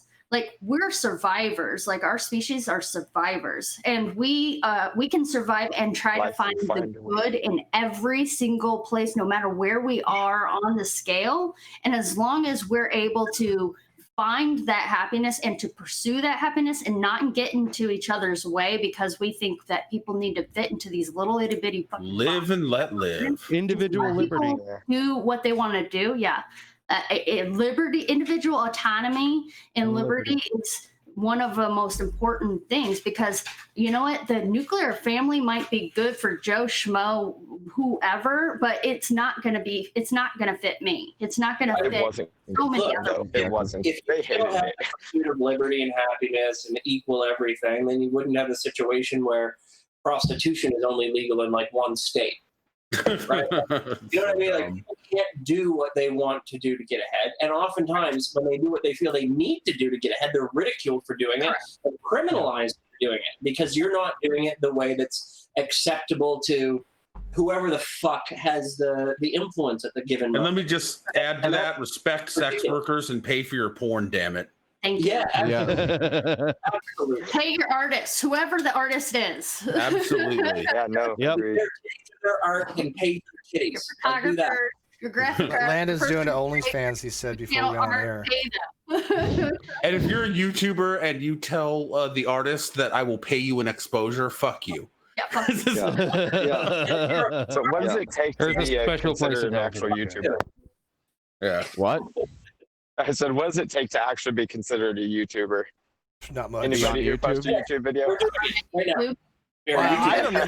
The only reason I consider myself a YouTuber is because that literally is full time for me. I mean, that's what I do. Yeah. I've been doing it for a bit. shortly. It's more of a hobby. Yeah, so it's not a hobby to me. It's yeah.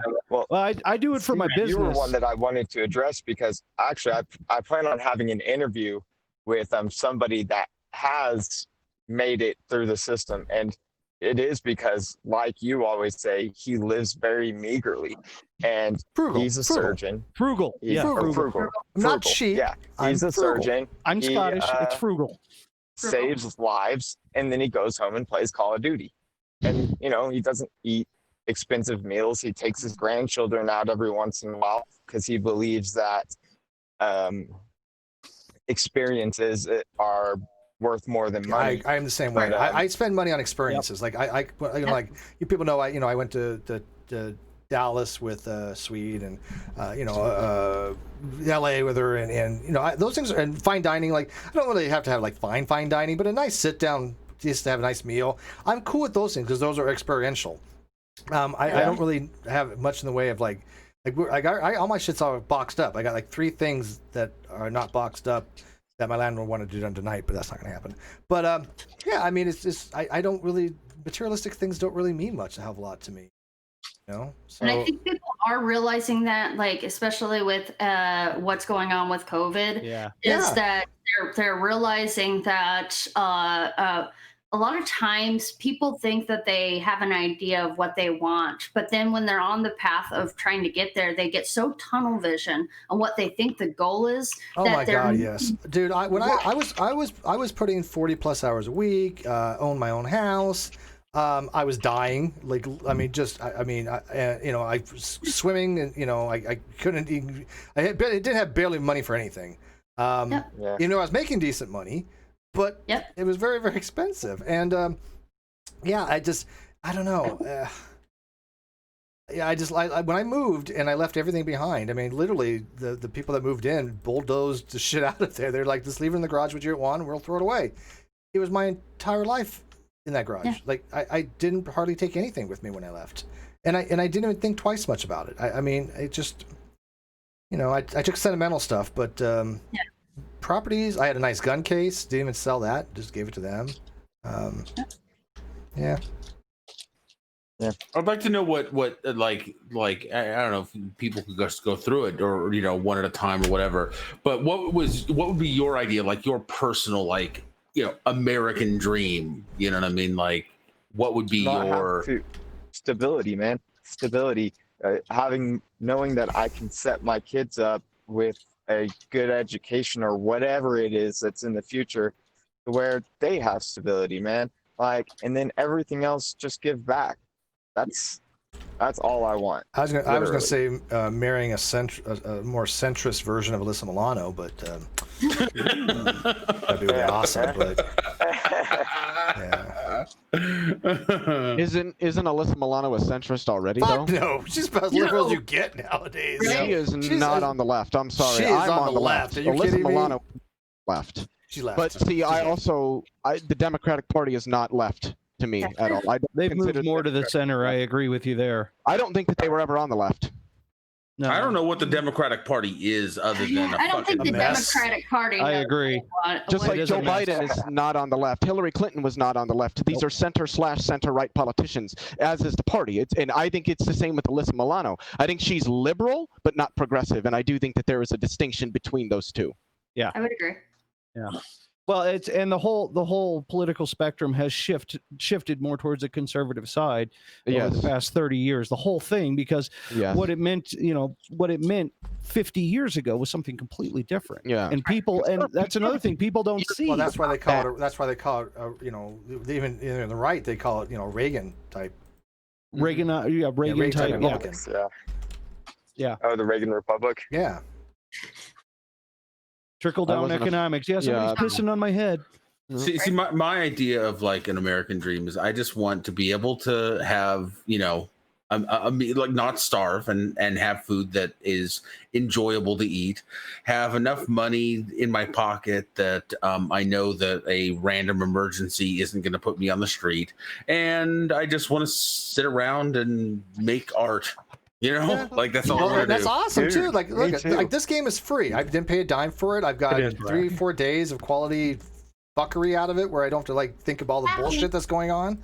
And I'm okay with that. I mean, I didn't pay a dime for this game, but it's kept my mind busy because if all the fuckery that goes around on the internet, I don't have to dwell on it.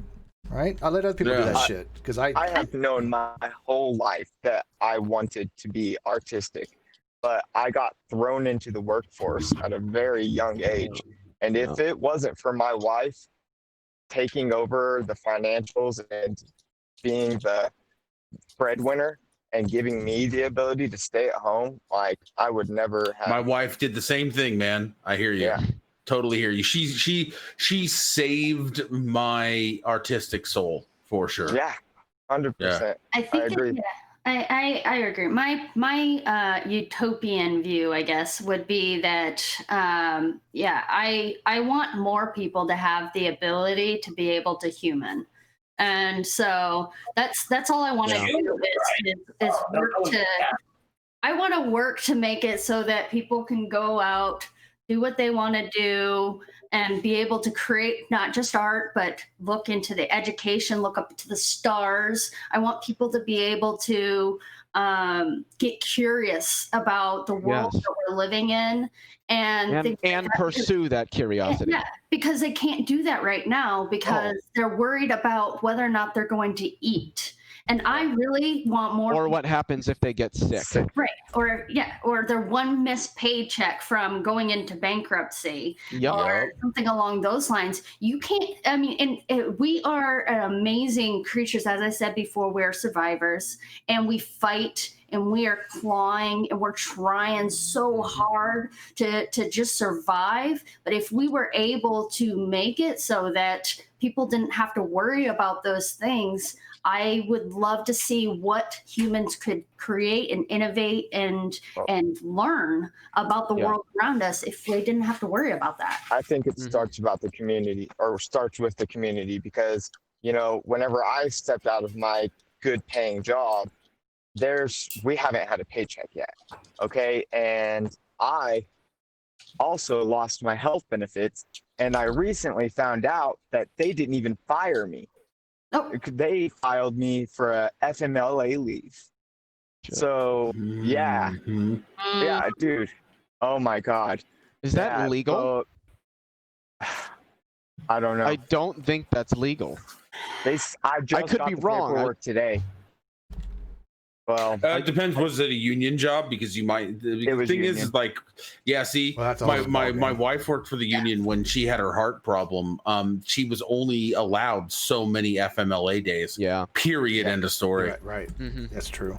Well, at one point they'll fire me because I'm never going back there. I hated it. But now that I'm not making all that money, and this was brought up before, we're actually going to start getting our benefits back. That's great. We'll actually be able to provide our kids with good food instead of food lines like I've stood in too many times. the past. And let's not forget that a lot of poverty will pigeonhole people into one religion or another, because the only way you're going to get the help you need is from the charity of some religious institution. And have you done your tithing?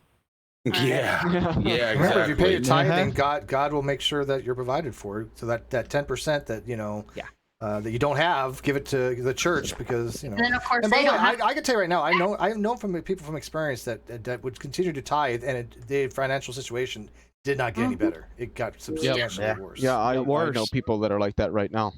And I can't imagine a God. I can't imagine a God saying, "Hey, you know what? You just got to have faith when people are struggling, and you see things are not getting better." It's like, okay, so where's this return on my investment here? It's not happening. And the sad thing is overall, and the sad thing is that overall, as things get worse, people tend to cling to their faith harder. Well, because they think it's their foundation. So they're like, well, God's just testing. It's their saving grace. It's their answer that they're hoping for. Yeah, exactly. Don't think that they didn't catch those shots fired, though, David. I heard that. And also, I mean, my thing is this. I think if there's just less people being shitty fucking garbage pieces of shit humans, people would be better off all around. But look at Peter Popoff going, That's really hard, you send me money, I'll send you this water, which I tell you doesn't do anything, but it's the mere fact you're sending me money to show faith in the Lord that you'll get out of debt. That's what he says. That's literally what he says. You live in the same world as I do, but it is really hard not to just be a shitty asshole. Well, at least for me. No, you know what? I disagree. I've never had to go through my life being a shitty fucking asshole that I've seen until I get to YouTube. I have never in my life experienced the fuckery of this degree. I'm going to go on YouTube. Twitter right now and ask how many people think that Steve McRae is a shitty fucking asshole. And I'm like the nicest guy. I don't even get that. That's like weird when I'm the shitty fucking scum-sucking weasel. Scum-sucking weasel. Yeah, but here's the thing. Look at the people saying that. It's like none of them could tell the truth if their life depended on it. It's like, go figure. Shitty fucking people telling me I'm shitty. Okay, But that's great. I think it's out of frustration, though. A lot of the times that when people feel that way, it's because desperate people do desperate things. So if we make their situations less desperate, then they're not going to have those types of thoughts. You're going to have people that are going to be more able to help. Like the reason why we see people struggle the most with their mental health when they're in lower income brackets is because of the fact that you have an increased amount of stress on your brain and your body. And you're not eating as healthy.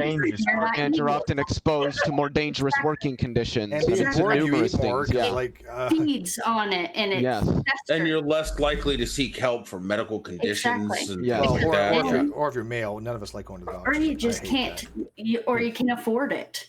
And it all perpetuates it, and then you have this hate and anger that just festers in, and it's not healthy. That's starting, and that's getting out of the mindset of poverty too. Some people, it's almost impossible or incredibly difficult for people to not become disillusioned and depressed because of the situation that they find themselves in that they really have little or no control over.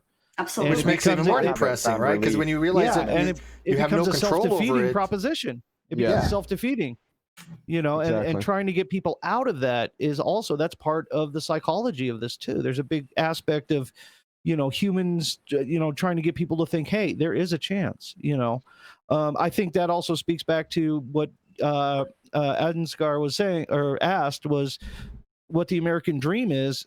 I don't think it's the tangible things that's the American dream. I think it's having that opportunity to do that. It's not the actual being able to have a better life and a better house and a better car and being secure for your kids. The American dream transitioned from being a concept to a product. Yeah, exactly. That's what I'm saying. It's no longer a concept. Yeah, it's no longer a mindset. I've never known Steve to be a shitty asshole. A stubborn asshole, occasionally a plain asshole, maybe, but not a shitty. I will go out of my way. You haven't been in some of the chats I've been in with him. I will bend over backwards. Somebody who's stubborn enough with you just like about the credit card or the credit earlier. Like, you won't let go. And well, yeah, because I'm right. Steve does not like people to debate facts with him. I don't. Right? If you argue over a fact, you will hear from Steve. Yeah, and that's what I'm saying. When people argue over facts, all I ask them is for evidence, and I get shit upon by 6,000 fucking people going on me, and it's like then I'm the bad guy for interrupting. I'm like, wait a minute, I'm not trying to interrupt, but you're saying if somebody says something that's not factual, I'm going to stop them, and if you call that interrupting, that's fine. But I'm going to stop them and say, what's the evidence for that fact? Because what you just stated is not factual. And if that's interrupting, and somebody doesn't like it, there's not much I can do about it. I'm sorry, but it's just I'm going to stop somebody when they say something that's not factual. I've always done that on this channel. Nobody gets special dispensations for that. I'm just playing with you, Steve. You know. No, he's had to go at me. He's had to go at me several times, so that's par for the course. But I'm also somebody who's never turned down anybody here. that needs help if I have the ability to help them. Well, that's the other part, right? You're also a generous asshole and a fairly consistent asshole with how you deal with people. But you can be a bit of an asshole at times. Let's be fair. Well, that's part of being on YouTube. You got to be, or else they eat you alive, man. Fuck. Isn't the asshole the first thing that forms in the womb? You're a victim of circumstances. Shit, right? I will say, Dave McGinnis has managed to YouTube without being an asshole. Dave has his moments. There are actually a few people I know. It's part of his genetic heritage, but it's a Canadian thing. but no, fucking Landon, I'm gonna stop you. That's racist. Beaver. Canadian's not a race. I raised a glass of whiskey and Coke. It's not rum and Coke, but hey, it's a whiskey and Coke brand. So jalapeno lime is not a race.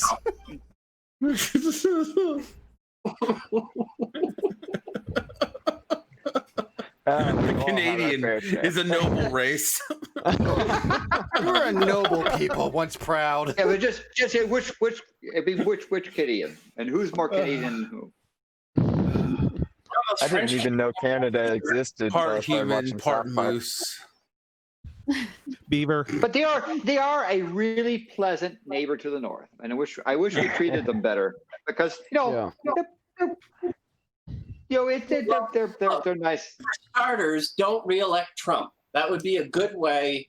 Well, maybe the Democratic Party shouldn't have picked Biden. Hey, I tried the first time to prevent him from getting elected, but the Democratic Party said, nope, losing is more important to us. Yeah, they did.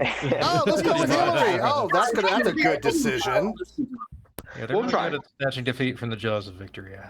Well, the DNC is a deeply flawed organization from the outside. We'll try. I think they're working for the Republican Party. I mean, that's the only explanation. I will disagree that they're two sides of the same coin. I think there's very significant differences. Well, there are significant differences. Yeah, there's differences. Both have shifted, but they're both corporatist parties that do more to protect powered interests than anybody. The Democratic Party isn't as open about it, and they throw us a little bit more crumbs. Yeah. But still, both parties are only ever throwing us crumbs. And they both have a stranglehold on the political process so much that nobody else is allowed in, and that's what's really wrong. Well, the problem, and the DNC is in love with losing. The problem is political systems degrade towards binary choices, and it's kind of the way that media is there. So if you didn't have the Democratic Party, Republican Party, you'd have the Foo Party and the Bar Party. And they would be polarizing because it's the nature of stuff. And the alternative is you have the Uni Party. Well, and it's human tribalism. But then you just go to a plural system. I do think that there are differences, and if you don't understand the differences, check them out. No, there are. Question is, are there differences that matter, right, to you? That's the difference. Right. Yeah. No, it's just. I mean, George Washington. I really urge whenever I talk to people about politics and things like that, and for me, the partisanship has always been a big issue, and I always encourage people to read George Washington's farewell address to Congress. Because are you encouraging Americans to read that? I know, how dare I? That will not stand, sir. It's criminal. It's criminal. But he warned. He gave a very, very good warning about how partisan politics, how partisanship can destroy politics. Well, that's the problem. Our system is so ingrained. But that's the point of it. You can't change it. I mean, I mean, look how difficult it would be just to get rid of the Electoral College, which needs to happen one You day. can change it. You could change it. There just has to be enough Americans that stand up and demand it. There is a political revolution. That's why they want us divided, so that we can't band together and change the system. If we're divided and fighting amongst ourselves, we're not united. That's the only way. The only type of revolution like that is literally what Jefferson was talking about when he said the type of change we would call by actual revolution, because that's what he actually was talking about. This is one of the reasons why the Second Amendment existed. But when do we reach that point where Americans say, hey, you know what? We need change, and it's like right now we're having riots. That's nothing compared to what they'd have to do to actually. I would say the first signs of that revolution. I'm sorry. Go ahead. I was going to say, I think we're seeing the first growing signs of mass political unrest. I mean, when you've got the Boogaloo Boys, and armed Black Panthers marching together, arm in arm. There's a no. I think there might be something to be said for that. We're on the preliminary stages. Sure. No. This is just another cycle in society. It's certainly not the first signs by any means. Yeah, but it's also understand that revolutions are not democratic. No.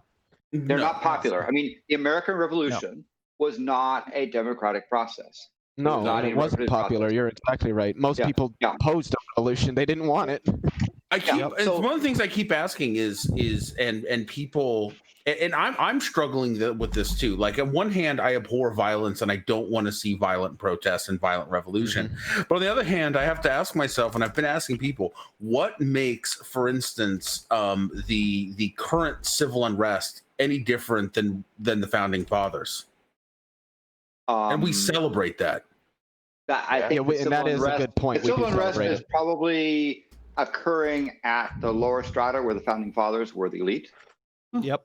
Yeah, it makes a big difference. Yeah, that is. Yeah, that's a good point. Actually, the elite are not going to be revolting anytime soon because they they've got everything just the way they like it. Right. Yeah, I mean, it was the incompetent Tories and the idiot, syphilitic king that created a situation where elites in the colonies could revolt. Right? Had Parliament and those stupid Tories had a half of a brain, and had they told King George go and screw more women and get more venereal disease, then perhaps they could do something like this. They could say, hey, let's stuff Parliament with even more constituencies by making these people members of Parliament, making our elite MPs. You would have had representation. You would have been screwed over. And being screwed over even more. But still, it was a Tory arrogancy, and of course King George. Who was a horrible person. I mean, if you talk to the number of Scots that man deleted, and the fact that those people will name that kid George, have they no shame? Have they no sense of decency to name that kid George? Screw that family. Yeah. They're half mad Germans anyway. Yes. They're not. They're over Habsburg, right? They pretend to be Habsburgs. Yes, because if the World War I, that was not cool.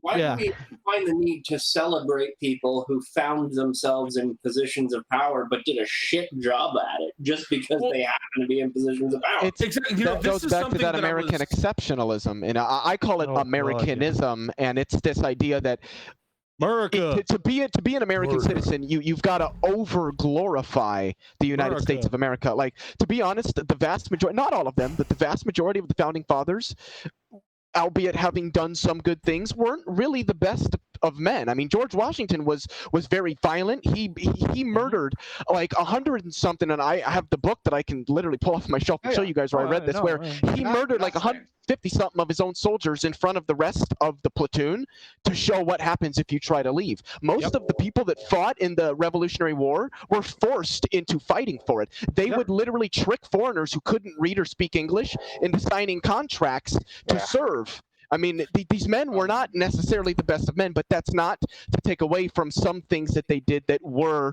more significant. Laudable. But for the most part, they weren't very good men. I will point out there's a couple of problems. The couple of those territories that didn't go along with it. A little bit farther, little bit above Maine. A couple of things in there. They remained loyal to the syphilitic dude. I will say, two things. Long-term, Landon. All right. Loyalty. You come to Canada, you swear allegiance to the Queen before you tell her to fuck off. That is how it's yeah. That is a matter I don't think they're letting us in. And you understand what David is saying. The Supreme Court of Canada ruled because someone said, the to be forced to swear allegiance to the Queen was imposition on them. And actually, the High Court of Canada said, well, no one takes that loyalty oath seriously.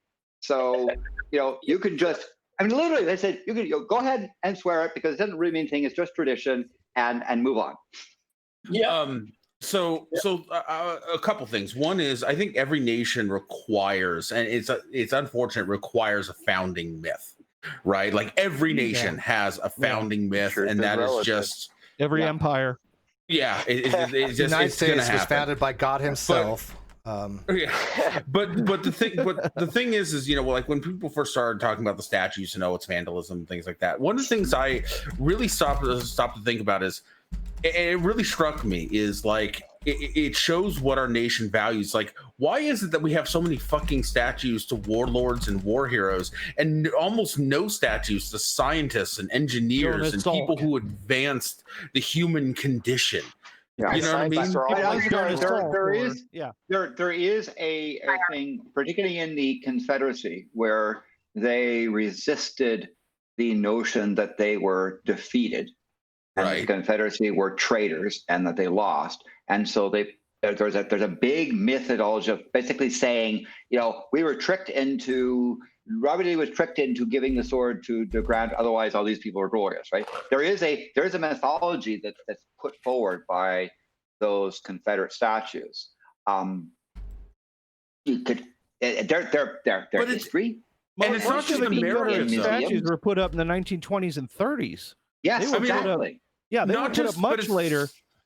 But it's not just America though. Like all across Western civilization, we have way more statues to warlords and war heroes and politicians, people who were just elected into political power, and way fewer statues to engineers and scientists. All I'll say is tell a lot about a nation by what they put their money. That's why in Canada we put things like scientists and the Canadian arm on the ISS. That's on our money. Yep. Right. On the reverse side, we put the Queen. And my personal reasoning behind it, I think that's because the Queen is antithetical and opposite to the science and everything, right? So they deserve to be on the reverse side of the money. Canadian headcanon, I like it. That is Canadian headcanon. I still think the prettiest money of all those I wish she was still here. Was New Zealand's money. New Zealand doesn't exist. Quit lying. It's beautiful. All right. Switzerland. I would also put Switzerland up there with their currency as well, and Australia is pretty good. Australia is pretty as well, yeah. But I love New Zealand's. It's really beautiful. But check out Swiss. Yeah, the franc. Yeah. It's all going to be antiquated at one point, huh? Yeah, as we go digital. That's a thing on poverty. How are people going to deal with that, the underbanked and the non-banked and overbanked, if we go completely to digital currency? How are they going to? We need a minimum. Why we need a minimum income, because some of the minimum standards of life are now reliant on technology, and that has a cost. And so if that is going to be the way we structure society as the minimum standard, right? Like if you absolutely need to have an address and an online presence and what to even function in the world, then these things should be provided, or the amount of funds required to us to be able to get these things should be provided regardless of whether you're employed, unemployed, that you've worked, that you've never worked, that you're sick, that you're not sick. Like there should not be strings or asterisks or any question of this is the bare minimum, because the thing is the people who are in that position did not decide to structure society that way. Right. True. So they should not be held accountable for the decisions of those who have decided to structure things in that manner. It doesn't make fundamental sense. Well, there's something to be said about making an image of public utilities, right? I mean, there's a good argument for that. Yeah, but not just a public utility, but one that is also provided with easy and simple access to anybody who's. Yeah, they kind of have that now. Libraries, mall, and a lot of places have Wi-Fi. You can rent it. You can rent one. No, that's socialist. How dare you? That's socialist. I mean, it's really difficult to go somewhere where you're not going to have Wi-Fi somewhere, at least. Yeah. I don't even consider myself a socialist, and I'm in Canada. No, I was joking. I was joking. I was saying, there is a problem about Wi-Fi that I think that all these are old terms. We need new terms. We need better things. All together. Landon, go ahead. The Wi-Fi is a big problem because people who were relying, at least in our land of COVIDia, people who were relying on things like a coffee shop or a free spot, many of those spots are actually closed down, and we have people. Can't even use it. And so I have, sort of like Wi-Fi beams out there, and people come in the parking lot and use my Wi-Fi just to be able to do something like check on unemployment checks. Yeah. Right. Put in job applications. Yeah. They used to be able to go to the library. So that's a big problem. And it's still a larger problem for rural people in the United States as well. Particularly the poor rural. Oh, you can't do that, but you're clearly not qualified for this job then. We've created a different set of standards, but we haven't changed the system to reflect the standards we expect of people, and that's a big problem. Yeah. So my question is this: how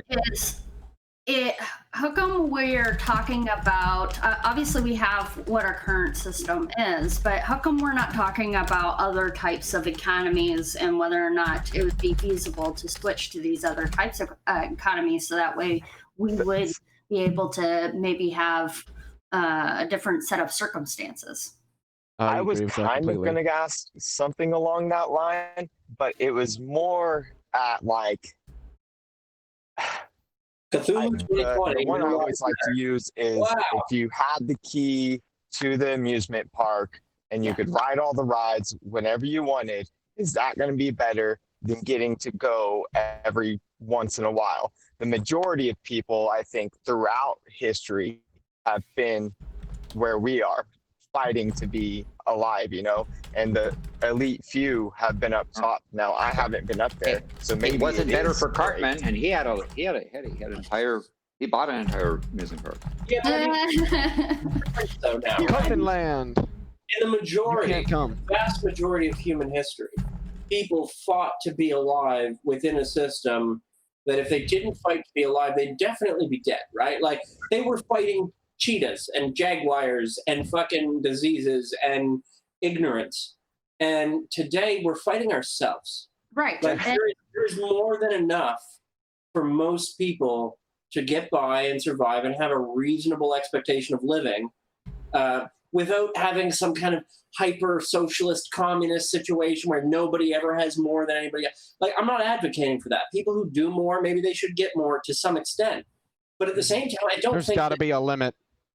There's got to be a limit on that. There's got to be a cap.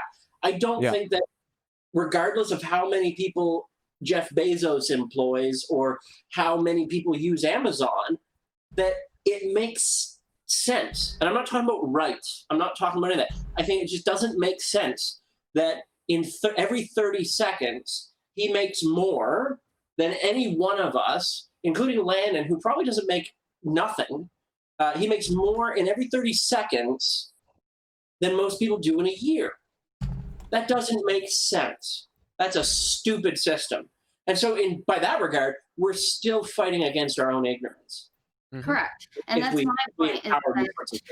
It feels like we're at a position where we're saying there's got to be a better way, but yet we're not talking about what those other different ways could be and how to evoke change to make that happen. Yeah. Now, people are very anti-change these days, though. That's the thing, right? People don't want change. That's even the liberals don't seem to want all that much change. Yeah, people are uncomfortable with change, and especially if change is inconvenient. Not necessarily that. There's a feeling of they don't want inconvenient change. I think it's a little bit more than that too, because I think that because we're used to this, thinking about other types of economies, whether it be a gift economy or something else, like it's hard for us to understand how it would work in order to implement things to make it that change happen. So I think that there is a problem with like the education on different types of ways that economies could work, because all people know about is this economy, and we're trying really hard to like figure it out so that everybody gets a little piece of this pie and stuff. And I think we're asking the wrong questions. I think there's a lot of it too is just like you don't ask a bunch of YouTubers like us, well maybe Landon, but the rest of us in the room, like oh, there's got to be a better way to get into space. How do we do that, right? Like we're all just waiting for the big brains to come up with an idea and say this is how we do it, and us go, oh well, that sounds pretty awesome. Let's do that. And the problem is there aren't a bunch of big brains presenting ideas for us to go, hey, that sounds pretty fucking cool. They have no incentive to. Right. There's no incentive to make it better and to do those things. Like until the people hold them accountable for it. The people we elect are supposed to represent their constituents. Anybody who believes that they do, you're fooling yourself, because they don't. No, they're supposed to. It's supposed to. That's the way it works in theory. They represent the corporations and the lobbyists. Yeah, the lobbyists are the biggest things. I mean, man, people even knew how many companies have so many lobbyists that are just manipulating things left and right. Well, it goes to electoral reform. As long as people who actually vote based upon whatever box of soap looks prettiest. I mean, just like you go down the supermarket line and you pick a box of soap based on the colors you recognize. That's often how people select candidates. Yeah. So those candidates turn around and have to market themselves like boxes of soap. And so, and now don't get me started on the people who don't vote, but the people who do, the big influence is on media. So when you talk about all this money and these lobbyists putting money into the system, remember where the money goes. The money doesn't go into the pockets. The money goes to the media that is used to sell advertising, right? So, and I can your campaign contributions are going to the media ultimately to display these ads, a box of soap. You then pick the one you like the best colors on. Right. Part of that. Let me protest voting by not voting is a valid. Yeah, that's bullshit. Let me speak to that also. What Landon just said. For one reason is that I do have a Bachelor of Arts degree in journalism, and my specialty was methodology and ethics in journalism. Wow. Okay. And part of it is that it has shifted. The media landscape has shifted over the past 50 years. It is no longer like news. It is no longer, the news agent, the news part of any outlet used to be a loss. They used to lose money on the news all the time. It was required community service. It was required, to have your license. Exactly. Now, and especially with the advent of cable news in the 1980s, it became a business. And they found, hey, we can make profit. And when that started, when we started to actually they started to find out, hey, we can make profit at this. That's when we started to see the ethics get completely thrown out of the window. Edward R. Murrow is spinning in his grave. Yes. Absolutely. Okay. Because they figured out, well, if we take one side and pander to one group and propaganda and speak to only one side, then we can get a consistent customer base. We can get all these people on this one side. So that's why our media, hey, welcome to Fox News. A specific demographics. No, he's right. He's right. Yeah, well, no, Fox News is bad, but MSNBC is just as bad on the other side of the spectrum. We have seen. I don't watch any of that. Right. Neither do I. I don't either. On YouTube. Actually, I can't even tell you the last time I watched MSNBC. It's been years. I watch all of it because I want to keep an eye on how people are being manipulated by the media, but the media is also controlled by these people with political aspirations. Okay, Rupert Murdoch, all these other people, they pick a side. Okay, and they direct their media to go a certain way, and they are also massive. The Sinclair family. Yeah, the Sinclair family, Sinclair Group. There's a it's an investment group. Oh yeah. But it was I don't know, but it was at least started by the Sinclair. It was started family. by the Sinclair family, but then it became a huge conglomerate. My whole point behind this, though, is that it is no longer a they've completely thrown method or ethics completely out of the window. Absolutely. Okay. Because they now see that, okay, now I can make money on one side and I can make a buttload more money on this one side. And then they take that money, and it's actually a vicious cycle because they take that money for like these political ads you see on the TV all the time. But then these media groups end up turning around and putting that money right back into lobbying into these groups. So it's a self-reinforcing, and the problem is that they have moved away from honest reporting. Now it's hyperbole, rhetoric. It is all sorts of stuff, and it's incredibly biased. But people have not learned the critical thinking skills or how to vet sources. So they have a confirmation bias. They get sucked into this, and it's a self-defeating. And realize sounds like Twitter. Realize that the product that news is focused on is you. You are the product being sold. The consumer of news are advertisers. And so what they do is they pick a side, and let's say the CNN will hyperventilate on something and get people to watch that and feed you news. You watching CNN are the product that's being sold to the advertisers. And so what do politicians have to do? They have to go effectively, I'm doing in general, they have to raise money in order to buy advertising so that you, the product, gets shown their ads. That's the political system. How's that any different than that's YouTube? Your fault. That's your fault. That's YouTube in a nutshell, Landon. Yeah, it is. Yeah, same thing. Well, it's Twitter. Susan, it's Twitter as well. She should be unemployed, but that's a different story. So, Landon, I just want to point this out.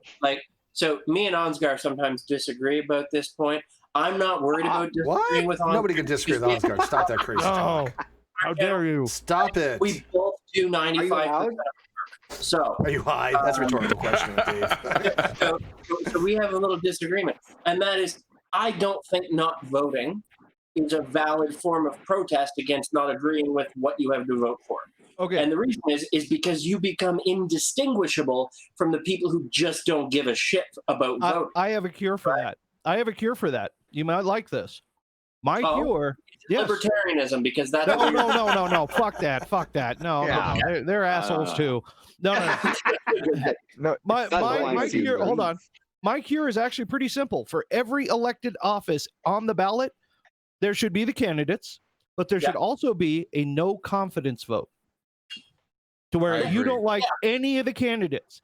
If no confidence wins, those people that were on that for that office are disqualified, and they hold another election with new candidates. I do think what happens with no confidence. What happens with the current office holder? Do they continue to stay in office? You just have a vacuum? What happens there? Because I don't know. Like, those who are in office stay in there provisionally until the election is decided. Those currently in office. So that's how very dangerous. That wouldn't work for Trump. That would be bad. Dangerous, that but would be there bad. would be a limitation on the term to where they could only go, say, 90 days. Trump is already trying to pull this. Hey, they spied on us. We can go for another 4 years. Fucking ridiculous. But at least Trump's a wannabe fascist. Would we have expected anything? He's not a fascist. He's no, not a fascist. He's a wannabe dictator. That's what I said. Is a wannabe fascist. Well, dictatorship would fall under none fascism. of the above would work.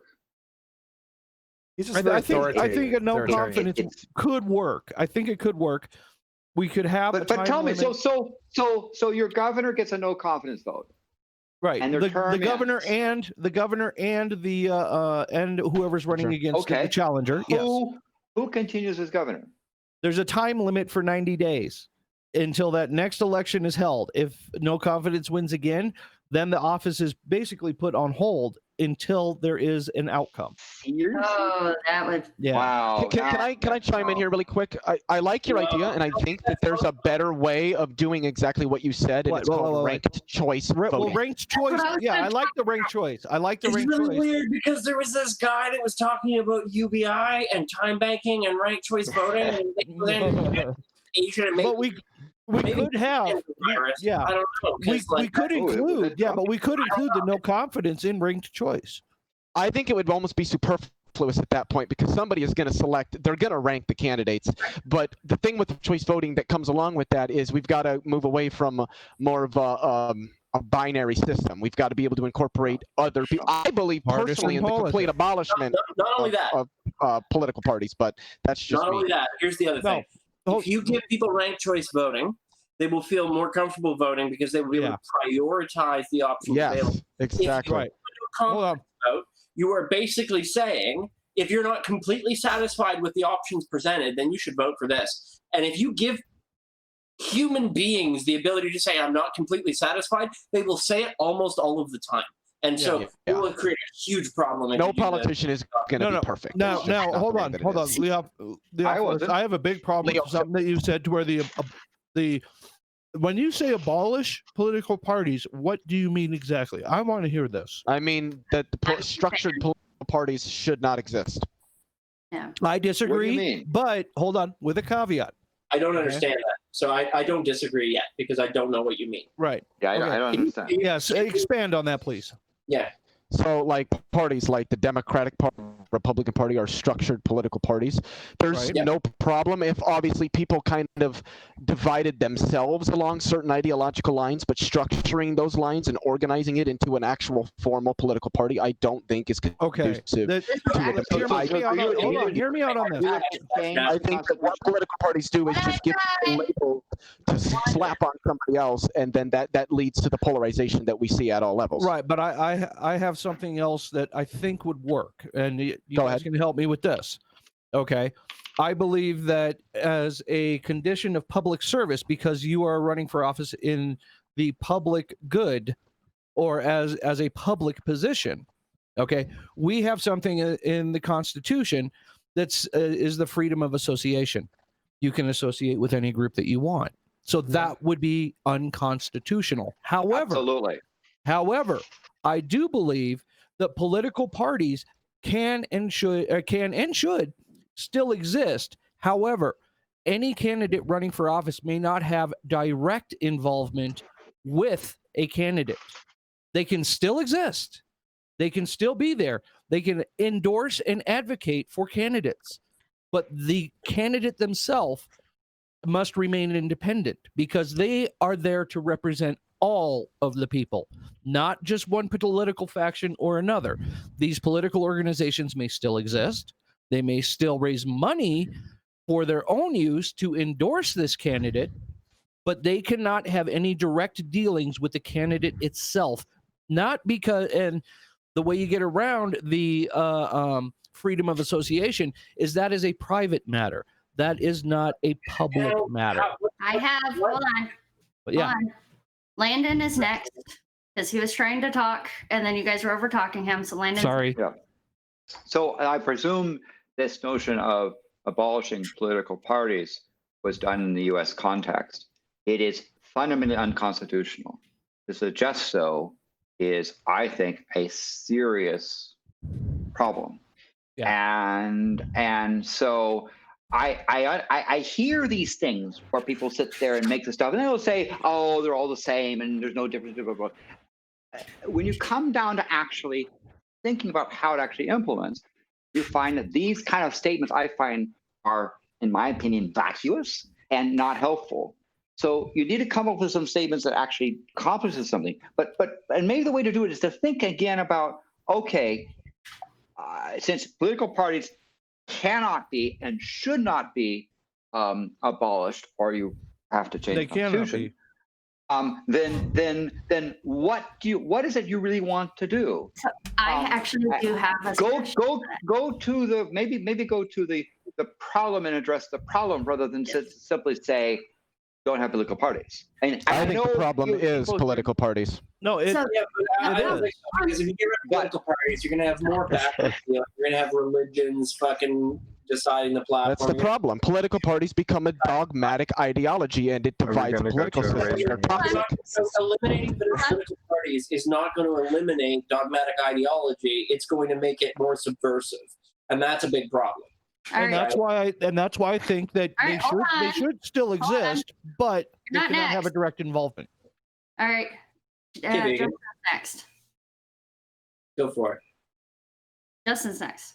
Oh, me? I was just raising my hand just because I wanted to ask if we could go by a raise your hand system because I'm finding this hilarious. Okay, so I do actually have a suggestion, and I understand where Leah's coming from, and this is my proposed solution.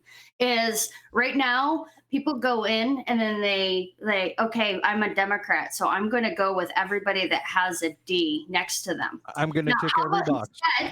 Instead of doing it that way, we had not who the people are, but what positions they hold.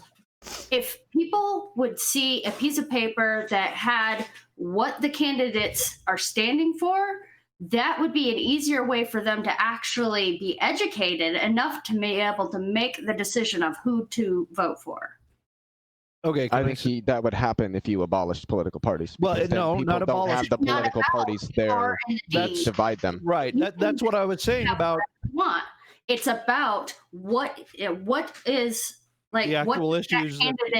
What is the list of the platform? What are they going to accomplish? What are their policies? What are those things that I care about as a if I care about, say, women's reproductive health? What does this candidate do? Hold on. Let me say something. I think that you have something in the States that's interesting from an outside perspective, and that's that you have a similar situation to what we have in Canada. We have like the sort of the Conservative Party, and they're pretty much the only viable party that represents those values. And then you have like 4 or 5 other parties that all represent a very similar set of ideas, and they sort of split the vote, if you will, right? And that can actually give a competitive edge to this monolithic party that has sort of a we have the same problem here. So that's in the States, though, you've got these 2 parties, and inside of at least the Democratic Party, and thanks to Trump, I think inside of the GOP as well, you have multiple parties that exist within this one structure. Like, I wouldn't say that you have one Democratic Party. There's a very much a distinction between the sort of centrist party and the progressive party, but you do not have separate parties to represent the difference in values. And that puts people in a sticky situation because they say, hey, the people who represent my values belong to this party, but the people who are leading this party don't represent my values. And that creates a very odd catch-22 for most people, I think. And that leads to people. And that's right. And that's, hold on. I'm going to opt out altogether. I'm not going to vote for anything. Right. Let me respond to vegan real quick. Go ahead, that's what the point that you brought up. And that's why I'm saying that they cannot have that a political party cannot have any direct involvement with the candidate, which means that all candidates are independent. Right. They don't have an I by their name. They don't have an R or a D or anything. Right. That would encourage people to go, okay, this group that I agree with endorses this candidate. The political organization can still exist. They can still be there. Yep. Okay. And they cannot overtly what? But we're taking away the importance of exactly. We're taking away that I'm a Republican. I'm only going to vote for Republicans. I got to actually figure out which one I like. The thing that I see with that is, and I'm not trying to be provocative here, but I have to pull a quote from Rick and Morty. That sounds like abolishing political parties, but with extra steps. Yeah, but it's not. I don't know why people keep bringing up things that are fundamentally can't happen in a constitutional government. And talking about parties, actually, it is very specific in the United States. But it's still arbitrary. I mean, it was developed by humans. We could change if we really wanted. We're not going to get a constitutional convention to change. And it was designed to be changed. All right, one at a time. Yeah, we're a constitutional republic. The thing about in party stuff, if you look at it in Canada, they have a significant problem. Most Canadians who vote could tell you who the leader of the party is that they voted for. They can't tell you the name of the member of parliament they actually voted for. Right. So say, yeah, I voted for Trudeau's party. I voted for Mad Max's party, right? They can't tell you Mad Max's party, Landon. Stop it. Sorry. Well, Max did, and you don't know who Mad Max is. But they couldn't. They couldn't tell. Most people couldn't tell you who the member of parliament was. Well, they couldn't tell you who the electoral college is either. But I think that's because or they couldn't tell you who their congressman is or their senator is. Yeah. So what it comes down to when you talk about areas is that don't people study their ballot? No. And don't you read the ballot panel? No, I can guarantee at a local level people want to know. They want to know anything. They haven't. How many people have actually said, okay, this person's running for state controller? Nobody knows it these days. I have. Well, besides you're a politician, you don't count. You're an exception to everything. Most people don't though. Most people vote along party lines. Goddamn Landon, he always fucks up the curve. And I was watching the show the other day, and Landon suggested going up to the courthouse and being a part of the community in that way, and I was like, man, I really should do something. I have like that. actually been, and I've gone to city council meetings, numerous ones over my years. Yeah. I think that is one of the things that I wanted to highlight is that by I get what Leo is trying to say, because that one of the biggest flaws of what's becoming a very binary system is that people do not pay attention. They just go down and check the boxes. So if you're removing the fact that there's a D and an R and an I next to these names, remove even the names and have people vote like, I want free healthcare. Yes, no. Don't have enough. That's something different, though. That's issue voting. I know. But if we had that along with it, in addition to not just checking names, but say, I am going in, but I am voting on this issue. This is what I care about. And having that ability to be able to okay, this candidate supports this. I like this. I like this. I like this. Well, then you implement that rape choice. Most people are not single choice. Right. Most people are not single limit voters, right? I mean, you're obviously you're big. Look at how would you do it if you had to decide between two candidates? One was pro-choice, the other one was pro-veganism. So I've actually had to look at this. So when I was looking at Cory Booker is a vegan, but he's also very, very religious. And so for me, that outweighed the veganism. Even though veganism at the core of it is very, very important to me. I'm a vegan, but I would not vote for him because of his idea. Right, but wouldn't it be better to have a candidate that agrees with both of your things? Well, life is about choices, and you have to make them. Yeah, I agree. But the problem is that single litmus voters, you vote for one thing that you want, and then you have 6, 7 other crappy things you get along with it. It sucks. Right. Which is why I'm saying that there should be a way for people to be able to vote for the issues that they support. Yeah, so there that way, is. Have the regardless of who comes into that office, they're going to look at what the people of his community, his or her community, there are ways of having better. What it is able to say, this is what my community wants. And right. Here's the solution. Here's the solution. Yes. The DNC and the RNC need to fix their shit. I'm sorry, I can't hear. There's two people talking at once. Steve, go ahead. The RNC and the DNC need to fix their shit because how they just choose candidates is absolutely absurd, and it's beyond absurd, and I think that's a bigger problem. Fundraiser. Yeah, it's like the DNC threw away the last election. I mean, they could have had it. They totally could have had it. They could have had this one, but I still think they're going to win. I think Trump's going to lose this year, but they really, I think, screwed the pooch pretty bad, though. They're certainly doing everything they can to lose this year, regardless. Oh, they really are. Yeah. They're really good. Can I ask everybody a question from an outside perspective, like a poll the room kind of thing? How many currently here would support some form of mandatory voting? I wouldn't ever. No. It's a fundamental violation of freedom. Yeah. I would need to understand the nuances of any particular proposal before I could comment on it. I mean, to me, that whole concept wouldn't be allowed to really just give you a yes or no. Yeah, if you're talking about, David, something along the lines of the Australia system, I don't think it serves them well. No, I don't think it serves them well either. No. And so this is the thing, though, and then the reason I ask this is we have a situation where you have some people who don't want to vote at all. Yes. Right? They want to just opt out because they don't agree with the system. You have some places that decide, well, we don't want people to opt out, so we want to do mandatory voting. Both of these things don't seem to be optimal in my measure of things, right? So it would seem to me to be, if you're one of these people who believes that the system is, you're presented with fucking, I don't know how South Park put it. It was like a fucking turd sandwich. Giant douche and a turd sandwich. Douche and a turd sandwich. Yeah. So if you're in We that got the same thing.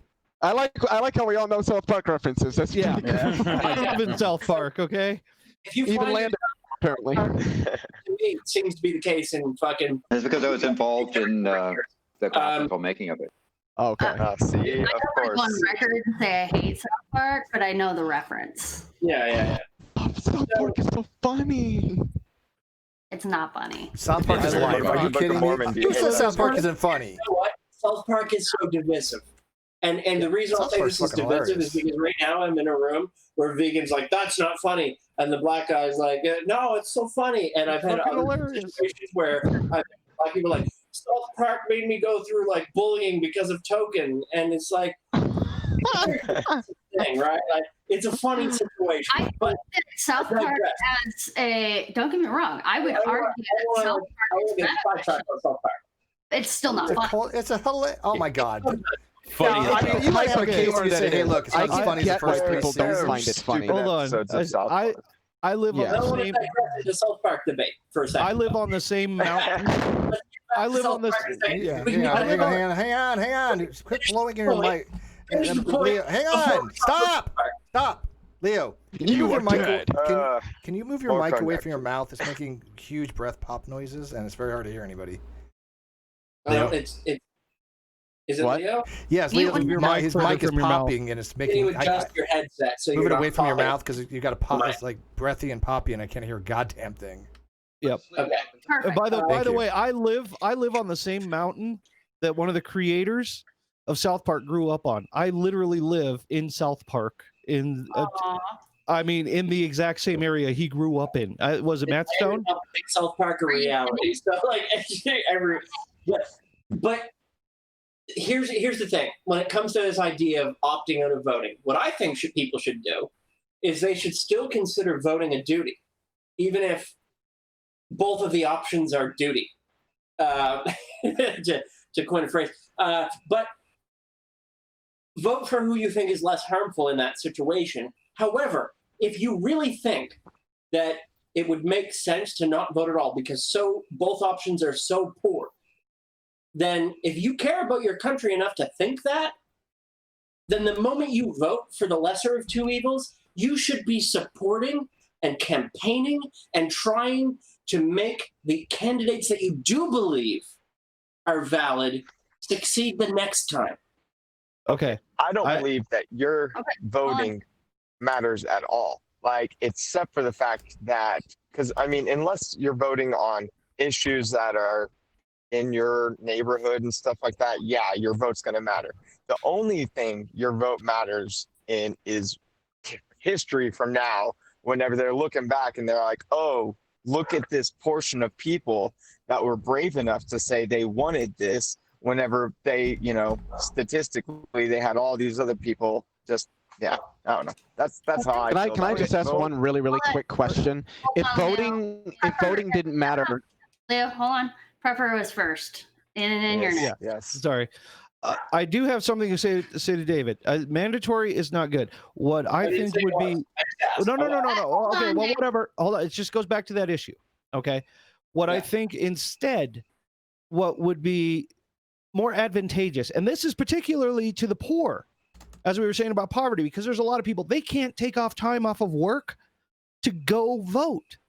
They have to have that little bit of money that they would Here make in Colorado, that day. it's the law. Yeah, well, here's the thing, okay?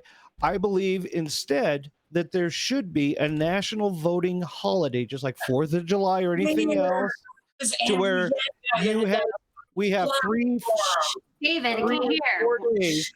We have 3 or 4 days to where you have that day off paid, okay, to go vote. You have the time off work and make it 3 or 4 days, not one. Yeah, not one day. You need to have 1 day, 3 or 4. 3 or 4 days. It's not mandatory, but if you do vote and you prove that you vote, that your employer that you have to be paid for that day. Excellent. Okay, Yeah, and it is not mandatory, but it is a holiday. That's fair. And that would encourage it so much more, more. No, that's a good system. Hold on, I like Dave. that. I like Dave, that. hold on. Leo's next. Yeah, Go. I'm done. I just want to deep in the heart one quick question. Oh yeah. If voting didn't matter, why did they try so hard to stop people from doing? Because it's only the swing I'm states. saying it does matter. I'm saying Oh, it doesn't matter. It matters in the think- swing states. Like I always wondered why it really matters in certain states where they're always going to be like California's always going to be voting blue. It's just And to me, that brings up problems with the Electoral College because I actually don't think it's a more democratic system, and I'm willing to allow. I'm not saying it doesn't matter at all. I'm saying it's going to matter way more, like 100 years from now, whenever they're studying this shit, than it matters actually right now. But there certainly are lots of things on the California ballot besides voting for electors that are there. This is why you don't want to be a TJ idiot who sits there and says, my candidate didn't win, so I'm not going to vote, right? And he was in the state of Washington, had plenty of things to vote for. There were real critical issues. So do something. If you don't like who the electors might support in your state, don't vote for electors. But there's plenty of other ballot items in your state, down things that are actually probably even more critical to you of school boards and library boards and council members. That's where you should be studying. I used to vote. I used to vote in my local elections. I did because I actually knew some of the people running. Actually, in a small town, it's like that, right? I mean, Landon knows that firsthand. Josh Garver, my friend Josh, $20 says, Steve, mathematically, the best voting system is approval voting, and that's where you're allowed to vote for more than one person, which I think is fine. Ranked choice. Yeah, it's like a ranked choice. Yeah, I don't really. Is there really a difference actually? Ranked choice structured properly, I think, would be beneficial. If yeah, but I don't see much of a difference between ranked choice and approval voting. I mean, they're pretty much synonymous. That's not good, right? Okay. Wait, hold on. What did you say, Steve? I don't see much of a difference between approval voting and ranked choice. They seem to be very similar in the fact that you're voting for. Go ahead. Oh, okay. One thing that I was going back, and this is what Vegan was saying also, and you're saying vote on issues, things like that, and it goes back to Leo as well, is that's why I advocate for no partisan, no political parties having direct involvement with a candidate. Okay, because then you have to actually research your candidate that you want, and okay, also do you want me to leave? It allows in the independent, or it broadens the scope of people, because then you don't have a blue state, red state. You don't have this false dichotomy, because then people are going to have to choose on the issues that these people represent instead of Republican, Democrat, one side or the other. I think the only thing they should have next to the name is whether they're a dog person or a cat person. I like that one. I'm both. But there was something I wanted to add to that. Dirty centrist. There was something I wanted to add to what you said, Prepper, that I think really plays to that fact. The importance of it is that one thing that we should do is there should be absolutely no political ads on television or radio. I would also argue not on social media either, but for sake of the discussion we're having, I won't go that far. But certainly not on television. Okay, that's a violation of freedom of speech. Yeah. All right. Yeah. I don't consider it a violation. Here's the thing. I don't have a problem with ads. I have a problem with the verticality of them. I mean, I think that if they have an ad that's not true, that needs to be addressed. Right. Yeah. But okay, here's the thing with the ads. It's like Trump just today or yesterday. I'm not sure where we're at on that time frame. He recently did that thing where he's like, "The DNC removed God from the fucking whatever Madrid. How dare they?" And they didn't. Right? Yeah, that. But I the funny saw thing that is that the original Pledge of Allegiance never had under God in it. Yeah. Right? I would have preferred if Trump was right, but like, I mean, the fact is he lied. Very. I mean, but here's the politicians lie. But here's the thing. I agree. Politicians lie, but who has ever had this many lies from a single president in our modern history? Yeah, exactly. That's what I mean. Like, I mean, literally. I mean, they count them by the day. It's not even the amount; it's the severity, it's continual speed at which they come. Just because he lives in La La Land. He's like the LARPer of the earth. You know, the he's LARPer of the free world. Yeah, he's a troll. He's literally the and LARPer. he's an expert in everything. Oh my God! Here's the thing, though. Trying to speak and raising their hand. And sorry, I can't raise my hand. Yeah, I have to leave, but I have to say, Landon, it was such an honor to be on here with you. Steve, thank you so much. Thank you. Spirited discussions, right? You are a great moderator. We have spirited discussions. To meet all of you guys. I really enjoyed the time. Thank you, it was good discussion. I only see the. Thank you for stopping by. Appreciate your take it easy. And Ansgar, I'm definitely down for doing so. Just get in with me on the chats or whatever. Oh, and if you guys watch any of my videos, make sure, because you guys are smart people, make sure to give me some good questions to ask these people.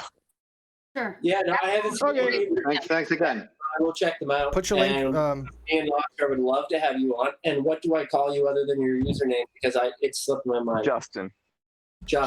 Okay, you're Justin. Alrighty. Justin, so much. And shout out to your channel so people can go subscribe to you. Yeah. What is the name of your channel before you go? It's Deep in the Heart, Broken Pieces.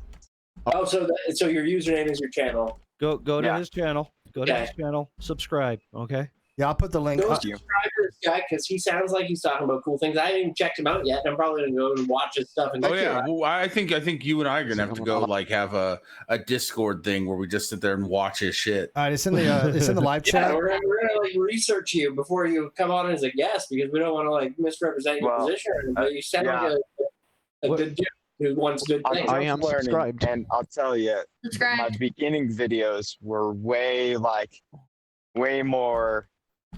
I guess greedy. I just wanted to get my family out of poverty, but I learned that's not greedy, dude. No, it's not. The American dream. Hey, greed would be pushing people into poverty. Here's the thing. Listen, wanting out of poverty is not greedy. That's all I'm going to say. Here's the thing, Justin. The reason why they want you to think it is. The reason why I really took a look into your stuff, and the reason why I stand behind you is I know exactly what you're talking about, and so does a lot of people here. We've all been in these situations, and it sucks. Like I said, when I moved down here, it was 2 years. I didn't have a job. I got to the point where I had nothing left in my account. I mean, I was screwed. I was like, I'm going to be living literally on the streets. Somebody gave me a $200. They gave me $200, and that literally saved my life. I mean, at least because I was able to get a place and get my feet back on the ground. I had nothing. I literally didn't have $200 for a down payment, even for the rent, and it made a huge amount of difference. So we all empathize with that, and that's why I think a lot of people are willing to help, because when you find people that actually can relate, that's your target audience, right? Yeah. And I'm glad you found us rather than these shitty other people that I'm telling you wouldn't give a flying fuck one way or another. They'd be like, they actually revel in people going, oh, hey, look, they're living in the street. They mock mental illness. How do I get those people to talk to me, though? Because that's the one problem I have. Regular people want to talk to me. But you know what I mean? Like, I get that, right? Like, this is like, you're in a room full of people who are not. The idea of not having enough to get by with the basics is not an uncommon idea, right? Like, but here's the thing: it takes some fucking real Look, here's the thing. I know that I'm not the most financially stable person in the world, right? I'm also not the stupidest person in the world, so I'm able to manage that situation enough to get by. I can't imagine other people who are in my situation and And our patrons have helped out a lot with that, by the way. Yeah, I live off my patrons. My patrons are my lifeblood. Literally, my patrons and my members are my lifeblood. And of course, super chats. And so, you know, I totally get where you're coming from, and I love every member, and I love every Patreon, and it's why I can't stand when people really put down their subs and they do member chat only, and they treat their subs like a commodity, and it's fucking ridiculous, because your subs and your Patreon, they're not your commodity. They're not doing you a favor. You know, what they're doing is they're helping you out of the goodness of their heart, so you provide a product to them. As a commodity, and you got to give something back to them. You know, it's not like they're just hey, here, have some money. You got to you got to give back, and you got to pay it forward too. Yep. Yeah, you have to. By the way, Justin, and we want to pay it forward. Yes. Justin? What part of Texas are you in? Oh, okay. I used to be in Texas, and I'm probably moving back there because it's just more affordable for my family. Okay. We're looking at how to get back there. I have more family members down there. Okay, I just wondering where. The Dallas, Arlington area, but there are places outside of that area that are actually affordable to live. Yeah, they're much cheaper. Yeah. Especially if you go east. And Dallas are crazy. But I live in Colorado right now. Do you? Where? Yeah, I live in Colorado Springs, and I don't want to leave it. I'm just northwest of you, so yeah, I would love to stay here. This is where my children were born, and this is my home and my idea. I travel for a living, so when I get next year, if I get down there and you're down there or whatever, like I've gone and visited Steve, I visited several YouTubers. Really did, yeah. So if I come through your area, I might give you, we're real send people, you an email or something. Yeah, rock and roll, man. And by the way, maybe we ought to get together here in Colorado before you leave. That's really interesting. What is it like to be a professional plague spreader? A what? I don't travel right now. All of my tours were canceled for this year. Gary, you've seen where I live. Do I not live very modest? You live a very Spartan, frugal life. Yeah, it's not. I'm just not playing that for fucking apart. I mean, he's not. I have been to his place. Seen. I brought him a computer to use because I had an extra one from a medical install that I did that was left over from an old one. So yeah, and I did change the motherboard on it, but I used the rest of it. Yeah. Well, whatever. Yeah. Still, you got. You know, it's I was using that forever. Yeah. Look, I get around and I meet people. He's a generous person, I'll tell you that, because he's helped me out in situations where I've had some anxiety to deal with, and Steve stepped in and dealt with them when he shouldn't have had to, because he doesn't have enough to do that, and neither did I. But he had just slightly more than I did at the time, and we sort of equalized some stuff. I don't mind helping people. I like I said, I think we all should pay it forward. It's nice to be nice. Yeah. Yes. Yeah, no, absolutely. I mean, I was using that computer for the longest time. I had another one in the interim, but people know Landon and Bulldonator, and then a secret third person helped get the one I got now, like the one I'm playing on. Literally, this is the best computer I've ever had in my life. It literally met everything that I needed it for, and because Bulldonator knows what he's doing, Landon knows what he's doing. They said, "Hey, this is the system for what you need. This is going to work for you." And they were spot on. Oh man, that helped me out too. So props. It made me feel really good. Well, thank you kindly, and thank you, David, for taking that computer and doing some nice things for other people as well. Well, I wouldn't have been able to do the things that I did for Pimp Monk and for some of the other stuff I've been working on, and still. I do like your layout for Pimp Monk, by the way. That's a really good layout. Straight up, that is a real. We're working on some other stuff for Pimp Monk that right now I'm working on, and it's going to be good, but there's some slowdown because of COVIDia. But once it's all done, like there'll be some other cool stuff launching too. And I'm not just blowing smoke up your ass. I'm telling you that layout looked really pro. Yes. Well done. And say now I must say your placeholder graphics are interesting. Those are placeholder graphics, Landon. Look, we're trying to get better. We're not trying to we got all this stuff we're working on. It's complicated. Like we just want to throw it together that was quick and loose. And that literally we threw together in a few hours, and it was like 4 hours to put all that together. It's probably one of the most talked about for a lot longer, graphics. And it's gonna be better. Somebody asked, I don't live in the Mojave Desert. I live in What desert is this? It's south of the Mojave Desert. Level of hell. I honestly can't wait for you guys to see the Immortal Gallery interface that we're working on, the layout we're working on. It's hand drawn and animated, and it's going to be really fucking awesome. Not just hand Look drawn forward to it. We're going to do hand drawn animated live action. That's what we're working on. Yeah, like we're literally going to be hand-drawn animated characters hosting the show, and the background is animated and hand-drawn. I mean, the whole thing is. What are you, Rez? Hang on, Rez has to go. Can we all say goodbye, Rez? Goodbye, Rez. He's a big supporter of the channel, and I do appreciate Rez. And he knows he can come in any time. I mean, he just has to, if he wants the link. Absolutely. We talked about doing a show to highlight artists. One of the shows we're planning is to bring on artists and just talk with them about the art. No drama, no stress, no. It depends on. No, the just art. tell us about your process. Let's look at your art.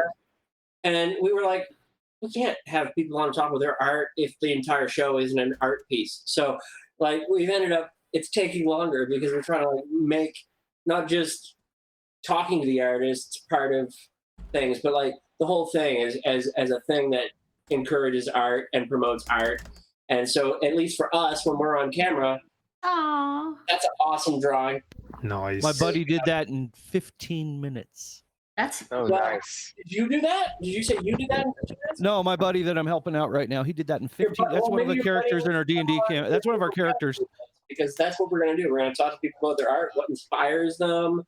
I can get him. These are important. Yeah.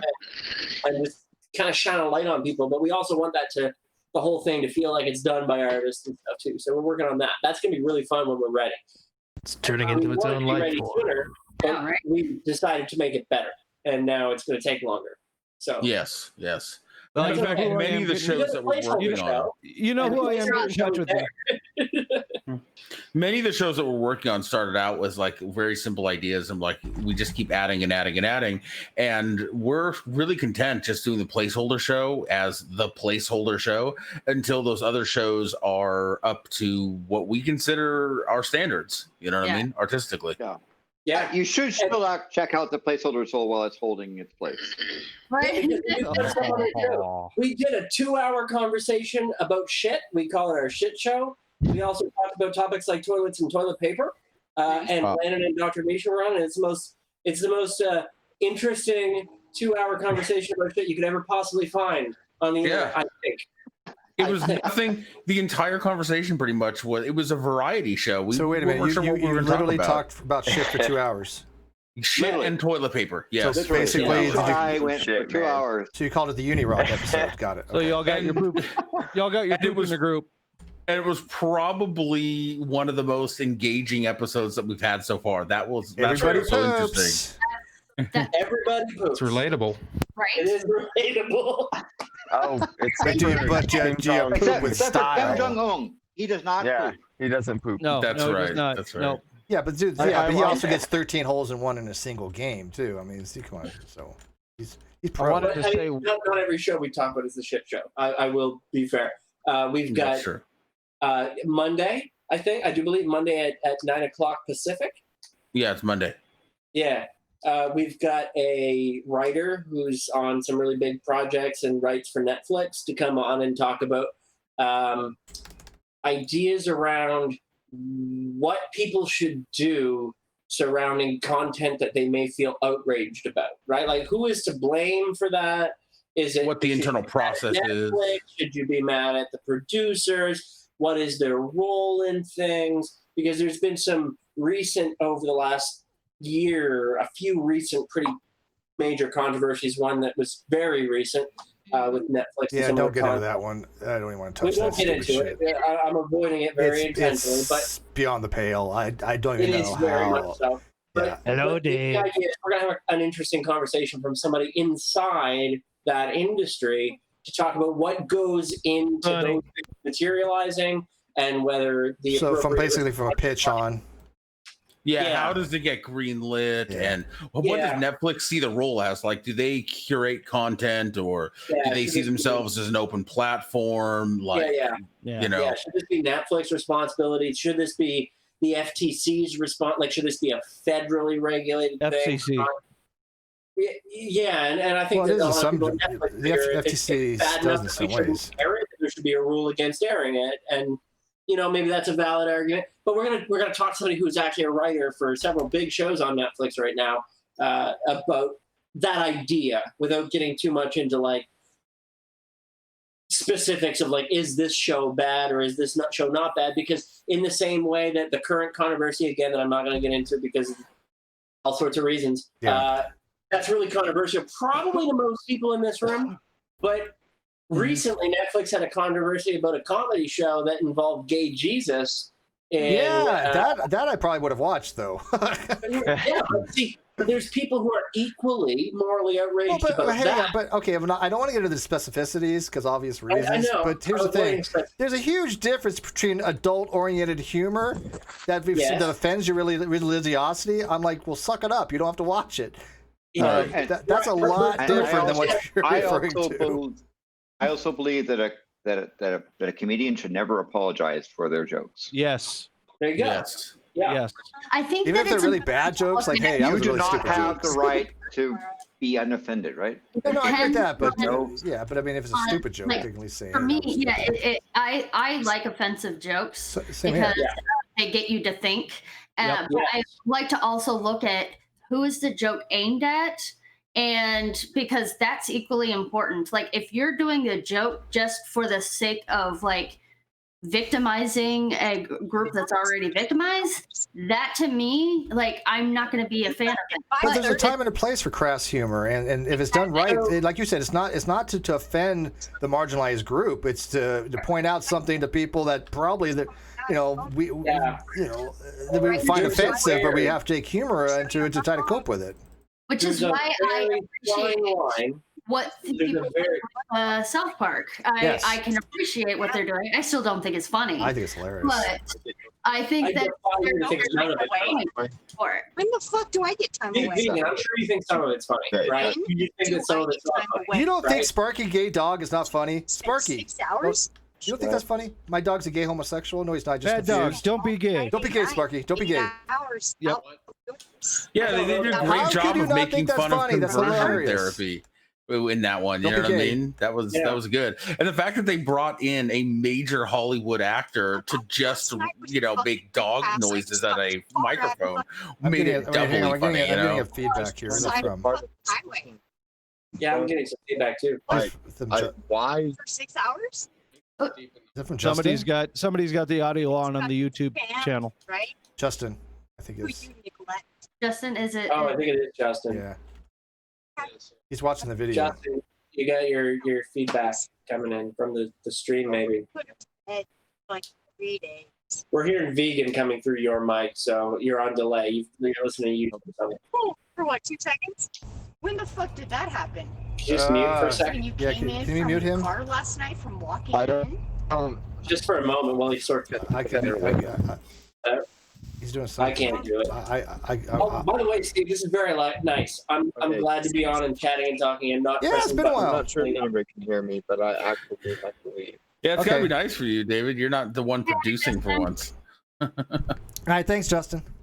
Bye, Justin. Bye. Thank you. Bye. See ya. The only thing I'll say about like the comedy thing, I don't think that comedians should have to apologize for their jokes, but I do think that there is a line, and it's a fuzzy line, and that's the only reason there's a debate, right? Is because it is fuzzy, and the line is when you're telling jokes that involve maybe marginalized groups versus telling jokes at the expense of marginalized groups. I think it's worse than I think it's. I don't think comedians should be canceled because. No, I don't think they should be canceled. Right? I don't think they should be above criticism either. Yeah, right? that's fine, but you've got people like on Twitter that, we all kind of have weird humor on Twitter. Like, look at the guy that from Flash that just lost his job from tweets 10 years ago, which, by the way, I didn't think they were that bad. I was like, shit, that's a hell of a lot worse than that. We need a new internet set of rules that includes a statute of limitations on fucking canceling. It's like that's what he got canceled for? That's the worst thing he said? Nobody. We've all said worse things on Twitter, for God's sake. Well, and the thing is it's completely arbitrary. Like someone could have said something far worse, but because it just didn't happen to go viral at the right time, they're completely untouched. You know, so, that's the thing. Yeah, but even I'm if fine with those kinds of is jokes. shitty and uncalled for and mean and nasty, if it happened fucking 10 years ago, we shouldn't be expecting I don't care if it happened that the person yesterday. who made that joke is the same person today as they were then, and that the consequence should be equal to what it would be if they made that today, right? Like if somebody today said something reprehensible and people decided let's boycott and fucking they shouldn't be working at such and such because they just said this horrible thing, I'm somewhat okay with that. If somebody said something fucking 5 years ago, like back in the past, and their opinion has changed since then, absolutely they shouldn't be held to the fucking same standard. That's silly. It's nonsense. Oh, I didn't know my dog would turn on me. That's the first. I'd have my dog turning on me. You didn't tell me that can happen, Insect. Your dog No. There are other dogs there. They're the ones that are attacking you. Oh, okay. I thought that was my dog. But yeah, but like I said, I think that people that are canceled because of crass humor is just ridiculous. Especially like I say, I'm not PC. I even have it on my Twitter. Not PC. So if somebody says, "Hey, look what Steve said 10 years ago," I'll be like, "Yeah, and that's." I have a crass sense of humor on Twitter sometimes. So do a lot of people. Those are people I usually hang with. Have you ever listened to Brad Williams? Not willing to change, right? Like I've heard that a lot from people. Steve's not willing to change. No, that's not true, because here's the other side, right? You used to be pretty fucking... I mellowed out. Reasonably anti-social justice, right? Yeah, and I imagine you're still pretty reasonably anti-shitty social justice, but me and you co-hosted way back in the day the thing with Eli, and even he moved your opinion that like, hey, there's a way to do this right. Well, same with same with Brittany Simon. Yeah, right. Like there's a way to do social justice and have it be done right. There's a way to be in that camp and not be a shitty reactionary fucking intolerable, very few person, right? Very few. Well, it also depends on where your line is. Like, I think that in general, there is a like we're talking about the comedian thing too. It depends on what your idea of social justice is.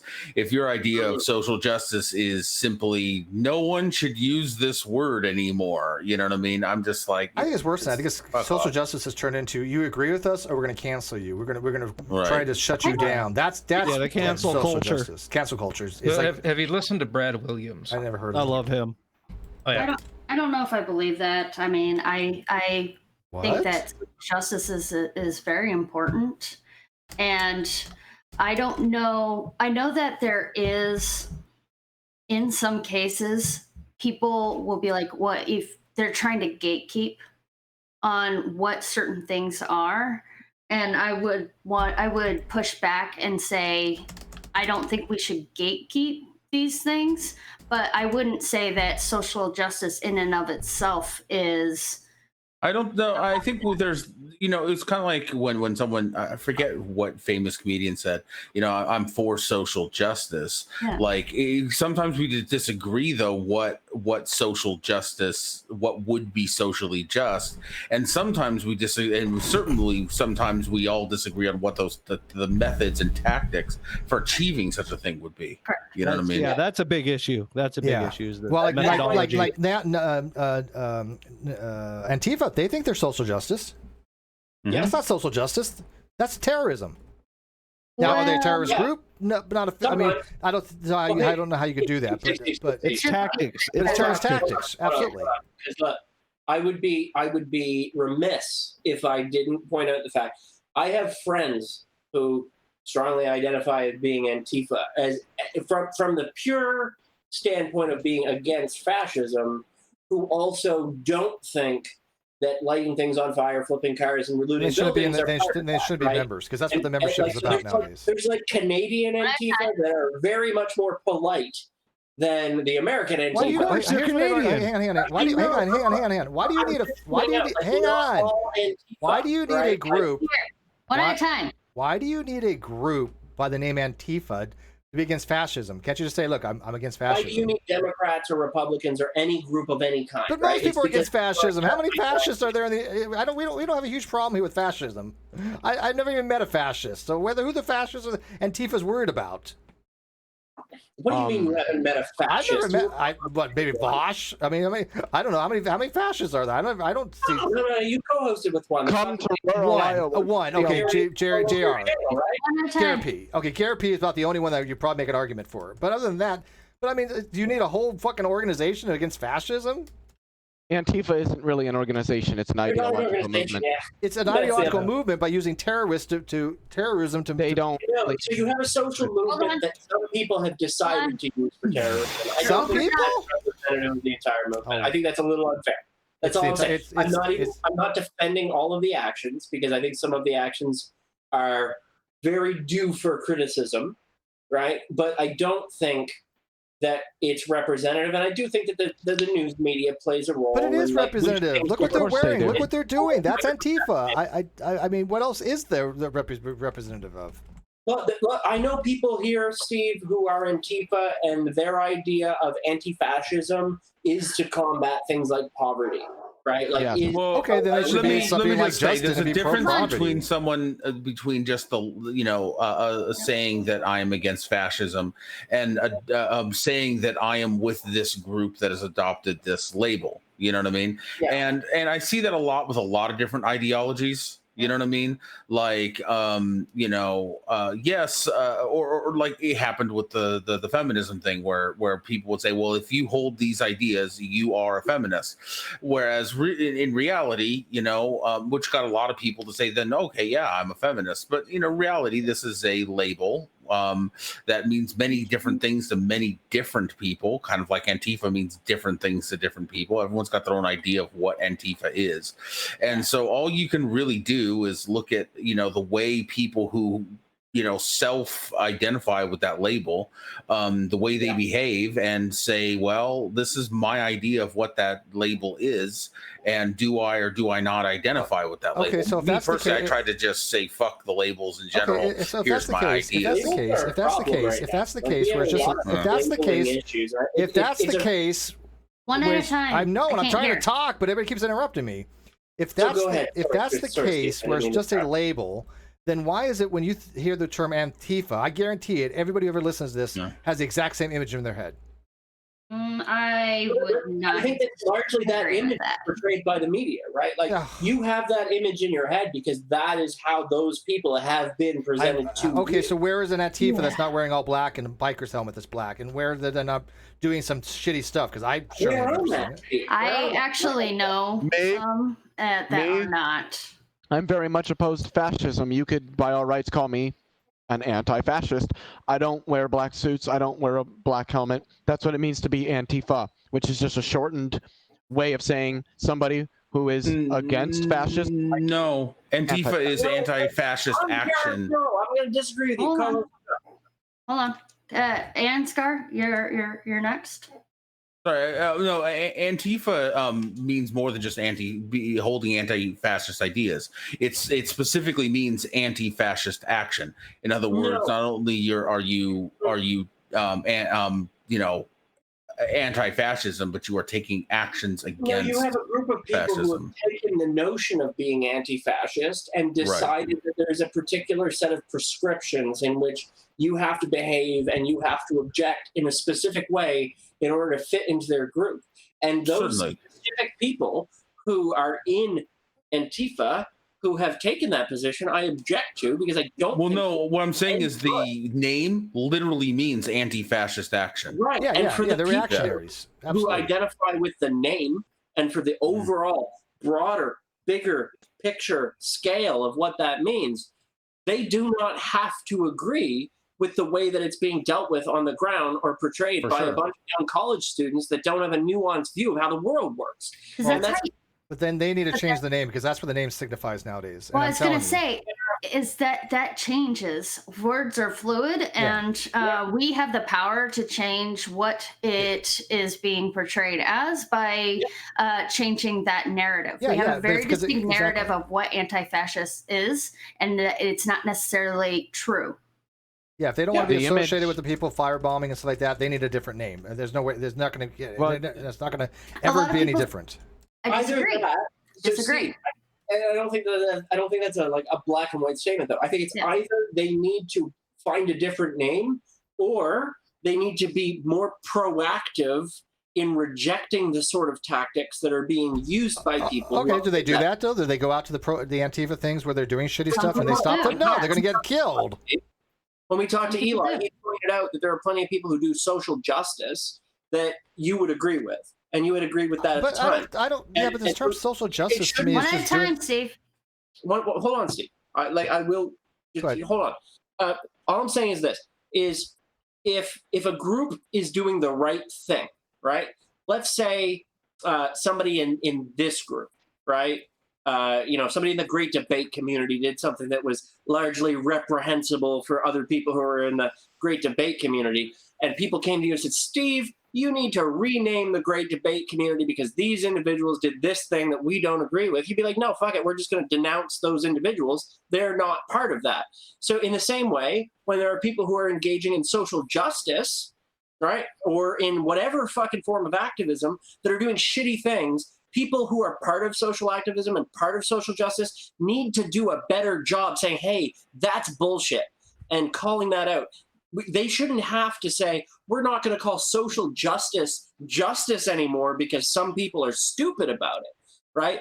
But the big problem, and I will agree it is a problem, is that people who say, well, I'm a social justice warrior, right? They want to protect anybody else who says, I'm a social justice warrior, even if that person's doing shitty fucking things. And we need to be able to call that out on our own side in an appropriate way, also without canceling people. Okay, right? so here's my response. I don't think there's to me, social justice, the way you're advocating it's just doing the right thing. Antifa, just not being a shitty person and not wanting fascists. Yeah. I don't know why you need specific labels, because the label of social justice, again, has been taken over by shitty fucking people that do shitty fucking things to cancel people, just like Antifa. Dude, listen to me. You're talking about a very small minority of people that are saying, hey, look, we're social justice warriors, but we're good people. It doesn't fucking matter. It doesn't matter. Social justice. I don't know that that's the minority, though. I think they are the minority. Dave, hold on. They're louder. No, they're the minority. Are obnoxious and loud. No, and that's they're the problem. Totally the minority. All right, Leah's next. The majority are decent people. The minority are obnoxious and loud, and we need to be better at calling out obnoxious, loud people with bad ideas that give good ideas a bad name. All right, Leah's next. I don't personally identify with social justice warrior, right? Dave, hang on. My reason is somewhat semantic, right? I think that the idea of putting warrior in a label makes it inherently adversarial, and I don't like that.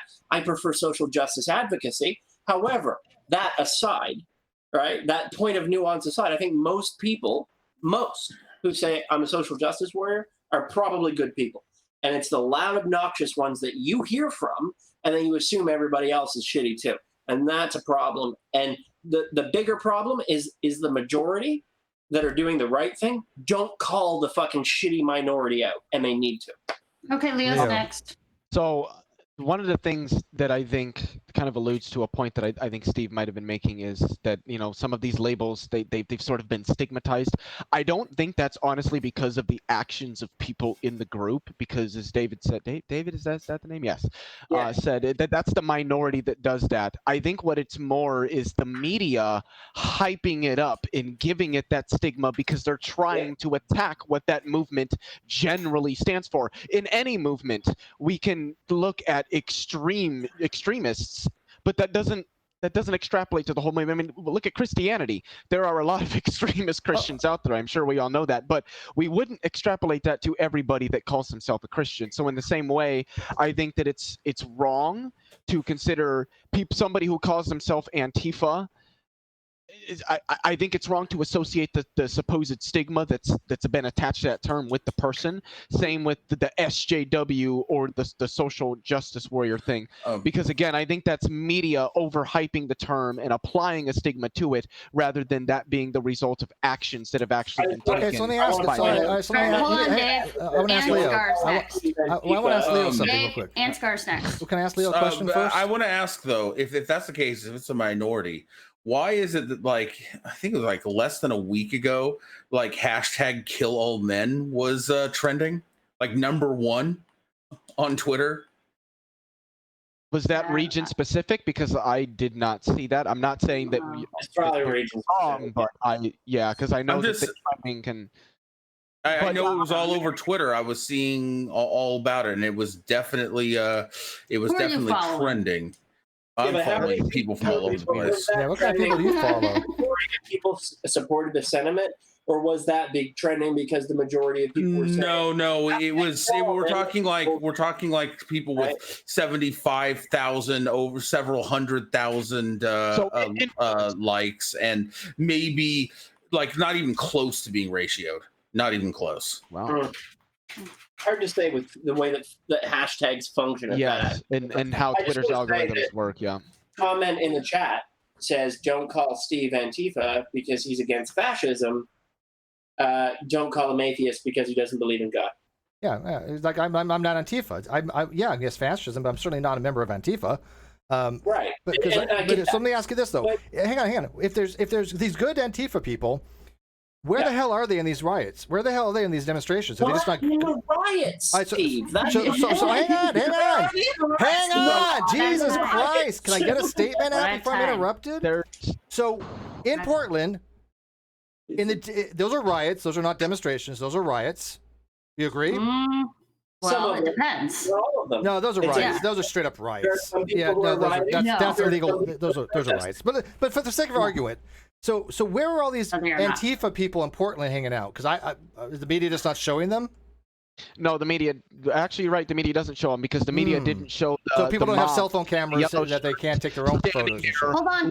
In arms, protecting protesters, and at which point they were attacked by the police, which is fucking fascism. I don't care what anybody says. Those moms are Antifa. That's why they were out there, because they're against fascism and they're against everything that they're seeing happening in this country with militarized police forces attacking peaceful protesters. Our own president authorized. Oh no, I agree with you that. No, I'm aboard on that. I totally agree with that. Steve, let him finish.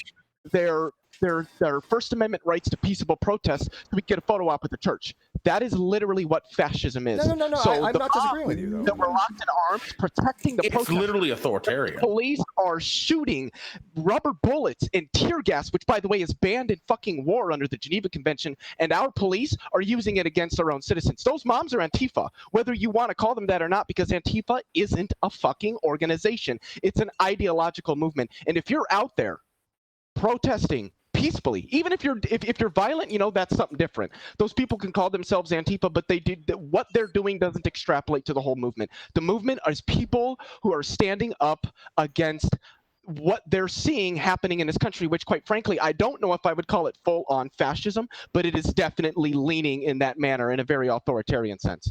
So I agree with you on the whole police thing and what Trump did, and I think the rubber bullets are just ridiculous. I can't do that anymore. Yeah, they need to go, and you're right. The police use excessive force and violence. There's no question about that. I mean, but I think the media. I think maybe is a possibility that maybe they're manipulating you a little bit. Because like the moms thing, one of them they weren't all moms, and a lot of them were doing some violent shit. Yeah, and they do provoke the police. I mean, they hang on, I'm talking. Hold on, Dave.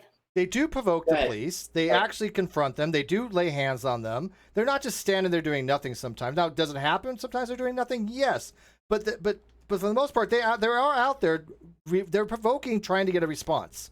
Now, does that justify what the police are doing? No.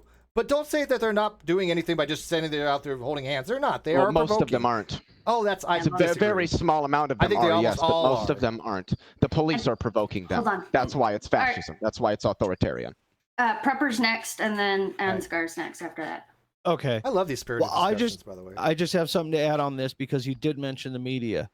And please keep in mind that whenever you have any type of event like this, similar events, political events, that it is the media that is establishing and maintaining a narrative to suit their own needs and their own means to actually set the message. They are the ones who are the gatekeepers of the message. They are the ones who are putting, you can take 3 different stories, or you can take the same story and present it 3, 4, 5, many different ways. And the methodology in which it is presented changes the meaning and the interpretation by the individuals.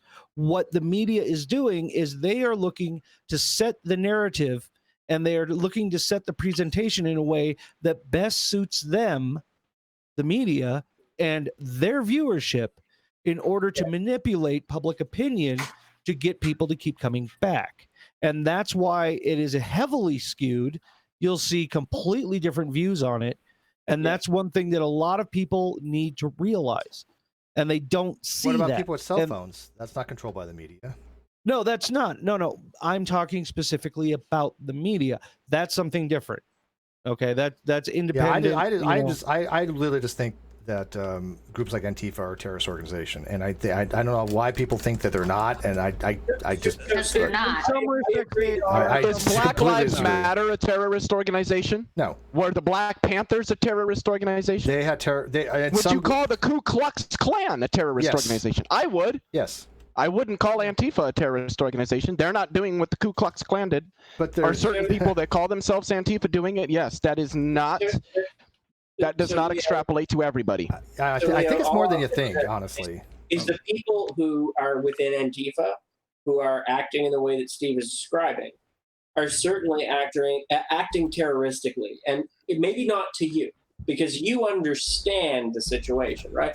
You have a knowledge of what they're fighting for and all that. Now, put yourself in the position of, say, a young kid who doesn't fucking have any awareness of politics, who doesn't have any awareness of what's going on in the world, and they see people outside wearing masks and screaming, knocking things over, and you might say, hey, that's justified, right? To those kids, they're fucking terrified. They are scared. Yeah, I don't think they're justified. Right? I don't think that's the right approach. Or to think critically. So, they don't have the skills to think critically about it either. And that's one thing.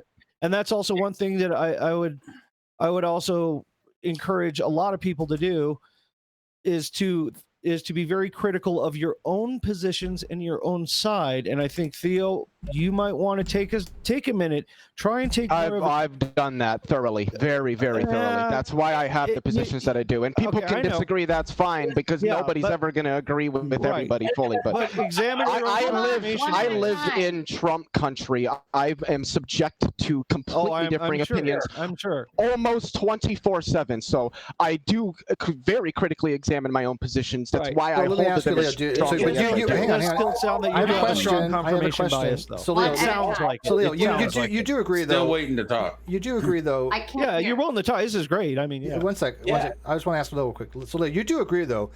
The Antifa that used the violence, the ones that are actually burning things, the ones that are attacking old people, you do have an issue with that, I assume, right? Yes, but I can't say that all of those people are actually in Antifa. I'm talking about the ones that are. People that are doing that, I can't say that they're all actually members of Antifa. They could just be people out there.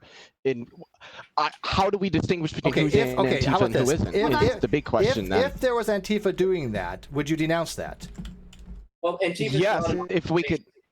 Yeah, that's the thing, is that we keep thinking about Antifa as if it's like an organization that you pay a fee to and you're a member of, and it's not. So we have to first establish, how do we distinguish between who is in it, who is an anti-fascist protester, and who isn't. So I think that people that are out there rioting and looting should not just be immediately thrown in, oh, well, that's Antifa. It's no different than the conservatives that see black people out there doing this stuff and automatically associate that with the whole of the Black Lives Matter movement, which we all know is wrong. I think it's the same thing. So if they're out there and they're all dressed in black, they're identifying as Antifa, and they're out hurting people, do you denounce that behavior? But you're right, Steve. Hold on. Black is such a hard set of clothing to buy. Oh my God! I don't understand why this is a difficult question. Steve, wait.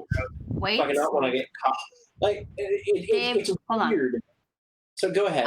This is a very important point, and I want to put this out there because there have been multiple articles on this, is that there are people that go into these groups and work to devalue what is going on. They take specific actions that are seen as agitators, and they are seen as outside, but they're actually doing this on purpose. They're joining in order to make these organizations like to sour what these organizations are. It's fine. They're there to skew the optics of it. That doesn't change my question. My question is pretty straightforward. If, and this is a hypothetical, if there's somebody out there that is saying they're from Antifa, they dress like Antifa, they're out there throwing firebombs, they're out there looting, they're actually hurting people.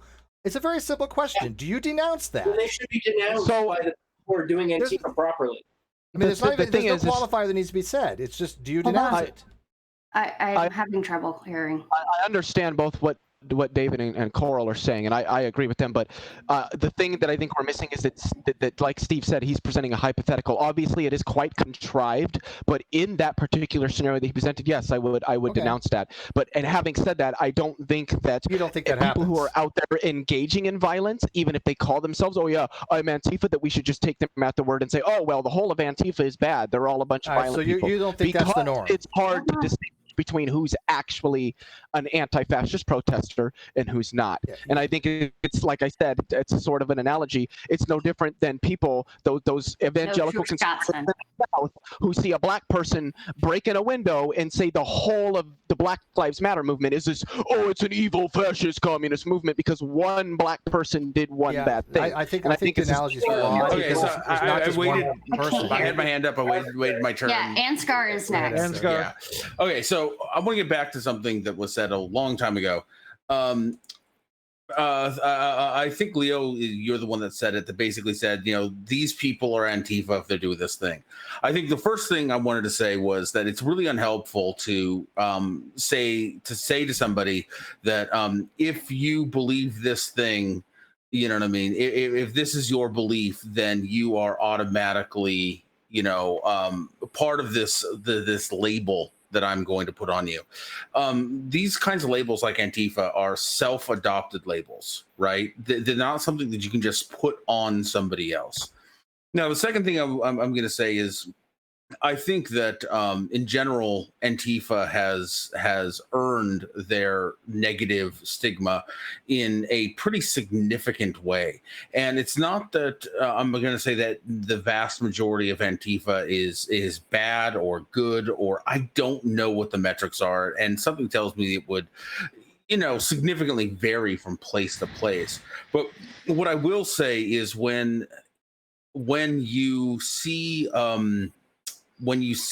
videos of some dude, even if he is a racist piece of crap, getting clocked upside, he's unarmed and he's getting clocked upside the head with a bike lock or some bullshit like that, it's really difficult to counter that narrative when you don't have a bunch of prominent people in with their Antifa shirt saying, hey, listen, I'm Antifa and that was some bullshit, this guy deserves to get his ass kicked for doing that, or what the fuck ever. And we're not seeing a significant enough denouncement of this kind of thing. It wouldn't be hard. It wouldn't be hard to get. Yes. Yeah, exactly it would not be hard to have a YouTube, even just a fucking YouTube video or a Periscope video with, hey, we're Portland Antifa, and what this guy did, we denounce, and he is not Antifa, nor does he represent our ideals. That would be a huge thing. And that's what I was saying too, right? Is the idea that if you have these organizations, the people who are within them have a responsibility to call out the bullshit when it happens. Because if they don't call out the bullshit and the bullshit continues to happen, at some point the unfair labels that are applied to them, if they continue to use that label, become justified. They may not become true, but they become justified. And that's a danger, right? Like if you have enough people that say, I can justify saying Antifa is a terrorist organization because they do X, Y, Z things and no one is saying anything about it, that's a problem. Especially if the government does. Well, I mean, the government's wrong about a lot of things. But now, do I think that he has the empowerment to do that? Not really, but nor do I think it's a wise thing to do. I don't either. Once we empower the government to basically label anyone critical of it as a terrorist organization, that's I agree with you on that. Dangerous territory. Even though I do think they're dangerous. terrorists, the problem is they're not centralized. And that's I was going to make that point. That's a big difference. So and they're not they're not labeled to a flag or a country or anything like that. So it's very difficult to actually label them. I was in the middle of a sentence, but that's okay. Sorry. Yeah. Steve, continue. This has been happening all night. I just thought it was loud. I know. But, and then then I get shit on by people going, "Hey, you're interrupted me." I'm like, I've been interrupted probably pretty much more than anybody, and I haven't been able to say I haven't been saying that much. Hey, Steve, shut up! No, I'm kidding. Keep going, Steve. But y'all shut up is my fucking shit. The fact that they're not a centralized type of organization, the fact that they don't have under color, a flag or authority or country. I don't think Trump made a wise decision by trying to make that into a terrorist type of organization. Now, that doesn't mean they use do they not use terrorist tactics? Sure, but I think Ansgar hit the nail on the head. When you see somebody, even as a shitty fucking person, getting beat over the head with a padlock or something, or beat half to death, like the other day with that security guard, kicked that guy in the head and damn near killed him. I mean, who spoke out about it? Who from Antifa spoke out about that? Because if they did, I didn't hear it. And that's a mistake. Instead, shit actually surfaced where they were trying to figure out who was feeding these videos of them doing horrible shit to the police, so that they could try and stop these videos from the media, so they can try and stop videos of these horrible things ending up on the internet, which is exactly the opposite reaction that I would like to see from them. Okay, Leo, like, hold on. Hey, hold on, Dave. Hold on. Leo's next. So I did want to respond to something that Ansgar said about applying a label to people just because they might adhere to parts of an ideology. I'm not actually applying the label to them. That's these people saying that they are anti-fascist protesters. That's why they're out there. So I did just want to clarify that. Okay, fair enough. Yeah. But the rest of what you said, I gotta admit, I did agree with that. I think it was a good point. Yeah, and I think cool. The fact is you just don't see. I mean, whenever you have a group like Antifa, I'm sorry, but we all think the same thing. When we have a vision in our head about, you hear the term Antifa, you think about a specific image that comes to your head. I guarantee you, everyone, when you hear Antifa, you think of somebody dressed in black with a black biker helmet. You think of this. I don't. Okay, you might be an exception, but I bet that's majority I'm too. guilty of it too. I think it was more just kind of like a principle, a charity thing. Like if somebody told me that they were in a Ku Klux Klan, I'm not going to automatically assume that they literally burnt a cross. But you are going to assume they have. But your image is going to be a white outfit, right? Oh, yeah, that's going to come exactly. to mind, right? They're going to have the white outfit on, doing the salute. But I'm not going to assume that they've gone as far as burning a cross in somebody's yard. Just like somebody says they're Antifa, I would probably bet that they've engaged in civil unrest. But at least me, I can't say that civil. I didn't do it. Hashtag Steve's fault. Or some of the actual full-on violence that others. And another thing that just popped into my head about, well, if you're in Antifa and you see somebody else that's calling themselves Antifa doing something bad, why don't you call them out? I think the fact that Antifa isn't an actual structured organization is part of the reason why you don't see that, because the thing is, Black Lives Matter is an actual structured organization, and they have come out and said, the people that are engaging in violence and that are rioting and looting, you do not represent our values. Yes, and I have seen a lot of people that call themselves anti-fascist protesters or Antifa that have said, people that engage in violence and rioting and looting and all that stuff don't really represent. I mean, yes, we're going to be out here and we're going to be a little bit disobedient, but it's not on like a criminal level. It's more just kind of being loud and obnoxious, making sure that people can hear your message. So at least for people that I know that live in Minneapolis and other people that live in Chicago that I know that have been a part of this, they've said, people that do that they truly don't really represent what Antifa stands for, even if they call themselves that. Just like how I said earlier, if a black person breaks in a window and loots a store, that doesn't mean that the whole Black Lives Matter movement is some fascist communist. We need to break in. All right, so we got to start wrapping this up. We got a couple hands up. Landon and Gary. Landon, you got to go. No, I was thinking that there are two quotes from Lewis Carroll that I think are appropriate for this discussion. Yeah. Okay. The first one is, When I use a word, Humpty Dumpty said, in a scornful tone, it means exactly what it chooses to mean, neither more nor less. Question, Alice said, whether or not you can make words mean so many different things. The question, Humpty Dumpty said, was, which is the master? That is all. And of course, the other one, which would be sort of a summary, I think, of this entire fun rum and coke night, would be the following thing. The time has come, the walrus said, to talk of many things. Of shoes and ships and sealing wax, of cabbages and kings, and whether the sea is boiling hot, and whether pigs have wings.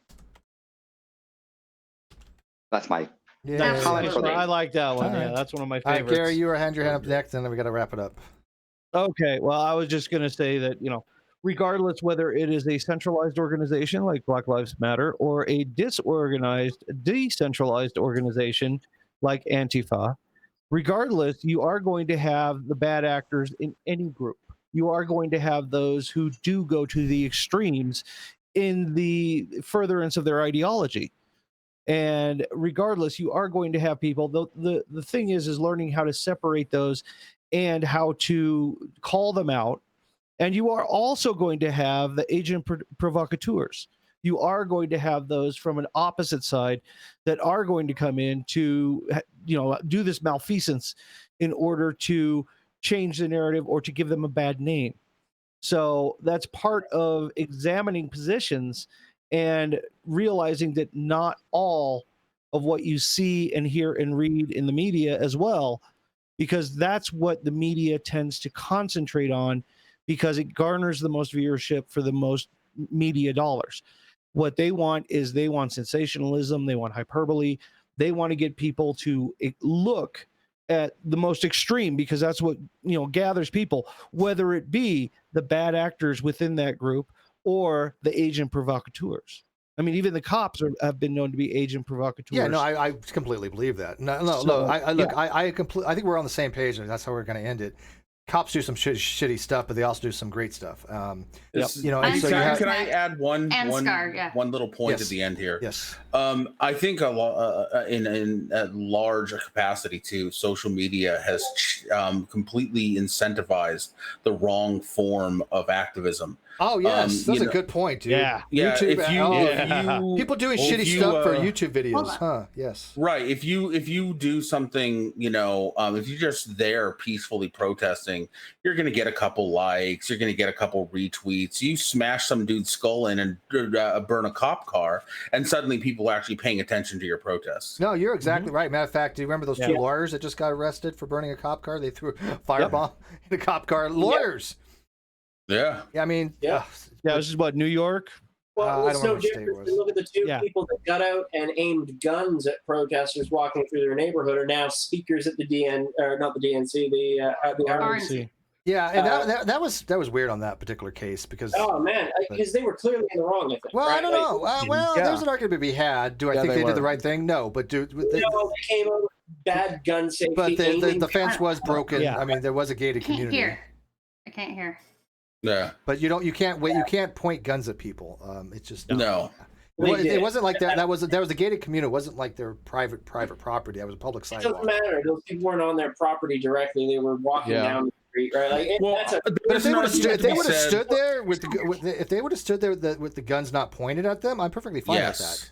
Exactly. Yeah, that would have been okay. Well, as soon as they aimed him at him, that became felony menacing. Yeah. No, I'm in the same thing. There's unless you don't need to aim a weapon at somebody that's non-threatening. I mean, it makes no sense. Yeah. Right. And so we're all on the same page on that one. So, anyways, I'm going to wrap this up, guys. This was great. This was spirited. I like when it becomes spirited because we all. Thank you. People plug before we wrap up, What's that? People plug things that need to plug things. Yes, please. Yes, plug things. Go ahead. Plug it all. Do you want to plug in? Sure, I'll plug. So check out Odinson Media, youtube.com/Odinson Media. We're working on all kinds of cool stuff. I just finally got David to actually be willing to take credit and maybe put himself in some intros. So So check out what we're doing over there. Yeah, it's good seeing you, man. I hope you come by on the Rum and Coke nights. And like I said, I'm glad you're coming back around. Everything's good for you, man. Yeah, it's good to see Landon, you. what do you? I got it. Yeah, I got Landon's got to get going. I know. So Landon, why don't you plug yourself so we can, and then we'll get Leo. So the general thing, first of all, about people listening, is if you hear content you like, please support the people producing it, and it can be simple as thumbs up, give them a buck, so forth. But that, if we were talking about the media and how it's corrupted and business stuff. Well, this is the case where you, the listener, if you like what you hear, support it. Leave a comment. And so I would also leave a comment. That's hit the like button. There's a like button, or even consider becoming Patreon or something. That was it. And of course I would I like what the media is doing in David and their placeholder show. I think also the bin the podcast is another those guys Mike is doing is another fun thing to check out. Of course, please check out Pimp Monk. He's a fun guy. Another person, a comedian who will never apologize for a joke. Of course, he's a good. But how bad they are. Isaac Butterfield is another person I would check out. I don't always agree with that. Janie Gaudley, who's a really amazing comedian in Scotland and Glasgow, is doing some fun stuff as well. So support people you like, because that way you'll be able to benefit from them, and I appreciate that. You invest in. So definitely invest in so everybody that's in the doing. hangout now, make sure you leave a comment too. There's 7 people in here. You also at least leave a comment of what you think of the, because there's we talked about a lot of stuff. And the people in the live chat, leave a comment. Because I know a lot of people were paying attention. This was one of the more spirited Rum and Cokes we've had in a very, very long time. Unfortunately, one person got a little mad and a little heated, and they left. But anyway, what are you gonna do, man? It's just like, look, this is how we interact with each other. I mean, it's just like this is our love fest. Controversial topics for that to happen. It was about credit ratings. Yeah, right? Jeff is a Canadian, and that doesn't count. Whatever. All right, Gary, go. Actually, no, Leo, you wanted to go next, right? Leo? Well, I just there were 2 things before they left that I wanted to say. First to Ansgar, it wasn't until like 40 minutes ago that I realized you're wearing a top hat, and no, he just has a really weird shaped head. You can pull it off. It looks really good. And to Landon, because it's been bothering me, I've been trying to figure it out, and I can't. What fucking equation is on your shirt? So we went over that at the very beginning. That's how we started the show. It's a great way to end it. I wasn't here for the start of the stream. Okay, so this thing I just step up and let you see here. I can't see my image, but hopefully it's there, right? This is the Lagrangian form of the standard model. The standard model of particle physics. Oh, okay. See, I saw the L, and I'm like, that's a Lagrangian, but I don't know what for. So this is electromagnetism, strong weak nuclear force, Higgs field, and mass variant. Mm-hmm. Yep, I like that. So is that like a shirt you made, or can that be purchased? Actually, that came from CERN. I was speaking at CERN, and they gave me a T-shirt. Oh, those dirty motherfuckers can't put it on a website. Goddamn. We can smash particles, but we can't put it. It was not weekend. I had nothing else to do, so they, CERN. So yes. I like how casually he drops that shit too. Just like, okay, I was speaking. People say I humble brag. Holy shit. Anyway. He's in a league of his own, man. All right. But he's got the right. He's earned the right to humble brag. Oh, Let's let Landon humble brag. Oh, he's definitely Landon earned it. could do no wrong ever. Okay, Gary, what do you got? What do I got? Okay, well, you gotta get one for Ansgar too. Nice. I'm not stealing your thing, man. I'm not stealing your thing. I love it. I got one too, man. I got one too. I love it. It's an homage. Oh yes, an homage to exactly. Ansgar. There we go. I love it. Anyway, plugging basically Steve. Support Steve. Hit that like button. Hit that like button. Subscribe. Leave a comment. Do all those things. Helps the YouTube algorithm. So he gets. Become a patron. Really get back up on there. So I'll just plug my own stuff. I have my own YouTube channel, Colorado Biker Prepper. And I do not more than just preparedness stuff, but I also do a lot of motorcycling stuff because I'm a big time biker. It's my job. So, and I also do a lot of fun stuff, just cooking videos, things like that. So mine, I don't, subscribe if you like. Please subscribe. That's great. But I do not do it for a living. I'd rather you support Steve or other people who actually make a living doing it. So please support them. Support me too. But, mine is just for fun. Mine is for shits and giggles, as we say. Yeah, go check him out. I mean, like I said, I know Gary in real life, and he is straight up legit. I mean, that's what I like. I like people that are the same online and they're as off, right? I mean, it's just what you see is what you get, and you know. You might not like it, but oh well, that's your fucking problem, right? Insect. I gotta support you too for a second. One sec. Gotta get my inner infomercial on. Please support Steve McRae. Even atheist rocks need your support. Do it for the rocks. People are tagging me on Twitter now. Every time somebody says something stupid, they're like, "Hey," they post something about atheist rocks, and they're tagging me on it because I'm like, "You guys are really enjoying this, aren't you?" The theists are dying, and the theists are just laughing their ass off. They're like, "God, Aron, stop!" Just whatever. Okay, yeah, we've had enough. All right, Insect, you got anything to put out? Well, first of all, I don't think atheist trees are getting enough support from this. Atheist trees live matter. Just agnostic clouds. Just agnostic clouds. Are insects atheists? Yes, according to Aron. Yeah. He said tree. Well, he said birds were. Now, I know birds aren't insects, obviously. Well, there you go. But Aron Ra is brilliant until philosophy comes out of his mouth. I don't know. I've met a few parrots that would palm trees and elephants. I have no idea. Oh, God. Pine trees and elephants are related. Fucking Ken Hogan, that guy is a fucking. No, I actually at the moment have no skin in this game, but I will say support your artists and pay your freelancers because holy crap. There you go. Yep. Hey, Landon, what's one subject that you would probably say that you're inept in? There's got to be at least something. Give me one subject you really suck at. I'm certainly I do not do well in French. That's not a subject. I do not. Well, I mean, you're talking about subjects. Okay, so linguistics is not my specialty. The only thing he's bad at is being bad at things. Just I'm not a biologist. So as you say, it's like genetics and biology is something that is not my forte. But hang on. I'm just curious. Would you say that you have a basic understanding, like my base level understanding, or you just like have no idea? But I mean, I have a base understanding, but I would not be able to be very articulate about. What subject do you not even have a base level understanding about? There's got to be something. I mean, I'm cosmology. But cosmology. For example, do you know how to put on wait. It was that you were saying in Dawkins, hey, I'm amazed that you can take these strands of DNA, figure out what they are, and then give me an evolutionary tree for that. I find that amazing. And his response is, well, but you can take 13 photons from a galaxy and tell me it's life history. So, Landon, do you know how to put on makeup? Do you know how to do somebody's makeup and hair? Makeup is not my forte. Okay. As you can probably tell, but this is the Covidia thing. I know it incredibly well. He's got the mad scientist hair. He's got the mad scientist hair. But it is it's physiology, biology, so forth. That squishy stuff that I had too much of a fill in when I was a farmer. I'm not that experienced in.